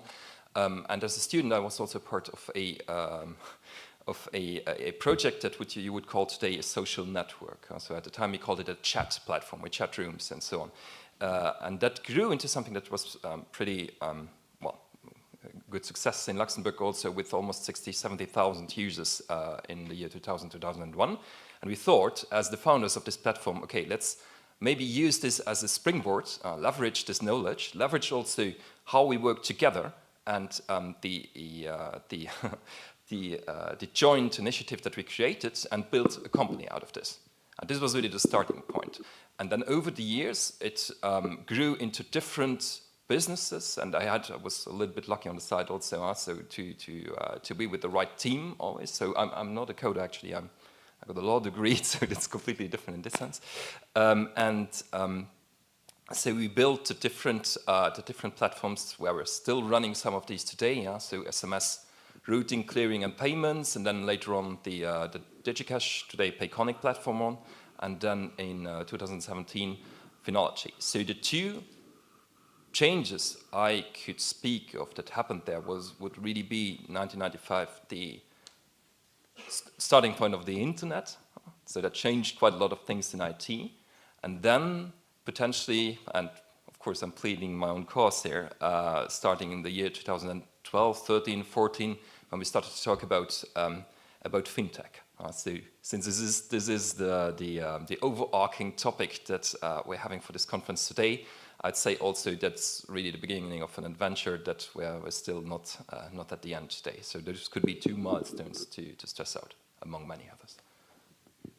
Thank you, Raoul. Thank you so much, Raoul. We all know how successful your path has been, so well done to you and your partners. Talking about a successful company, I'm looking at you now, Samuel. You're CFO and co-founder of Satispay, that has recently become a unicorn. So what could you tell us about Satispay? It was not originally created in Luxembourg, so why Luxembourg? Well, basically Satispay is an idea, an intuition that we had 8-9 years ago already, when we started looking at the payment ecosystem, and we realized that there was something wrong. Lot of cash for many different reasons, depending on the country, and then the credit card networks that, again, for one reason or another, weren't that spread everywhere, also with some huge pushback from merchant, retailers, and so on. So we wanted to look a little bit more into it. And what we discovered is that actually there was space for a big revolution in the retail payment. So credit card I think the first credit card was issued in 1960, 60 years ago. And that brought the system to become really inefficient in those 60 days, because in 1960 there was not digital technology at all, but still these 16 numbers on the card are the ones that are driving the payment.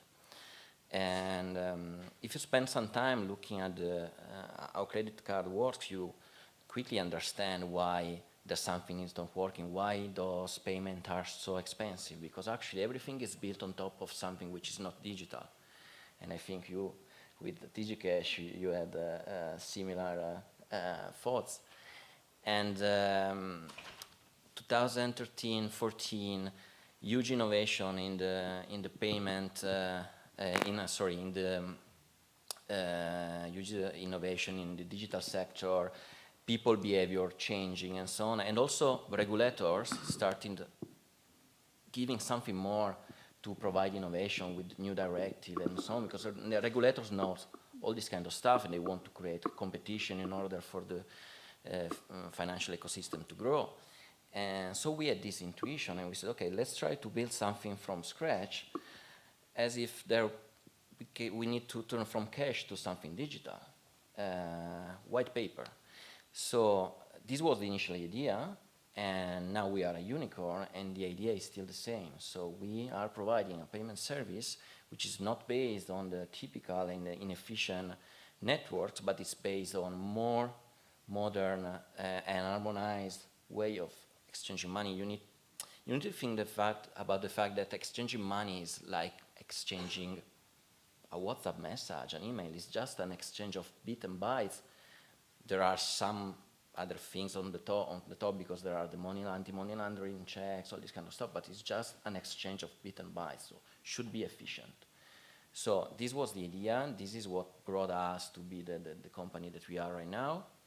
And why Luxembourg? I'm Italian. Part of the team is the headquarters is in Italy. We have quite a huge chunk of the team also here in Luxembourg. The point is that we want to be a European company, and Luxembourg is the perfect place in order to provide European services. So we came here years ago in 2-3 days, thanks to the LHoFT and other people. We managed to meet everybody here, and he said, okay, this is really the place in which we can set up our shop in order to provide services all over Europe. So Luxembourg is not only a small country in the middle of Europe, it is also kind of an incubator for the future. That's true. You need to live it. You need to step in and see what's going on, because actually from the outside, yeah, you can imagine that. But when you are in and you talk with people, really you can feel the fact that we are all here in order to try to provide this kind of innovation in the financial sector. Okay. And we also have big organizations that have chosen Luxembourg to locate. Steve is your finance director for PayPal Europe. Sorry, I know that you have a plane to catch. Are we good with the timing? Or yes. Just so yell when you have to, to leave. So tell us, how is it to work at PayPal Luxembourg? What keeps you going? Yeah, first I would like to really thanks for the invite, and I would like to say hello to everyone. So just to answer to your question, as regard to PayPal, really what's exciting about our company is that we are really providing some value added to the two sides of our network. So we have a customer, obviously, like you and me, but we have also the merchant, and really one of our value is to link the two and to bring product that brings really value to both sides of the network.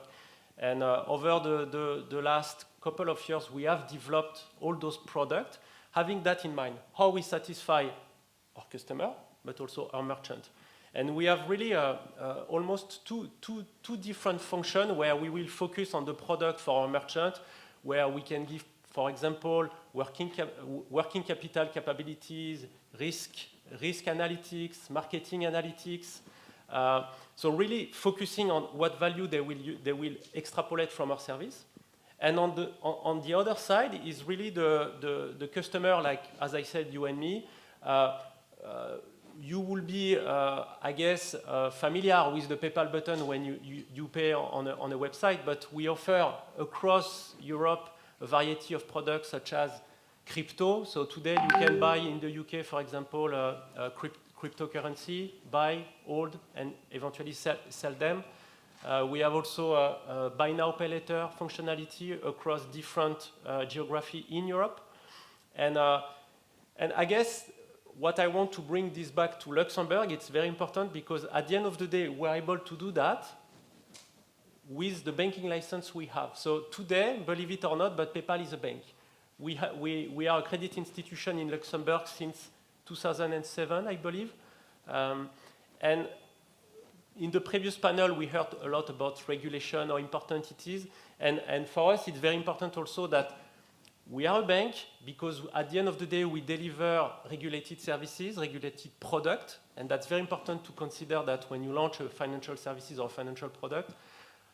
And being in Luxembourg and being in the heart of Europe, we can then passport those products. And if I give a simple example, we launched a couple of months ago a credit initiative, buy now, pay later in Italy. Well, because we have this license from Luxembourg, we don't need to go and ask authorization from all the different regulators in Europe to be able to distribute our product in those countries. So once we have the authorization from the Luxembourg authority, the CSSF, then we passport and we're able to distribute our franchise across Europe. So we were able to launch our product in Italy without going through the burden of asking again authorization. Thank you, Steve. So we go now back to Raoul. So we have been shaping the fintech landscape for a while. Which skills do you believe students today should acquire to compete in the current market? Well, again, it's a broad question. I believe the previous panel also insisted quite a lot on curiosity. I'm convinced that this is indeed something you need to keep, even though there might come some moments where you have frustration and where others, be it managers, be it co-workers, try to kind of slow you down with being curious. So keep it. It's not always to avoid showing off that you're too curious, because that could also then lead to some friction, let's say, but remaining curious at heart or really all over your professional career is something that is very deeply, I would say, anchored in kind of a recipe to success, I believe. So it's also something that leads me to maybe to a second element here, which is you should be, especially when aiming for the tech part of things, not having a technical background, you should be curious about how things work. So not only be an avid user of social networks, but try to create the content yourself. Okay, that's pretty obvious. No, but on the other side also, for instance, thinking about, this is a recommendation I give to people that keep asking me, okay, how can I enter a tech job even though not having, or a tech company not having a technical background or an engineering degree and so on? What could be the ingredients is? Advice is pretty simple. Just build your own website for once. Start out with this one. It's become pretty easy today. So you just use tools like Wix or competitors and so on, and then you discover a little bit how things are done there. And that leads you also then to the way of thinking about how do you create interfaces. And even though you have a degree in finance, in law, in whatever non-technical area, you start understanding at least a little bit how things are made in this area and what the challenges are. And this makes you very powerful also when discussing with product people, but also discussing with the tech people. So, and there you have an edge. You can stand out of the crowd in this sense also, because you start to understand how things work, even though not being at the lowest layer of, let's say, the engineering of the coding of things, being an avid user, but it gives you a good springboard, a good starting point there. The third advice maybe I could share is to you should be an expert in at least one domain. Let me put this from a more negative side. If you're just surfing at the surface, it will be way more complicated actually achieving both goals but also bringing value to companies and teams, because you're as the French call it, généraliste. Sometimes important, but if you don't have this expertise, the knowledge in at least one domain, where you can also draw your reputation, your being recognized by others actually from, and even if it might not be the exact area that you're working in, it gives you this credibility in a context, in a team. You say, okay, maybe he's not the expert here, or he or she, but he or she has proven to be the expert in something else. And then you can also do the analogies. You can take the knowledge from one context and put it into another one. In other words, what I would recommend is not to, if you're thinking about becoming an entrepreneur, don't do it as I did. Don't start right away, maybe. Especially if you're going into an area where expertise is required. Because the expertise, getting it over the first years with your job is the hardest way to do it. Actually, digging 1 or 2 years into a particular domain can help a lot there, because then you can understand the mechanisms, you can understand the flows, you can understand the challenges, the pain points, everything that's related to these domains, and use it as a lever then to create and build upon this knowledge yourself and bring solutions to this. So this might be, I think, the most efficient way actually of either building a company or becoming a valuable member of teams, especially when there's a tech goal in general terms. Thank you, Raoul. Samuele, I have a question about how do you think, or how much your creativity helped you to build the success of Cetispay?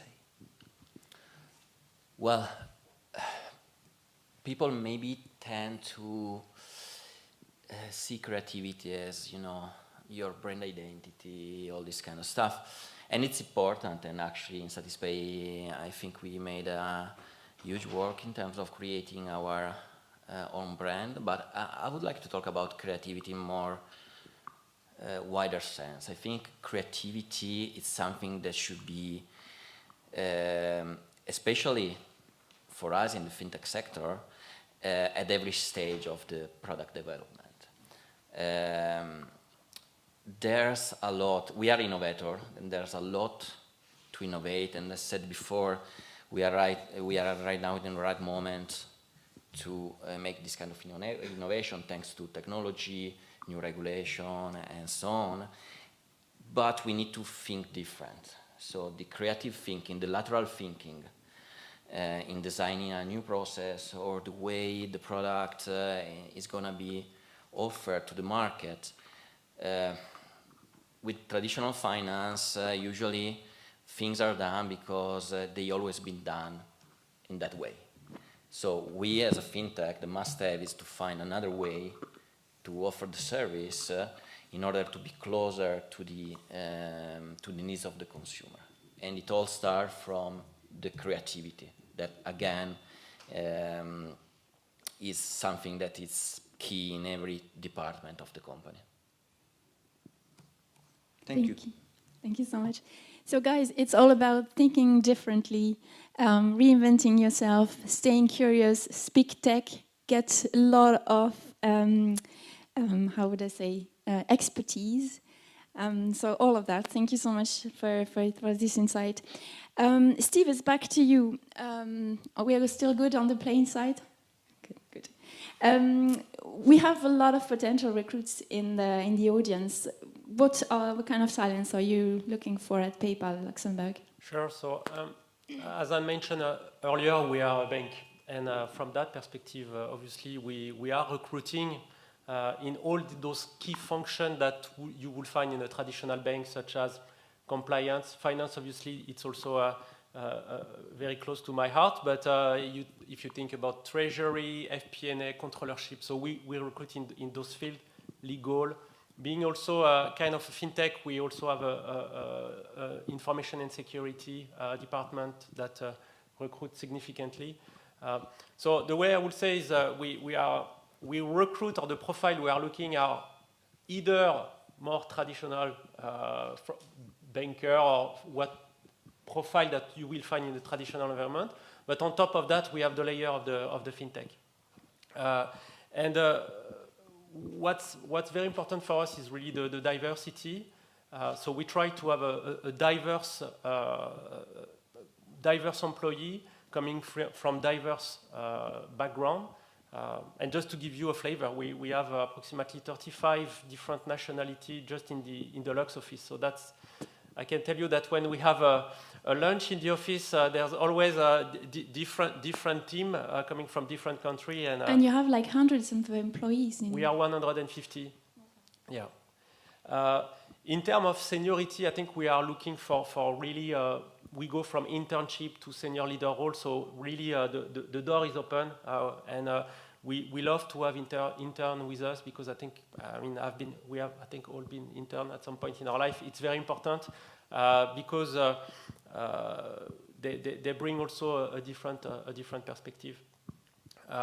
From what kind of talent we are looking at, I think everybody's saying the same thing. In this panel, in the previous panel, we talk about creativity, innovation. The way I see things is that technical skill is almost granted. When you go to a job interview, at the end of the day, your technical skills are on your resume. What is not on your resume is your attitude and is what you have in your mind, you know. And that's what we are trying to understand when we interview candidates, is what kind of attitude they will have when we face adversity or when we face fast growth. And you will have heard today a lot of startup, but also in some large companies such as PayPal, where you have significant growth. What you have to consider is that when you have a double-digit growth, for example, every year, every 2 to 3 years, basically the company double its size. And what happened is that the size of the team, they don't double. I don't know for you guys, but my team didn't grow by fivefold over the last 10 years. So what's important is to have this agility and this creativity in order to evolve the process you're working on.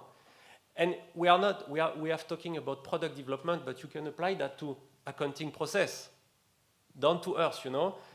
If you look at a financial close, it can take 10 days. With automation, with a bit of creativity, you can transform that into a 2-day process.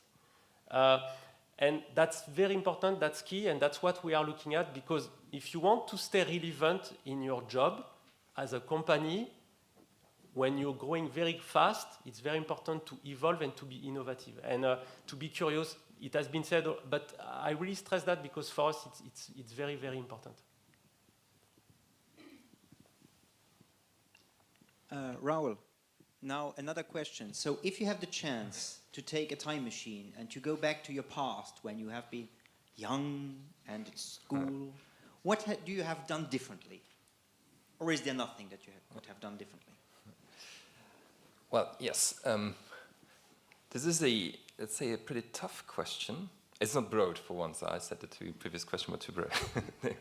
But a tough question because, of course, there are always things that you consider having done not maybe in the best way or in the most suitable way you could imagine, and that you would have done differently.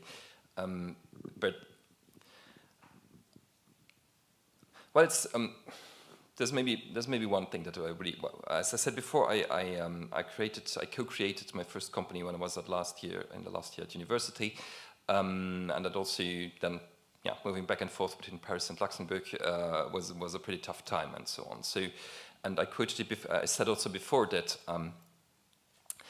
we took at the time because we were founders, where there's only one of us, one of the 4 guys that founded this company, that actually had an actual first job experience. So the others were just starting to work in their own company right away without having worked for somebody else.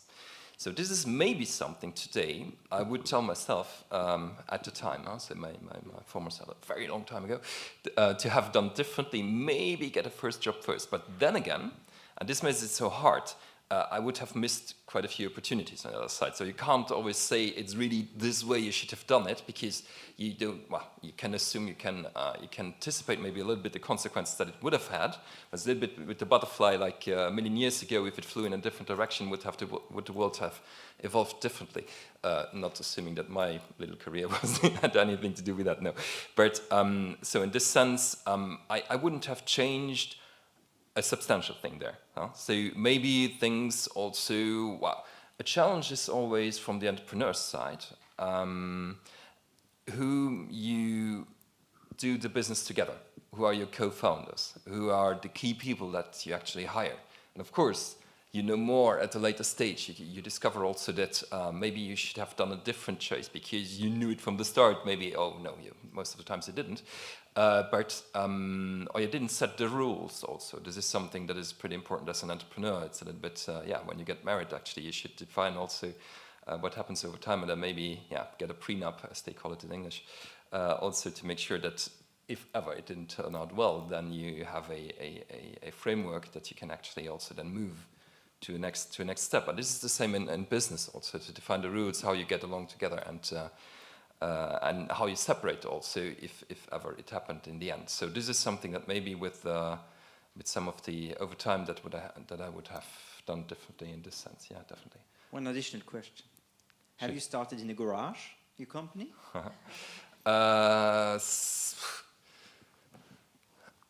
Not technically in the garage, but it was in an office under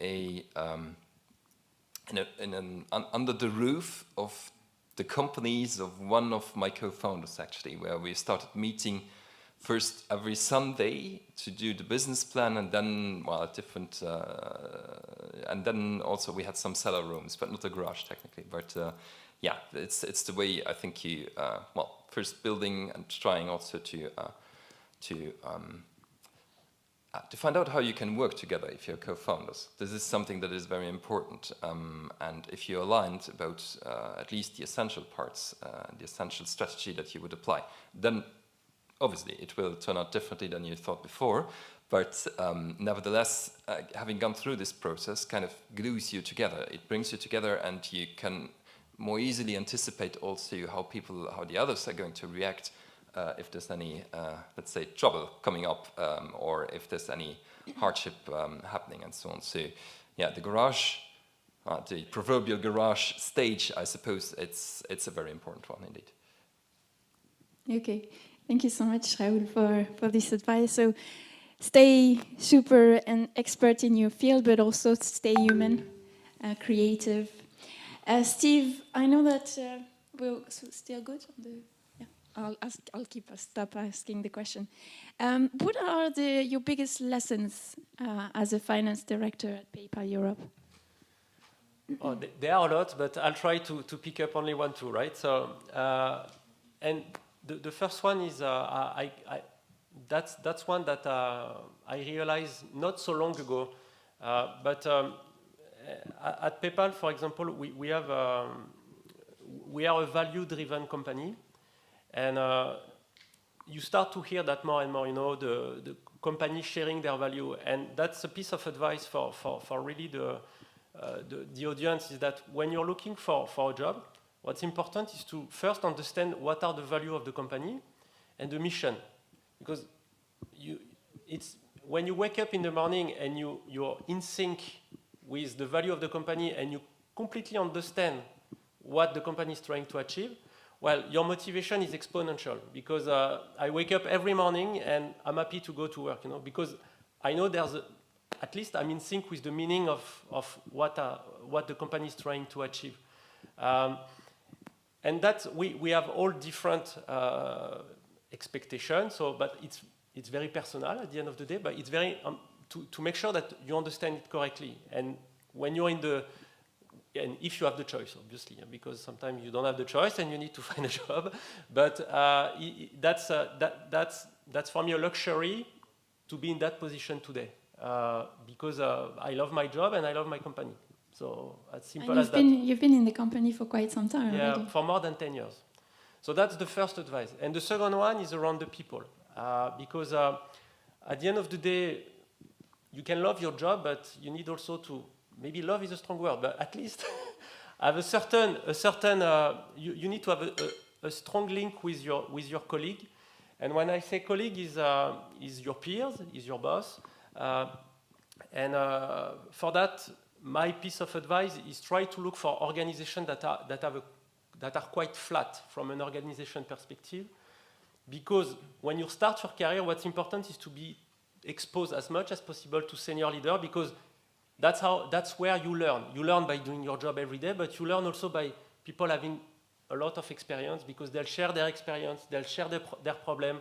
Usually when you face a problem, this person with 10 or 20 years experience, this person had this problem 20 times and maybe struggled to resolve this problem 10 times.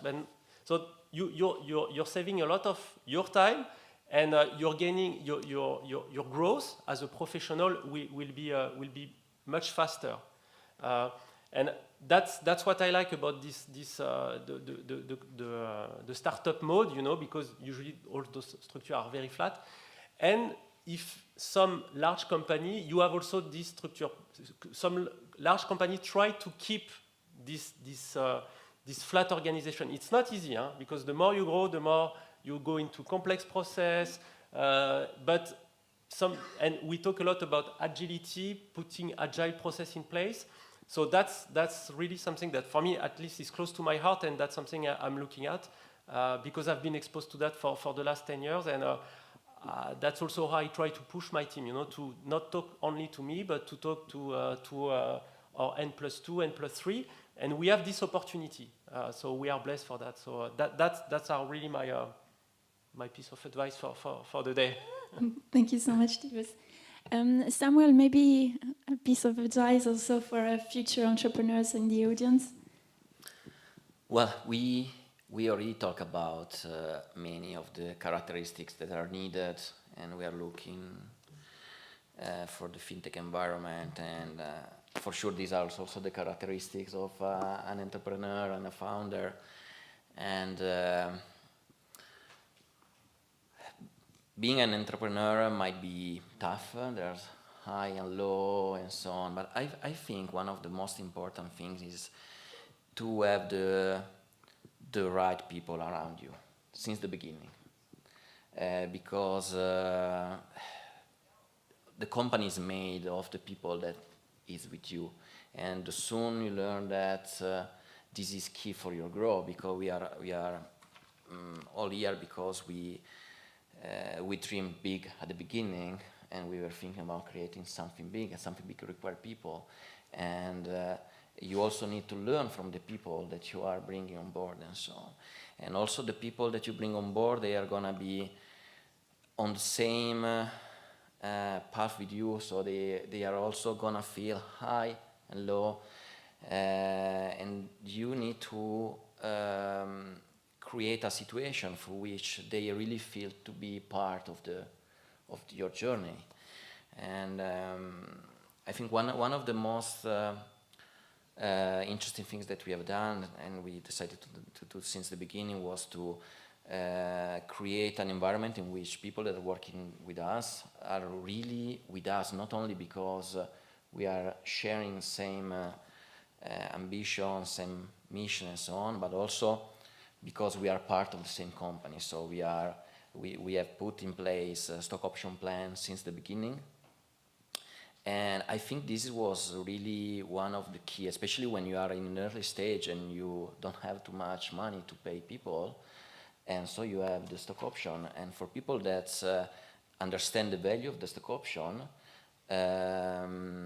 this is great. And I think so far we give away around 10% of our company to employee. And you know, we are and you're a unicorn. Unicorn, so it's easy to make the counting of how much value is in the end of our employee.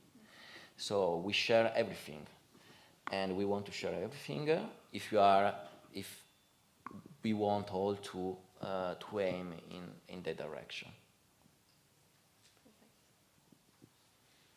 Thank you. So we are almost at the end of our session. So I would like to recap probably some of the day's takeouts. So banking is no longer boring. Finance is no longer boring. And I have something that I would like to quote from Serge from this morning. There are actually 3,600 IT people missing in Luxembourg. So what do you think, how we can change that, or where can we find those talents? Everybody, you're all free to talk.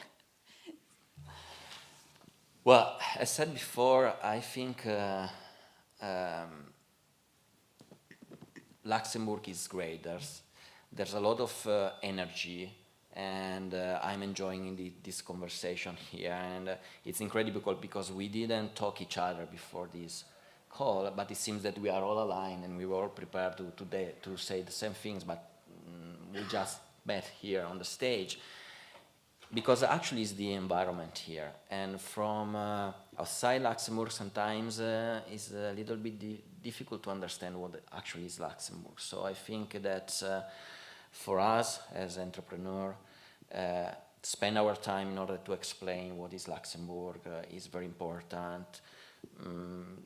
Organization like the LHoFT, we need the people outside Luxembourg to know what we can give here. So yeah, let's keep doing this kind of stuff because we really need that. And the reality is that usually when people decide to move to Luxembourg, then they tend to stay because they love it.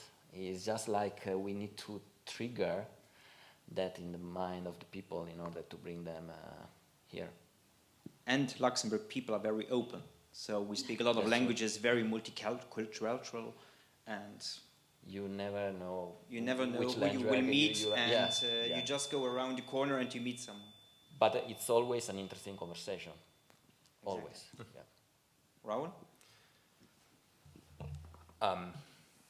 I think there's several recipes, I would again say, that could apply, but that's really the political speech, so I'm going to make it very quick. I think there's an organic growth. We need proper IT degrees and proper IT teaching also at university, at different schools and so on. There's some dynamics in there, so there's some things happening, but this could be further pushed. Then, of course, the external growth, attracting additional talent to Luxembourg, which makes it hard for maybe what we see, but that's many companies actually that make the same statement there. It's easy to hire people that come over with their families and they're going to stay. It's sometimes harder, more complicated to hire people that are, especially if they come from big cities, because you're getting into the province. So to a certain extent, being a native Luxembourger, I'm allowed to say so. No, I keep this at liberty to say so. It's something different. There's also been many changes over the last 20, 30 years, of course, and we've grown a little bit bigger and so on, but it's not the same as the big city you could be used to, of course. Then again, it depends, of course, on what you're looking for. So it's always a very subjective thing.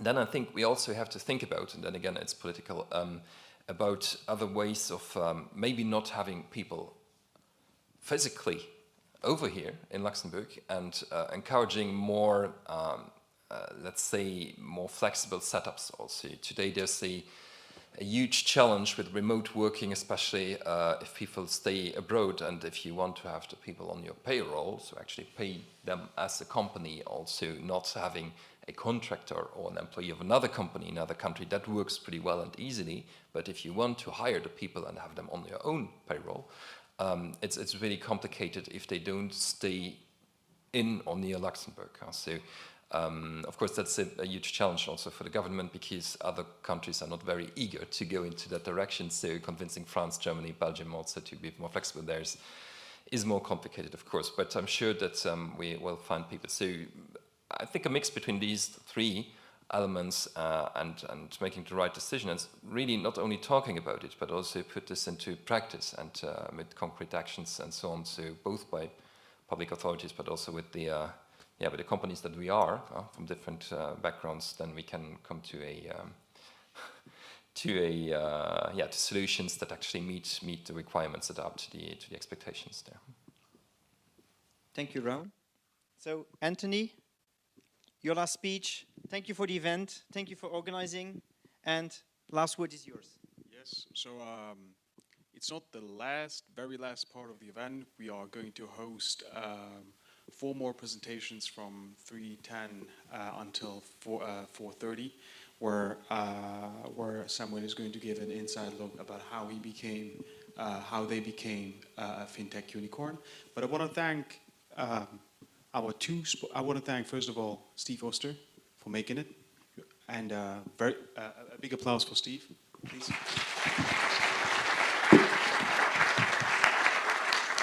And then I want to please give a big round of applause to our 2 main sponsors of the day, Satispay and Phenology, please.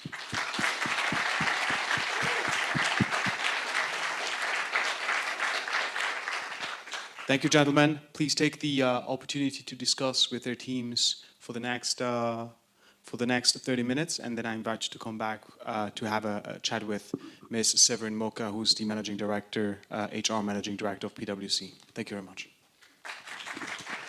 Thank you.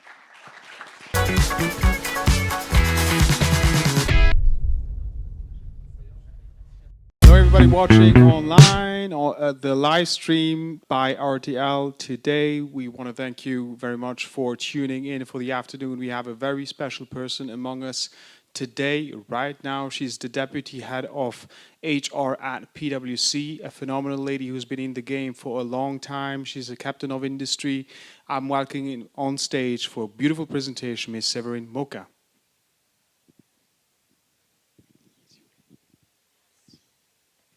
Good afternoon, everybody.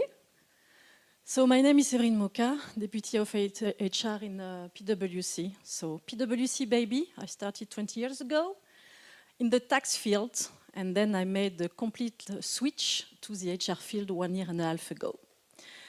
Today, I wanted to talk about a specific topic. You may be used with that, or maybe not. It's about the performance culture complements the performance management. I will be explaining what is a performance management later and what is a performance culture and why we need really to combine both for the time being and maybe going forward. A first slide I really like to share when I'm doing presentation is this one. We made a study in 21 which is showing the fact that people think about changing job. So, and this study showed that 1 in 4 employees in Luxembourg consider probably changing employer in Luxembourg to be very or extremely high within 12 months. Meaning that we need to focus also and to invest on our people, on the people culture, to ensure that we can also retain them. Why we are also a country at risk? So we are a country with many opportunities because we are in the middle of Europe, but we are at risk because of the housing cost and the mobility issues. So mobility issues, you hear on a daily basis maybe all the issues for the cross-borders coming to Luxembourg, and you also sometimes hear about the pricing of the housing. And as a testimonials as well, now when we recruit people from abroad, one of their first concern or question is around the cost of living. So I would be willing to come to Luxembourg. It's very interesting. It's a nice country. I heard a lot of good things around Luxembourg, but I need also to have information, and I heard also that cost of living is increasing. And so they would like to have still a work-life balance that is acceptable for them, but also to have a life after work. You may have seen already this one. I wanted to show you what is the evolution of the companies the last couple of years. We were previously, so when I started my activity, we were really focused only on the performance management and on the profit of companies. So the main focus of the companies in the past was really profit, turnover, etc. The people were not in the heart of the company. That's what we call a corporate approach. It was only corporate-centric. As from the 14, we started having a kind of employee engagement where we started also focusing on the people, but it was more on a top-down approach, from the leadership to the team members. As from the 19th, we entered in what we call the employee experience, where we started also talking about millennials, various generations, and how we also need to integrate them in our organization. And also we started really to more focus on the individual, but always thinking at the first stage about the work. What is now the trend that started, may have also started because of the COVID, is the human experience. A lot of companies in the past were not thinking about having individual coaching or assuming putting this kind of thing in place. We never talked about the burnout some years ago. Never. Now, we can talk freely about the burnout. We talk also about how we can anticipate the burnout and how we can help our people. Some years ago, nobody was talking about these points.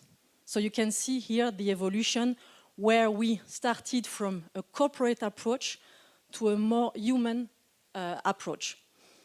And where the performance culture entered in the game, it was as from the 19. So the performance management was always at the top, and then we started thinking about the performance culture. Now, performance culture is clearly part of the evaluation of the performance of our people. So what it is exactly, the performance management? Performance management, we always talk about putting some goals in place. We need to assess the performance of people. So here it's an ongoing process that is between the company and its employees to evaluate their performance. We always talk about an evaluation or a review cycle, for instance, for people who already heard these words. And it's always about, so you will hear this many times, KPIs, metrics, to evaluate the performance. So it's figures that help a company to evaluate the performance of an individual within the company. Within the cycle of this performance management, you have the planning. Once per year, many companies are setting up some goals for their employees. You meet your manager, for instance, and then you define together what will be the goals. People need also to quantify these goals with key figures. Maybe sometimes it's estimated turnover, estimated number of clients you will onboard, etc., etc. So it depends also on the structure of the company. On the second steps, once you have planned the goal, so you act. So the idea is, on a yearly basis, to put in place processes to ensure that you will be able also to meet the goals and then to come back to the manager. Tracking, so monitoring process regularly, mitigate obstacles, and reviewing. Reviewing is, after 1 year, you make an assessment of where do you stand within your KPIs, within the figures, within the goals that have been set up. You collect the feedback, because feedback culture is key in companies. And when we talk about feedback, it's not always bad feedback, it's also good feedback. You did a great job, it's also a feedback that we need to deliver, and not only yes, but culture, so you did something well, but that's really key. That's the performance management system, which is mainly focused on what we said before, the profit. I put you some KPIs, some metrics, because at the end, I would like to get a result. All companies are working like this. but it should not be the only one item to consider now for our people. So, I'm sorry, the slide is not clear. Add to performance management the performance culture. Why is it important? Because performance management, as I told you, it's mainly focused on the profit. It's in a lot of cases also focused on a short-term basis, because we want someone to have the result 1 year after. So we are really in a short-term period of time. And it's not focused on the purpose. So you may have heard a lot of time this word. It's a bit a trendy word for the time being. Many people say, okay, I will do the job, but I also need to have a purpose, to know why, to feel part of the organization, to contribute to the growth also of the organization. So we talk about the purpose, and the purpose is really part of the performance culture. So as you can see here, the biggest difference, it's really that for the performance management, it's with factual fixed figures that are key anyway, that are more on a short-term basis. In some cases, it can also conduct to burnout. If it's not managed in adequation with people, if you put strict KPIs to someone who is not able to meet what is expected, this can then get some troubles for the individuals and get also to burnout afterwards, for instance. It's just an example. Create a positive and motivating working experience. That's key as well. What we started doing, we started also doing some surveys. Surveys to challenge our employees, to ask how do they feel within the companies, but also what they would like to change if they would be maybe the next CEO of the company. That's very important also to get the feedback, to collect the feedback, but it's not only collecting feedback, it's also acting afterwards. Putting some guidance, things in place, because we listen to our people. That's something that is really key, that we see more and more now. And so that's what we started doing. So we started also doing surveys for people who just arrived in the firm, because they were really new and not really focused on the culture of the company. On a yearly basis, we also do surveys to check how do they feel. Are they okay with their compensation? Are they okay with their leadership, etc., etc.? And with the culture, with the flexibility we put in place. And we also do surveys at exit, meaning that when we have people leaving the company, we also ask why. Because we want to know what we could have changed for these people. And we collect all of this information, and at the end, we try also to take some action.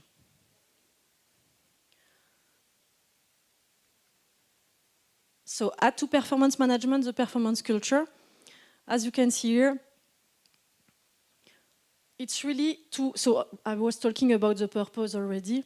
So why we are here, every people within a company during his career ask himself or herself, why am I here, what I am bringing for the company. Sometimes people are just joking, they just tell me, Séverine, when you talk about the purpose, it's fine, but what can I find in the audit world? Okay, yes, indeed. You can be an auditor, but you can also do other things around your daily task.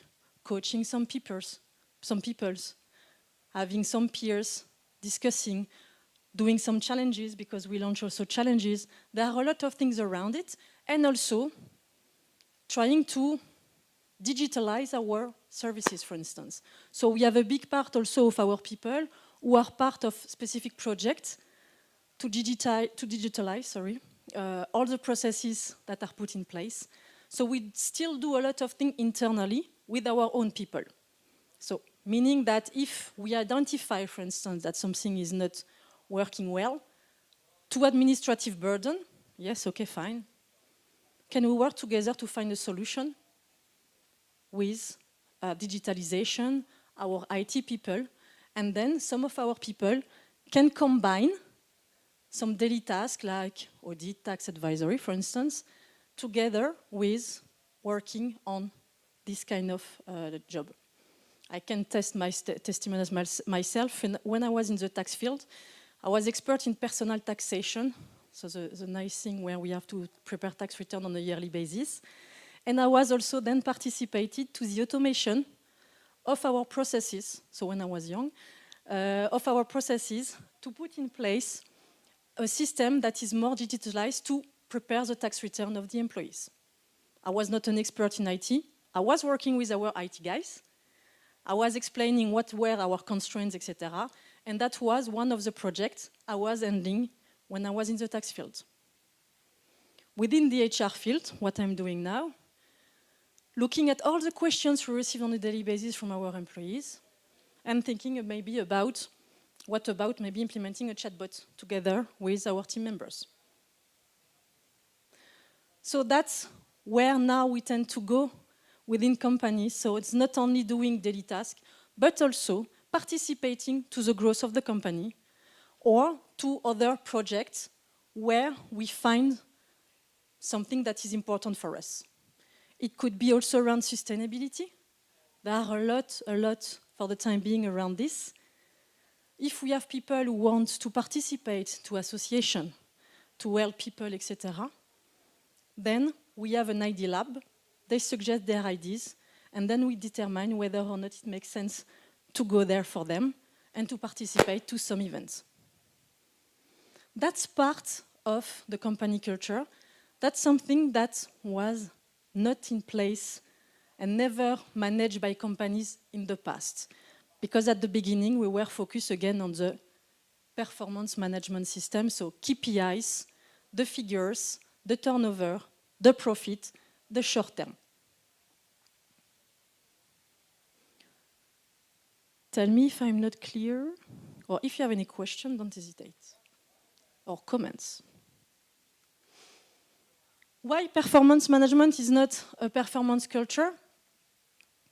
As I said to you, we talk about the purpose. I will not, again, talk about this. But the purpose and the sense is now key for our young people. When I was doing campus events, when students were meeting me, the first thing they were asking, and last time it was also, do you have someone who is only specialized in the well-being of your employees, in the care of your employees? This week, we made also an event with students from the secondary level. They were also asking questions, what about care of your people? And the question on the compensation came only at the third place. Their priority was the well-being, care of the people, and the flexibility. So we see clearly an evolution, and this is something we really need to consider for the future of the companies as well. Performance management focuses on short term, so I already said this to you, where the performance culture focuses on longevity. You know that in Big Four we have a huge turnover, a huge rotation. We have 27% of our population that stayed 1 year and 7 months. You can imagine the turnover we have in companies like Big Four. So we need to move, we need to adapt ourselves to this population. Performance management has a performance emphasis, where performance culture has a cultural emphasis. As I told you, the cultural part is now clearly a big part of what a company needs to consider and need to set up. And for people who already work for some years, you can also see the difference when you talk with some new joiners arriving. We have also now the fact that it's more and more international in Luxembourg. This is also a point we need to consider to ensure that the onboarding of this population is well done and that we do not lose these people after 1 year or 2 years. People should really consider this as a kind of adventure when they join a company now. As you can see here, it's really the main difference between performance culture and performance management. Performance management at the bottom mainly focus on, again, KPIs, appraisals, performance indicators, so metrics, etc., where in the performance culture, we have the focus on well-being, culture and behaviors, recognition. Many companies also now are setting up recognition system. I did a great job with my colleague. I have a recognition system that is in place. I will give him or give her some points as a recognition. That's something that clearly was not existing 10 years ago. Diversity and inclusion is also key. So we talk a lot about this. It's not a trendy word neither. We need to consider this in our organization as well. The gender balance is important. The inclusion is important. So we need also to take this into account. And as well, when we make the campus event, the questions also we have from our students, is what do you do for the planet? What do you do for the diversity and inclusion? That's also part of the concern of you. And that's all the companies, all the employers need to consider as well. And it's not only about talking or writing. Here, it's about acting.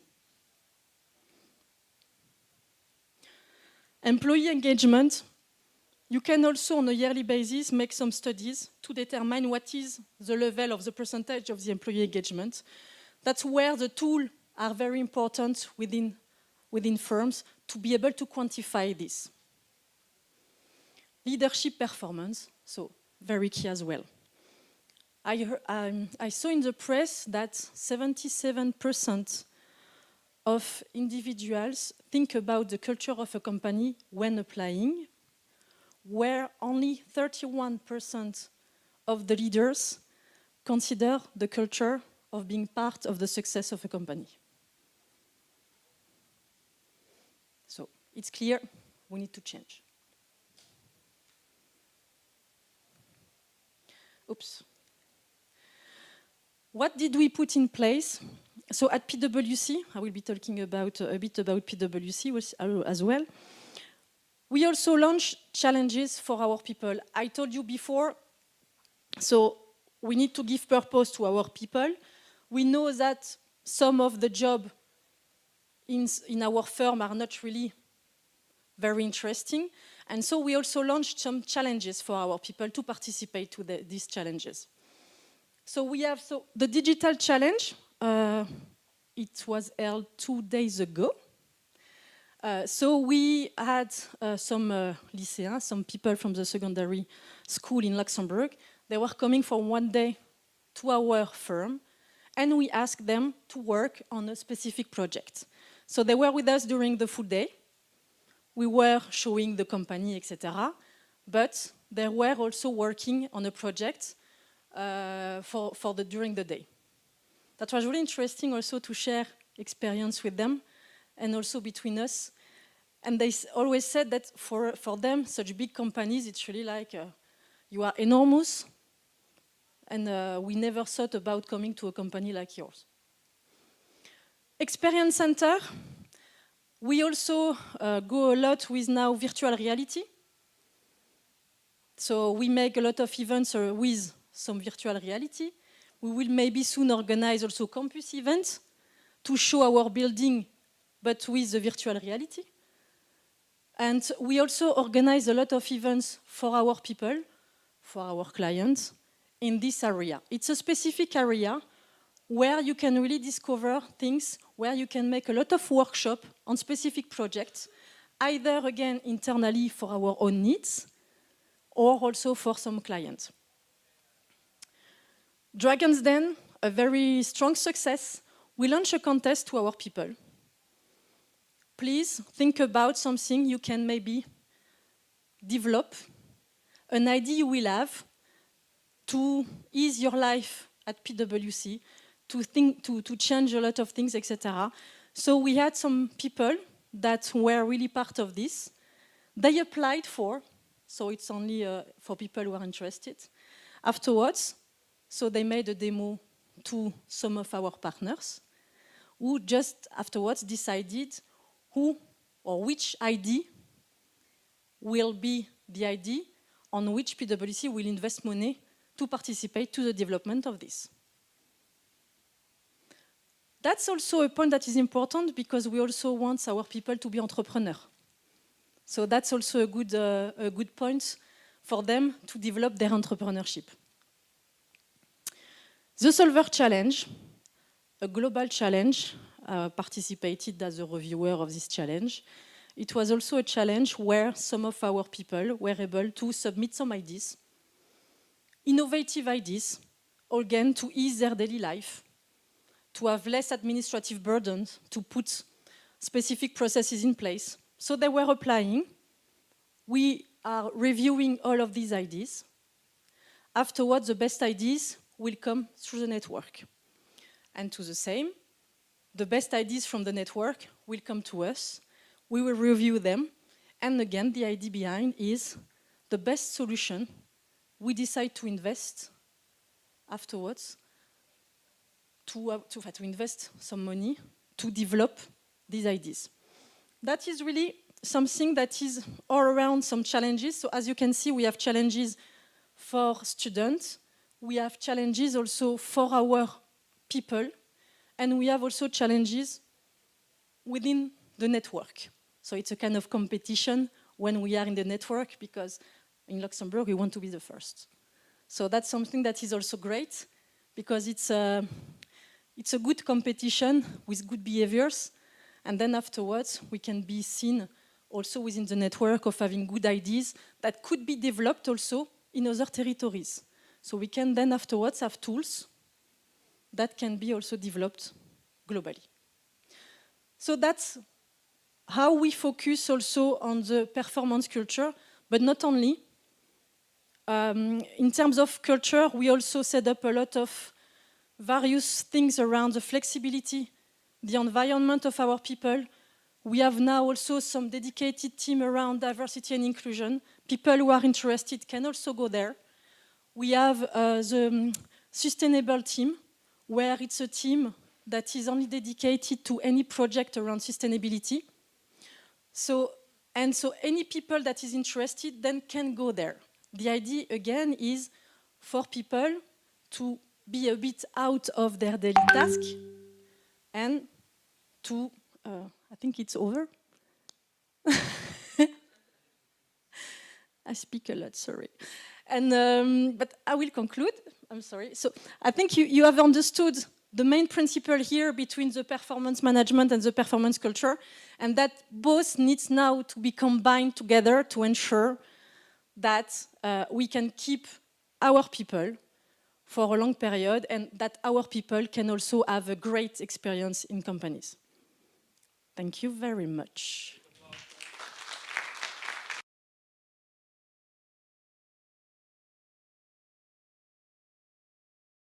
Hello and welcome everybody. Thank you for those of you who have stayed or those of you who have tuned in for this talk on Fintech Recruits. This is going to be a panel about phonology. My name is Jess, I'm a journalist for Silicon Luxembourg. Now, to help you guys discover the many rewarding career opportunities that are out there in Luxembourg, over the next 20 minutes, you're going to be hearing from 3 employees at the payments startup, Phonology. And that it's actually a scale-up now, which celebrated its 5th anniversary this year. But before we go into the talks, I just want to do a very quick survey with you guys. By show of hands, how many of you today used your phone to pay for your travel or your lunch? Pretty good, huh? I'd say that's a majority there. How many of you used a card to make a payment? Similar number. How many of you used cash? Oh, it's kind of embarrassing to turn up to. Some of you are probably thinking, what is cash? I don't know. Maybe the people who live in Germany in the room can explain to you afterwards, because cash is king there still, unfortunately. So nothing against Germans. Why do I ask about mobile payments? Well, 10 years ago, before fintech fever reached Luxembourg, the founders of Phonology built and launched a digital payment system called DigiCash. Now, this pioneering platform was acquired in 2017 by the Belgian company Payconic, and a survey that was conducted last year found that Payconic is now the most widely used digital payment platform in Luxembourg. So it's a massive, massive success. Now, the original DigiCash team then launched Finology, and which is an award-winning Swiss Army knife for the digital financial industry. It provides tools and platforms to improve the customer experience. Today, Finology employs 40 people from 13 different nationalities, and you're going to be seeing them on the screen behind our speakers during the course of this presentation. So, our first speaker, I'm going to get a bit closer to you guys. Our first speaker, it feels a long way away, doesn't it? Our first speaker joined Finology in April this year. He's a recent graduate. He has a degree in engineering and a master's in management. Prior to joining Finology, he spent a brief time with EY. Edgar. So we all want to know, what are the advantages that you've noticed working at Finology? What is it that makes it such a great place to work? Thank you, Jess. So yeah, I'm a fresh graduate, as you mentioned. Fun fact, the graduation ceremony has been delayed due to COVID, so it's going to occur in few weeks. So yeah, very fresh for me. I'm still in new shoes, guys. So the first thing I would mention is you're not just a member at Finology. I really have responsibilities that I need to work on a daily basis, and that's really valuable to me. And just quick example, I'm providing Nadej with the monthly financial figures, and whatever is the insight I can provide her with would be interesting for her and for the management, for the company. And that's, for me, I feel like I'm adding value to the company and to the society overall, because I also feel like the products are valuable for the whole society. Furthermore, I can directly improve the processes internally, and that's something I couldn't feel that before, because it's a quick win. You spot something, you discuss that internally, everyone agreed that, okay, it could be improved this way or this other way. I do it with other guys that are more knowledgeable on some other things, and we improve the processes. And for me, this is extremely important, because I have this entrepreneur mindset, and well, this quick win really enhanced my vision of entrepreneurial mindset. And well, I really feel like Finology allows me to have this wish exhausted. The second point would be the fact that, okay, I'm a young manager, I know, and I'm not very experienced. That's a fact. But then I'm working with people who are more experienced than me. And I can leverage on the knowledge of these people, and that's extremely valuable to me. Another quick example would be, so there's a team, and I don't necessarily know how to set up objectives and weekly, let's say, meetings, and what would be the targets for the upcoming months, and so on. And for that, Nadej is helping me and explaining me how to structure that in such a way that everyone is happy in the team and things are going on in a smooth way. And I can extend that to all the departments of Finology. And for me, this is extremely valuable, again, for my own experience. If I want to further, I don't know, develop a company or be an entrepreneur, then that's already valuable as a person. So yeah, that would be the 2 points for me. Thank you very much, Edgar. So our second speaker is Head of Finance, Administration and Human Resources, and most importantly, she's Edgar's manager. She served as Head of Compliance at PwC, and then she joined an animation company in Luxembourg. She has a master's in Management and Finance. Nadej, thanks for joining us today. So what we want to know from you is, how do the team mindset and individual personalities at Finology, how do these differ from other less entrepreneurial companies you've worked in? I would say at first that, okay, the company is around 40 person, and splitted in 15 nationalities. So it's still family size, I would say, flat hierarchy. So it allows people to be in close contact with anyone in the team. What is different from the experience I have currently compared to what I had is really, I would say, regarding the team members, a perfect mix between knowing together where we want to go and being aligned on that, and have the flexibility to discuss about the how. So in a way, for me, it's also a mix of creativity, because you can share a lot of ideas around how we want to go to such objective, and it's also a regulated entity. So at some point, we know where we want to go, and we have maybe not constraint, but we need to find the right balance to respect a lot of compliance set of this kind of company. So a mix of procedure and creativity, and a mix of flexibility and I said yes, flexibility and linked to the creativity, obviously, and objective that we have together. It's it would be the most different thing I've seen during my career. That's great. Thank you, Nadej, for summarising those. So our last guest joined Phenology almost a year ago to become Senior Manager Marketing and Bank Engagement. She studied a Bachelor's in Science and then a Master's in European Public Affairs. Since then, she's had a glittering career in corporate communications and public affairs. Victoria, thanks for being here today. I've just forgotten the card with the question on it. So we said already that Phenology is a young scale-up and that its founders are very deeply embedded entrepreneurs. Can you explain, what does this entrepreneurial spirit look like in practice for you every day in the workplace? Yes, so thank you, Jess, first of all. So how would I describe the entrepreneurial spirit at Phenology in practice? So I think, first of all, it would be that I have the feeling that all of us, so all my colleagues and the whole team, is kind of taking real ownership of their jobs and roles. So they're really responsible for their task, and they're not just simply executing what they're told, but really asking also a lot of questions.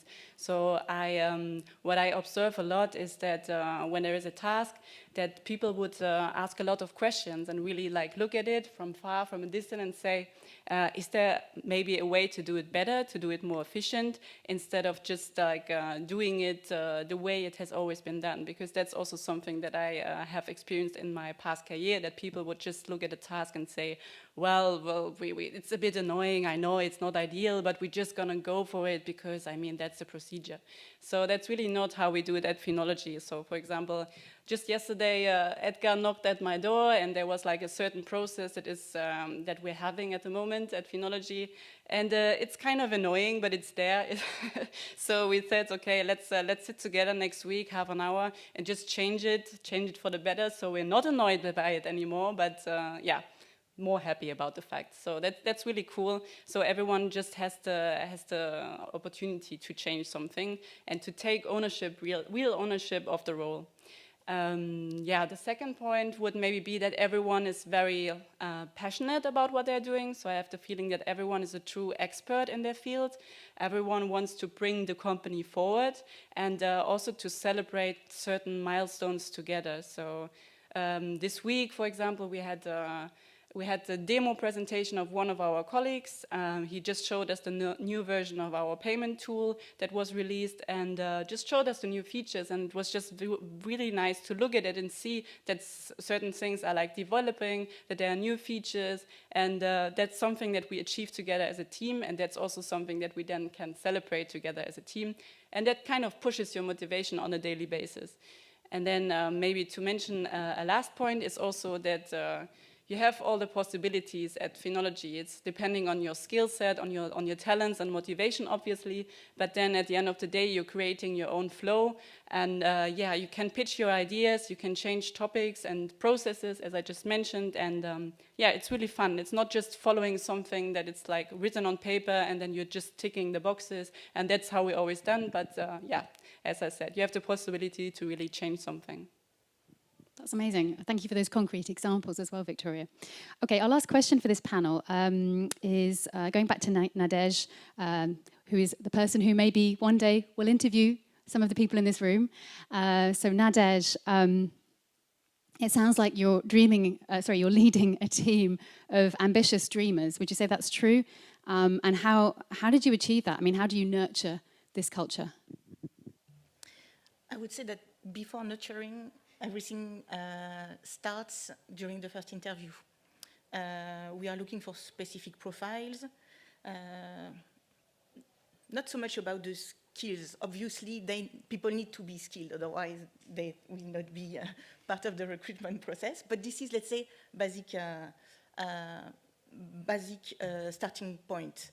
Then we are looking for attitude. So curiosity is an important point for us, which has been mentioned a lot, I think, today during the different panel. Curiosity, a can-do mindset, I would say. So thinking about solution before thinking about excuse for not doing the job, I would say.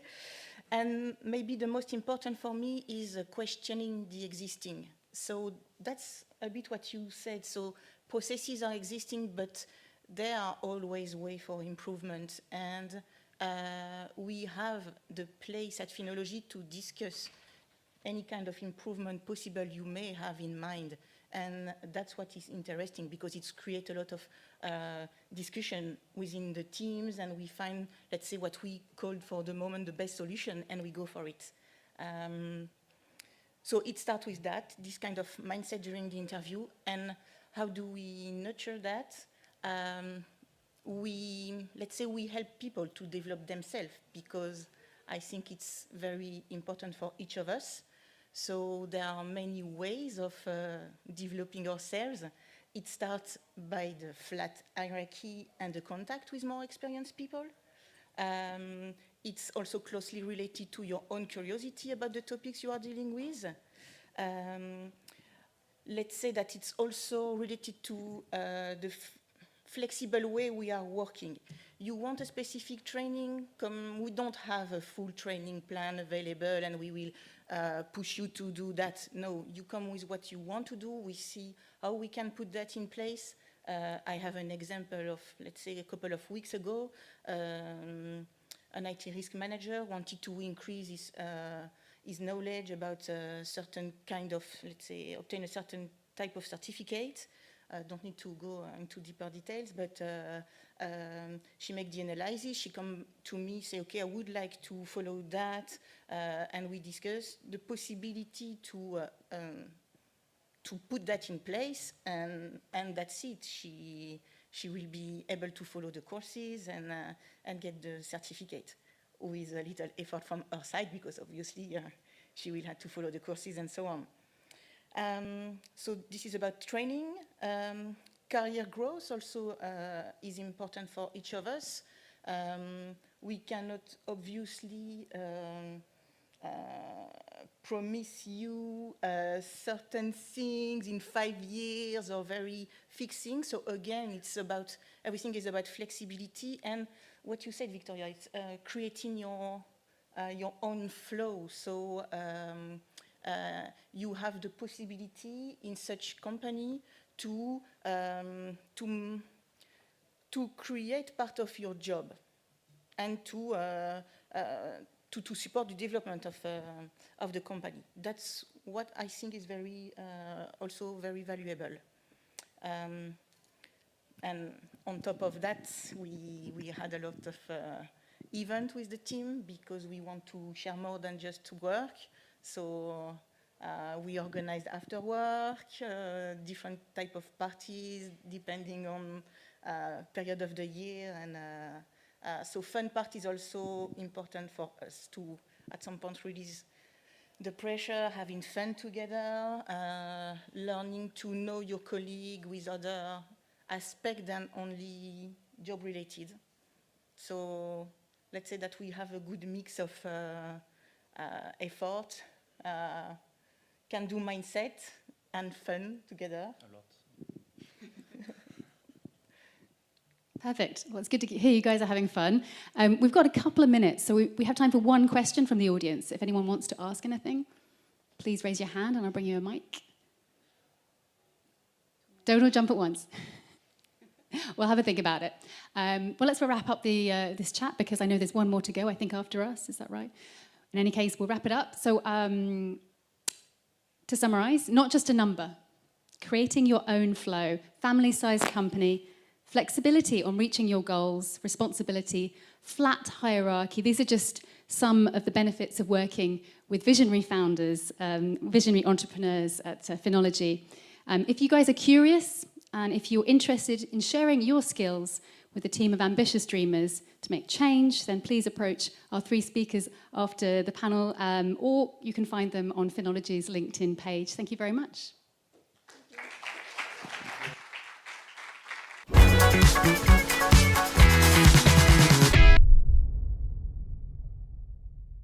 I don't promise a deep dive into the metaverse, but at least I will try to give you a quick overview in 20 minutes. So basically, I'll be talking about the Web3 metaverse. I am Julien Gratz. I was the head of publishing at the Sandbox, which is one of the biggest Web3 metaverse for a bit more than 1 year, 18 months in total. Onboarding all types of video game development studios, people who were creating some DeFi projects, PFP protocols, that kind of things, to the Sandbox metaverse. So maybe to clarify one thing from the beginning, so you can quickly understand what a metaverse actually is, you have to understand that it is a virtual world. And out of these big mass of virtual worlds, you have 2 main types, which I will define as the online games on one side. So basically, this is a set place with set rules, a set target, and a challenge that has been created by a game designer or a game development team. So basically, you go there, you beat the boss, you take the loot, and you get out of it. So this is just a moment out of time, out of space that has no real impact on your daily lives. It's just to have fun, and this is very good for doing that. And on the other side, you have the social hubs. Social hubs, this is a bit different because you will enter there not necessarily as your true self, but you can enter with an impersonation of yourself. So it can be an avatar, it can be a digital twin. But the goal is really to go there with some part of your identity. And then you won't have a boss to beat, you won't have some quest to perform and to beat. You will go there to exchange about your tastes, you will go there to discuss with your friends, or even to meet some new ones. So this is completely different, because you don't go there to beat a challenge. And to give you a brief history of these social hubs, well, I decided to take 3 main dates, which for me are quite important. The first one is the creation of Second Life, which is known for being one of the first, if not the first, social hub. So it still has a lot of importance, even today, while we are about 20 years after its original release. So you can see that it is still having quite an interesting revenue that it is generating, and it still have more than 200,000 daily active users, which is massive for a game or a social hub that would be that old. Second big date, well, we know that there were some interesting VR headsets, such as the Virtual Boy, but let's say that it truly started for the mass market with the VR and the Oculus VR headsets. So it gave to the social hubs more visibility, more deepness, and more attractivity to the general public audience. And the last big date for me is, well, Meta and Mark Zuckerberg announcement of the renaming, the rebranding of Facebook. if you don't trust that it was a big date in the metaverse history, you just have to check on the Google Trends searches. I believe that you will see a massive difference between the day before and the day after. So one of the biggest questions I got from like everybody, players, like gamers, people creating some experiences, PwC, or even my mom. Basically, the question is, what can I do there? Why would I go inside the metaverse?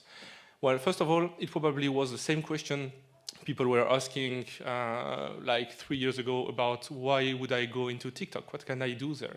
Or in 2004, like what can I do in Facebook? Well, or maybe 2,000 years ago, what can I do with a wheel? Or, so basically this is just a question about finding some use cases and see what I can actively do in these spaces. And I do believe that the younger generation will be the one finding the new ways of using the metaverse. So just to give you at least 2 concrete utilizations that you can have today, well, I do believe that you spend at least maybe 40, half of your awakened life today at work. Well, you can work in the metaverse.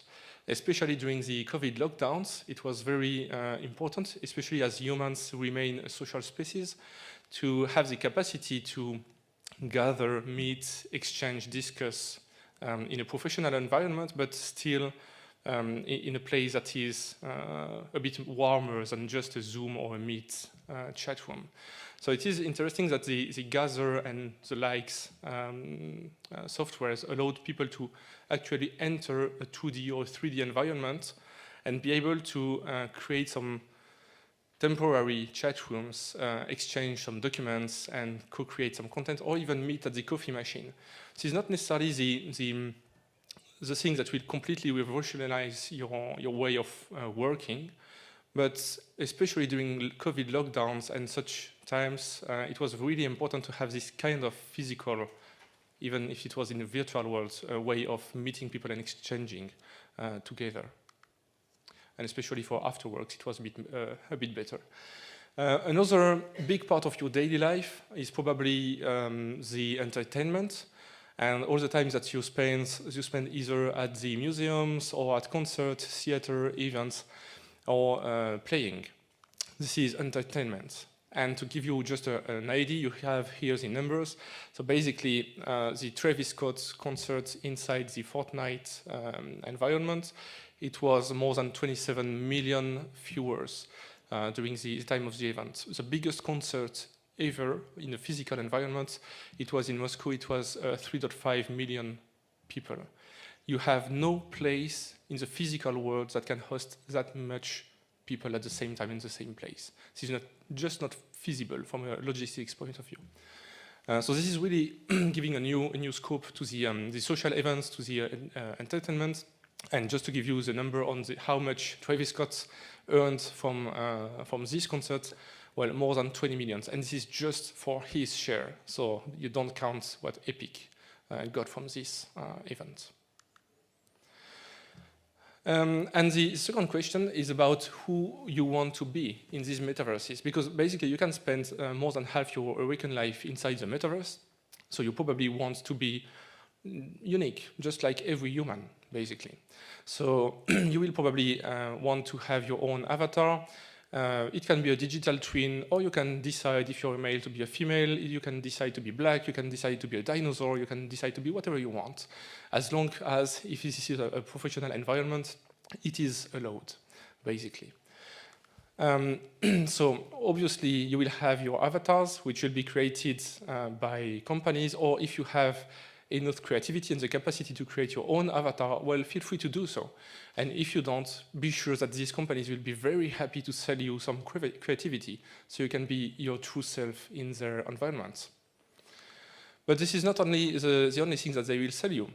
You can also decide that you want to wear some Nikes, you can decide to wear some Adidas, you can wear Lacoste, and many other brands. Basically, this is your choice, and some people really want to showcase either their values or their tastes in terms of garments usage in this environment. So this is really already a big market. Just to give you an idea, In 2020, Roblox, which is one of the, I would say, Web2 metaverses, generated nearly 2 billion USD out of sales, and it was just for the avatars, garments, and access to the digital experience. So this is really a massive market. So yeah, this is only the beginning. So obviously this is very recent, less than 20 years for the creation of the first social hub, and so the metaverse is even younger. So this is just the beginning. We are only scratching the surface. We are only exploring the very first basic baby steps, which are just copy-pasting what we do in our daily lives. But soon we will probably be able to take some lessons inside the metaverse.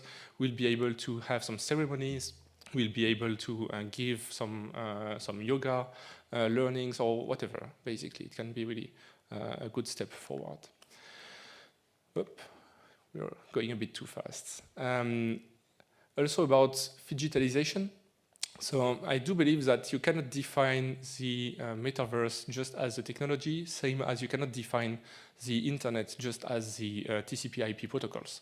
This is more about a convergence of many technologies, such as the deep learning AI, such as the virtual reality, augmented reality, mixed reality, the Internet of Things. All these things will allow you to have really a huge collision with the digital world and the physical world, provoking what we can call the digitalization. And this will really allow you to not only live inside the digital world where I used to spend most of my time as a gamer, or in the real world, like where you go when you want to work, but you can have a mix in between and be able to really travel the world very fast, meet some people from everywhere, and share your culture and your opinions there. Well, maybe it will be a small market, but according to Citigroup, it won't. It will be quite a big market, up to 13 trillion by 2030, and it probably is why you have so many big tech companies rushing into this metaverse opportunity. So for now, it may seem to be just a buzzword for you, and you may not see all the applications of it, but be sure that in the coming years, it will become a very huge thing. About these big tech companies, we are here at the Fintech Recruits with a lot of people talking about Web3, so blockchain, crypto, and decentralization. Well, you probably know that all these companies are inherited from the philosophy that you could have in the Silicon Valley, and that is still very much alive. That is that you either have a monopoly or you just die. Well, I do believe that indeed, if you want to secure your market and be huge and make a lot of money and have a huge valuation, you probably indeed want to have a monopoly, and it will be your role to ensure that the authorities still believe that you don't have such a monopoly.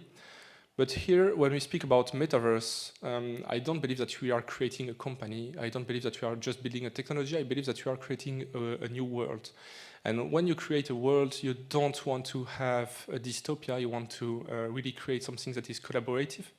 And I do believe that if you want to really create something interesting, we need to focus on allowing people to enter, allow people to share, to co-create, and to share the value of what we are currently creating. So the same as you don't own Wikipedia, or you don't own the internet, the goal wouldn't be to own the metaverse, to be able to really decentralize those things. And this is why I spoke about the Web3 metaverse. So I don't want to spend too much time here and speak about blockchain, DeFi protocols, and how you can stake or unstake your NFTs, etc. Obviously, we can speak about it later and how it is relevant in a metaverse. But yeah, basically, this was the few insights that I wanted to share with you, and also to make a small slide of promotion. So basically, I'm now no longer working at the Sandbox, and I'm promoting the Web3 Metaverse here in Luxembourg with my company Let's Play. So if you have any question, just feel free to ask.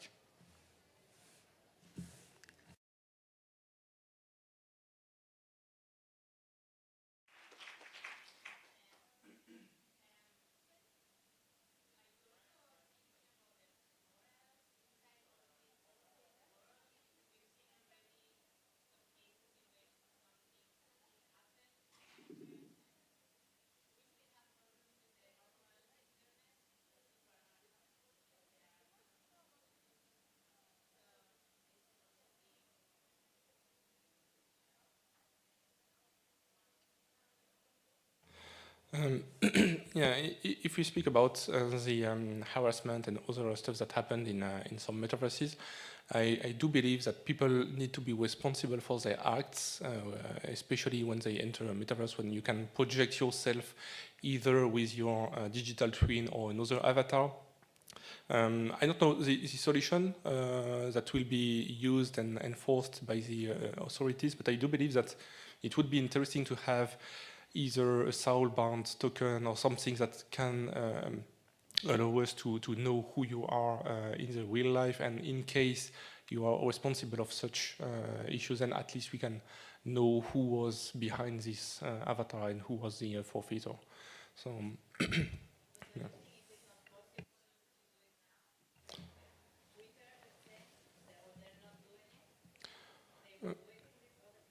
Well, you cannot really do it either. Would it be with Facebook, Twitter, or any other social network? Because basically, if you get an account banned, you just have to create another one, and you can start again to be just destroying the community. So it is, I believe, a big question that will be needed to be tackled by the metaverses themselves, and to decide if they want to have a truly open, decentralized, anonymous platform, or in some cases, and I do believe it is a good solution here, to have people be accountable for what they do in the metaverse. So obviously you won't be able to kill somebody in the metaverse.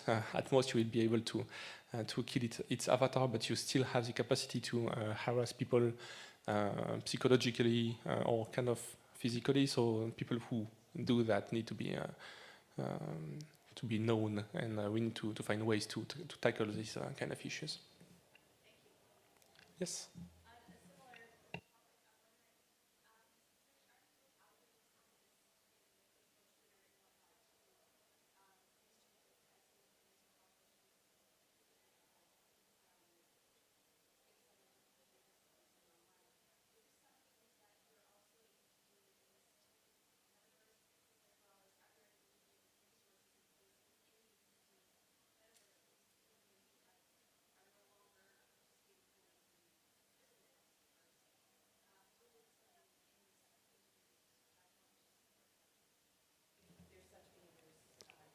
So to protect people from these behaviors, right? Well, for now, the tools are definitely not ready for that. Just to give you an example, in the sandbox right now, we don't have the capacity to integrate the PEGI ESRB rating that we could include. It is necessary to have that. Right now, they are still in alpha season, so this is still very early. But obviously, yes, when they enter the gold version of the game, they release the metaverse with the UGC, especially with the user-generated content. We need to have the capacity to first ask the creators to mention that their experience is 18+, contains torture or that kind of things, because we don't want to ban some content. You don't want to, just as on the internet, you don't want to ban movies, certain type of movies, or you don't want to ban some types of content. You just need to be able to verify them and to advertise to people who will enter these spaces, so they know before they enter. And especially in regards to children and that kind of public, you need to be able to do that. But for now, the tools are not ready. But yeah, most certainly in the coming 5 years, we'll have the capacity to say, okay, you are children, so you have a child token, and you cannot enter this kind of experience because it is rated 18+, and you won't be able to enter. So.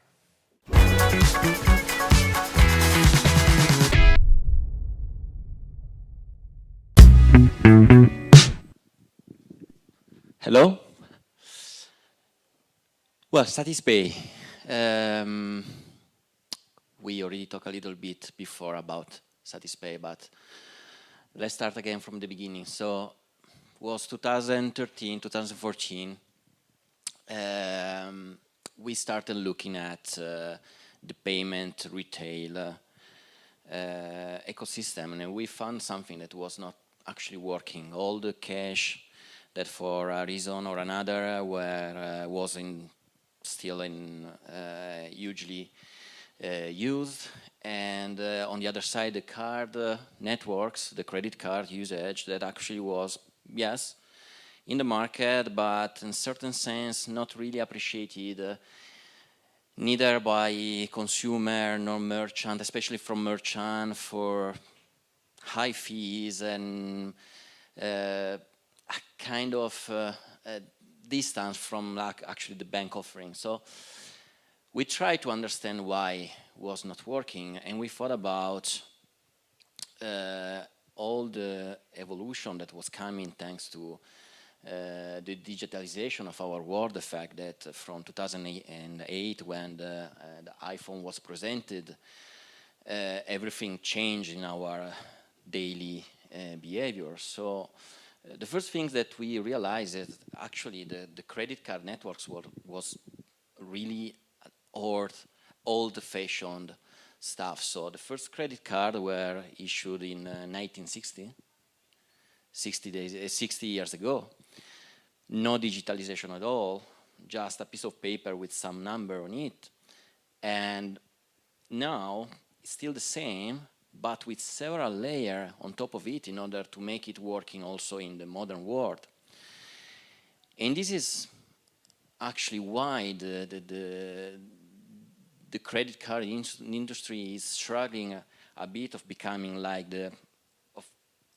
attracting 100% of the customer, the merchant behavior, because it's actually an old technology that is trying to keep its space in the consumer behavior, but actually is not efficient anymore. As of now, when you make a credit card payment, to you seems something very easy. You touch the credit card on the POS, but actually behind that there are several actors. Here is just an example on the top of the screen on all the actors that are involved in the stake of the transaction in order for the transaction to happen. This is why the transaction is still based on this old piece of paper that is born in 1960 and now is trying to work in the modern world. And operators like Apple Pay, Google Pay are just adding a new layer on top of that, adding fees on top of that, making the exchange of money very inefficient. So an exchange of money today is very similar to an exchange of information via WhatsApp, via email. It's an exchange of bits and bytes. And that's true that on top of it, maybe there are like the regulation, the money laundering, the anti-money laundering rules and all this kind of stuff. But at the end of the day, it's just an exchange of information. So it shouldn't be that expensive. And so what we thought is, okay, let's try to reshape the way the payments are done, starting from a clean piece of paper. So we saw that there were new regulation coming into force, allowing companies, new kind of companies like e-money institution, payment institution, performing payment. Before 2010, you had to be a bank in order to perform payments, and being a bank is not that easy, especially for a startup. But new regulation came into force. They allowed new actors to start providing financial services, and new technology were coming and so on. So we said, okay, maybe we can try to design something that is totally digital, using the last technology that we have, trying to get advantage of the new regulation. And this is how Satispay came out. So we are a single player that bring together a consumer and merchant in order to make the exchange of money very effective. So far, well, I'm Italian. We are Italian, so we started our journey in Italy. And this is actually the situation right now in Italy. So we are present all over Italy, and with different penetration, with different level of maturity, but we have city, as you can see on the left-hand side, at the center of the screen, in which we have almost 50% of the population using Satispay. So we are used, in this kind of city, people are using WhatsApp just as they're using Satispay. What we have built in Italy in those years is something that since the beginning we thought was meant to be global. So we started in Italy because we were Italian, but we decided to come in Luxembourg to create a financial institution able to provide the service all over Europe. In those years, we recently became a unicorn. Making financial services a very cash-intensive, capital-intensive activity. You need capital. Investors know that. But we managed to deploy our idea and to get this kind of result. And so we managed to attract investors. So far we raised more than 400 million euro. That allow us to reach 3 million consumer, 200,000 merchants, and these consumer that are making around 10 payments per month with Satispay. But this is just an average because we have a city in which we have this kind of penetration, 50%, in which the average is above 20 payments per month. So we really became a daily product. What are we offering to our consumer and to our merchant? Well, we are a fully digital mobile payment solution. We are covering the basic needs, which are exchanging money with other peers, paying online, paying in-store, plus giving to our consumer all this kind of financial activity that they need to use, they need to do on a daily basis, like putting money apart, paying for public administration, utilities, and so on. But basically the idea is to create a network. So at the beginning I made the comparison with the credit card networks, Visa and MasterCard. They are networks, and Satispay is a network. The idea behind Satispay is to create a new network that can cover everything that you see in this slide. We want to be everywhere. So in Europe, for any kind of activity, in store, online, unattended, and so on, for everyone. We don't want our consumer to have any limitation to use Satispay. You just need to download it, you just need to have a bank account, and you sign up to Satispay and you are part of the network.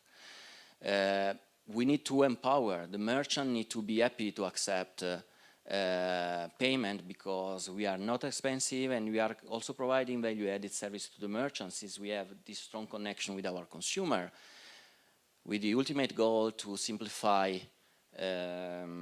life of everybody which is on the network.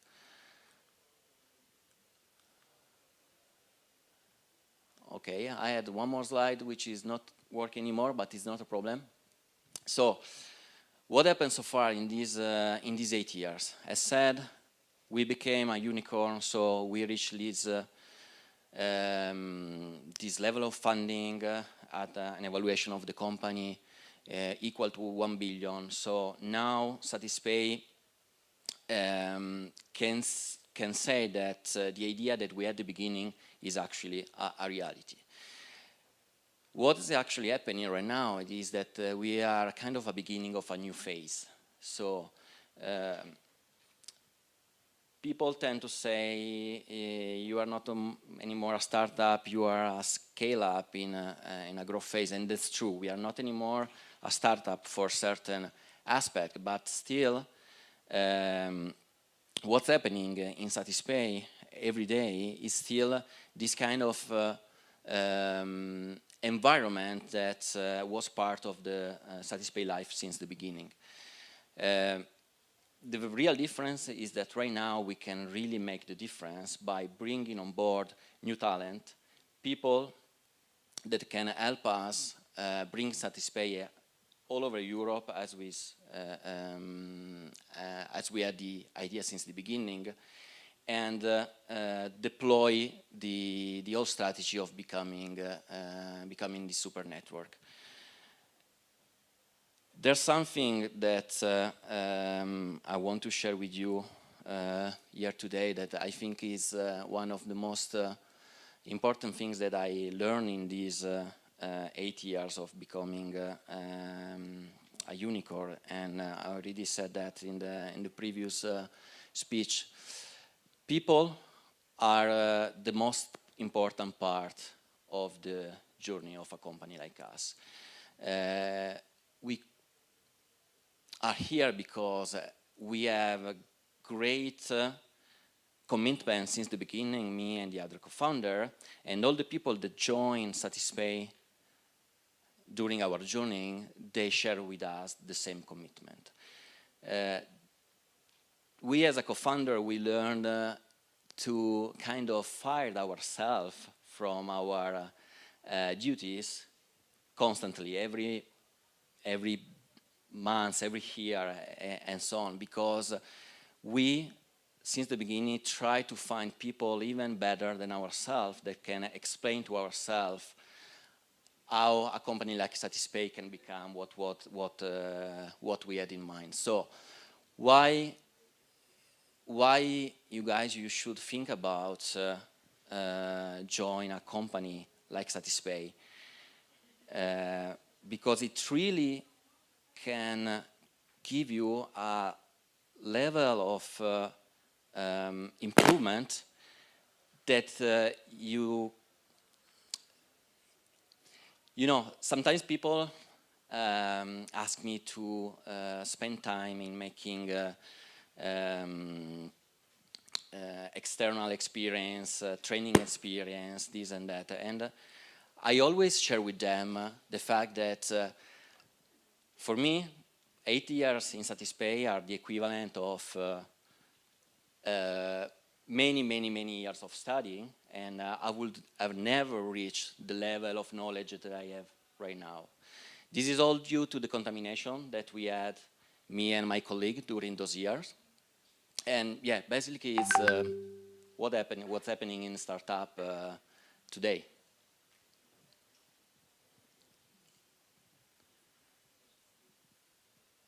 If you have any question, please.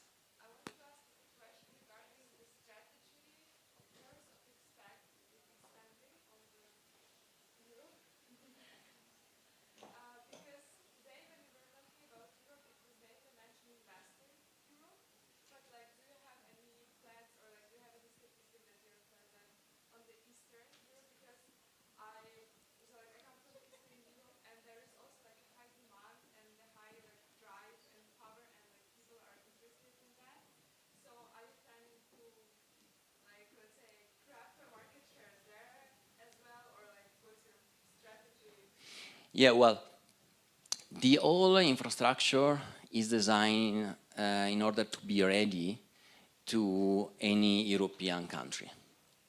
We are independent for any kind of constraint that you can find at the country level. The point is that each country has its own habit, culture, and so on. So it requires a lot of effort also to understand and to be very effective to go in that country. So actually the plan right now is to focus on countries that we think are more close to our offering, in which there's still a huge usage of cash and this and that, in order to create a kind of playbook that they can be then deployed to the other country. So we are going country by country, but just because we are creating this playbook, meanwhile we attract also the funds and we make the revenue that can help then ourselves to to go beyond the initial countries.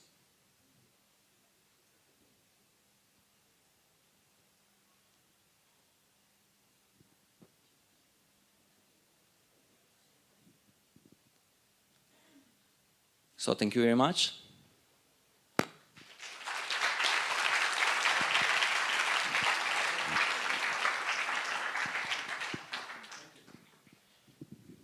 Thank you, Sam. So I just want to say a few closing words, and I want to call the sponsors on stage, please. We have the wonderful Samuele. Please, if you don't mind coming back on stage. He's been one of our main sponsors and supporters of the event, including his team. We want to call Raoul and maybe a few of your team members on stage as well. Raoul, maybe Victoria, Nadej, where are you at? Please do come on stage. Second sponsor, supporter. And then we have Julien, where are you at? From Let's Play. Third major sponsor of this event. It wouldn't have been as fun without you guys. So I want to give a big round of applause to these companies.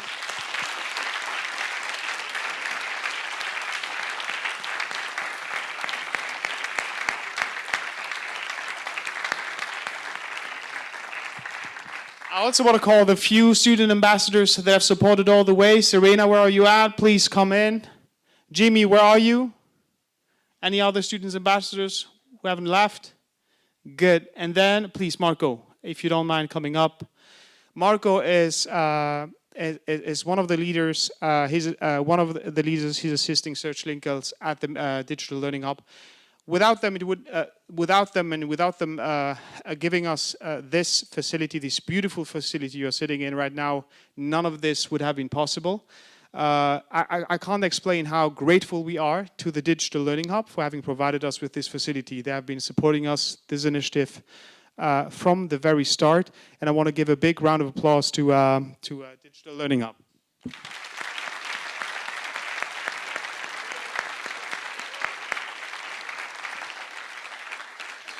A few words from one of our main partners. Marco, please.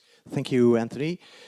Yes, I have only 4 points to share with you. So I want to thank Anthony, Nasir, and the whole LHoFT for organizing this event. I think I'm not wrong in saying that it was a huge success, so thank you. I want also to thank the Minister of Finance, Madame Backes, for her support and for the message that was broadcast this morning. Of course, we want to thank all the companies and students who participated in this event. Without you, this would not have been possible. And to conclude, we would like also to say, as you understood this morning, the Digital Learning Hub is ready for its mission, that of supporting companies and students in the journey of digital education. So don't hesitate to contact us. We are ready and at your disposal. Thank you all.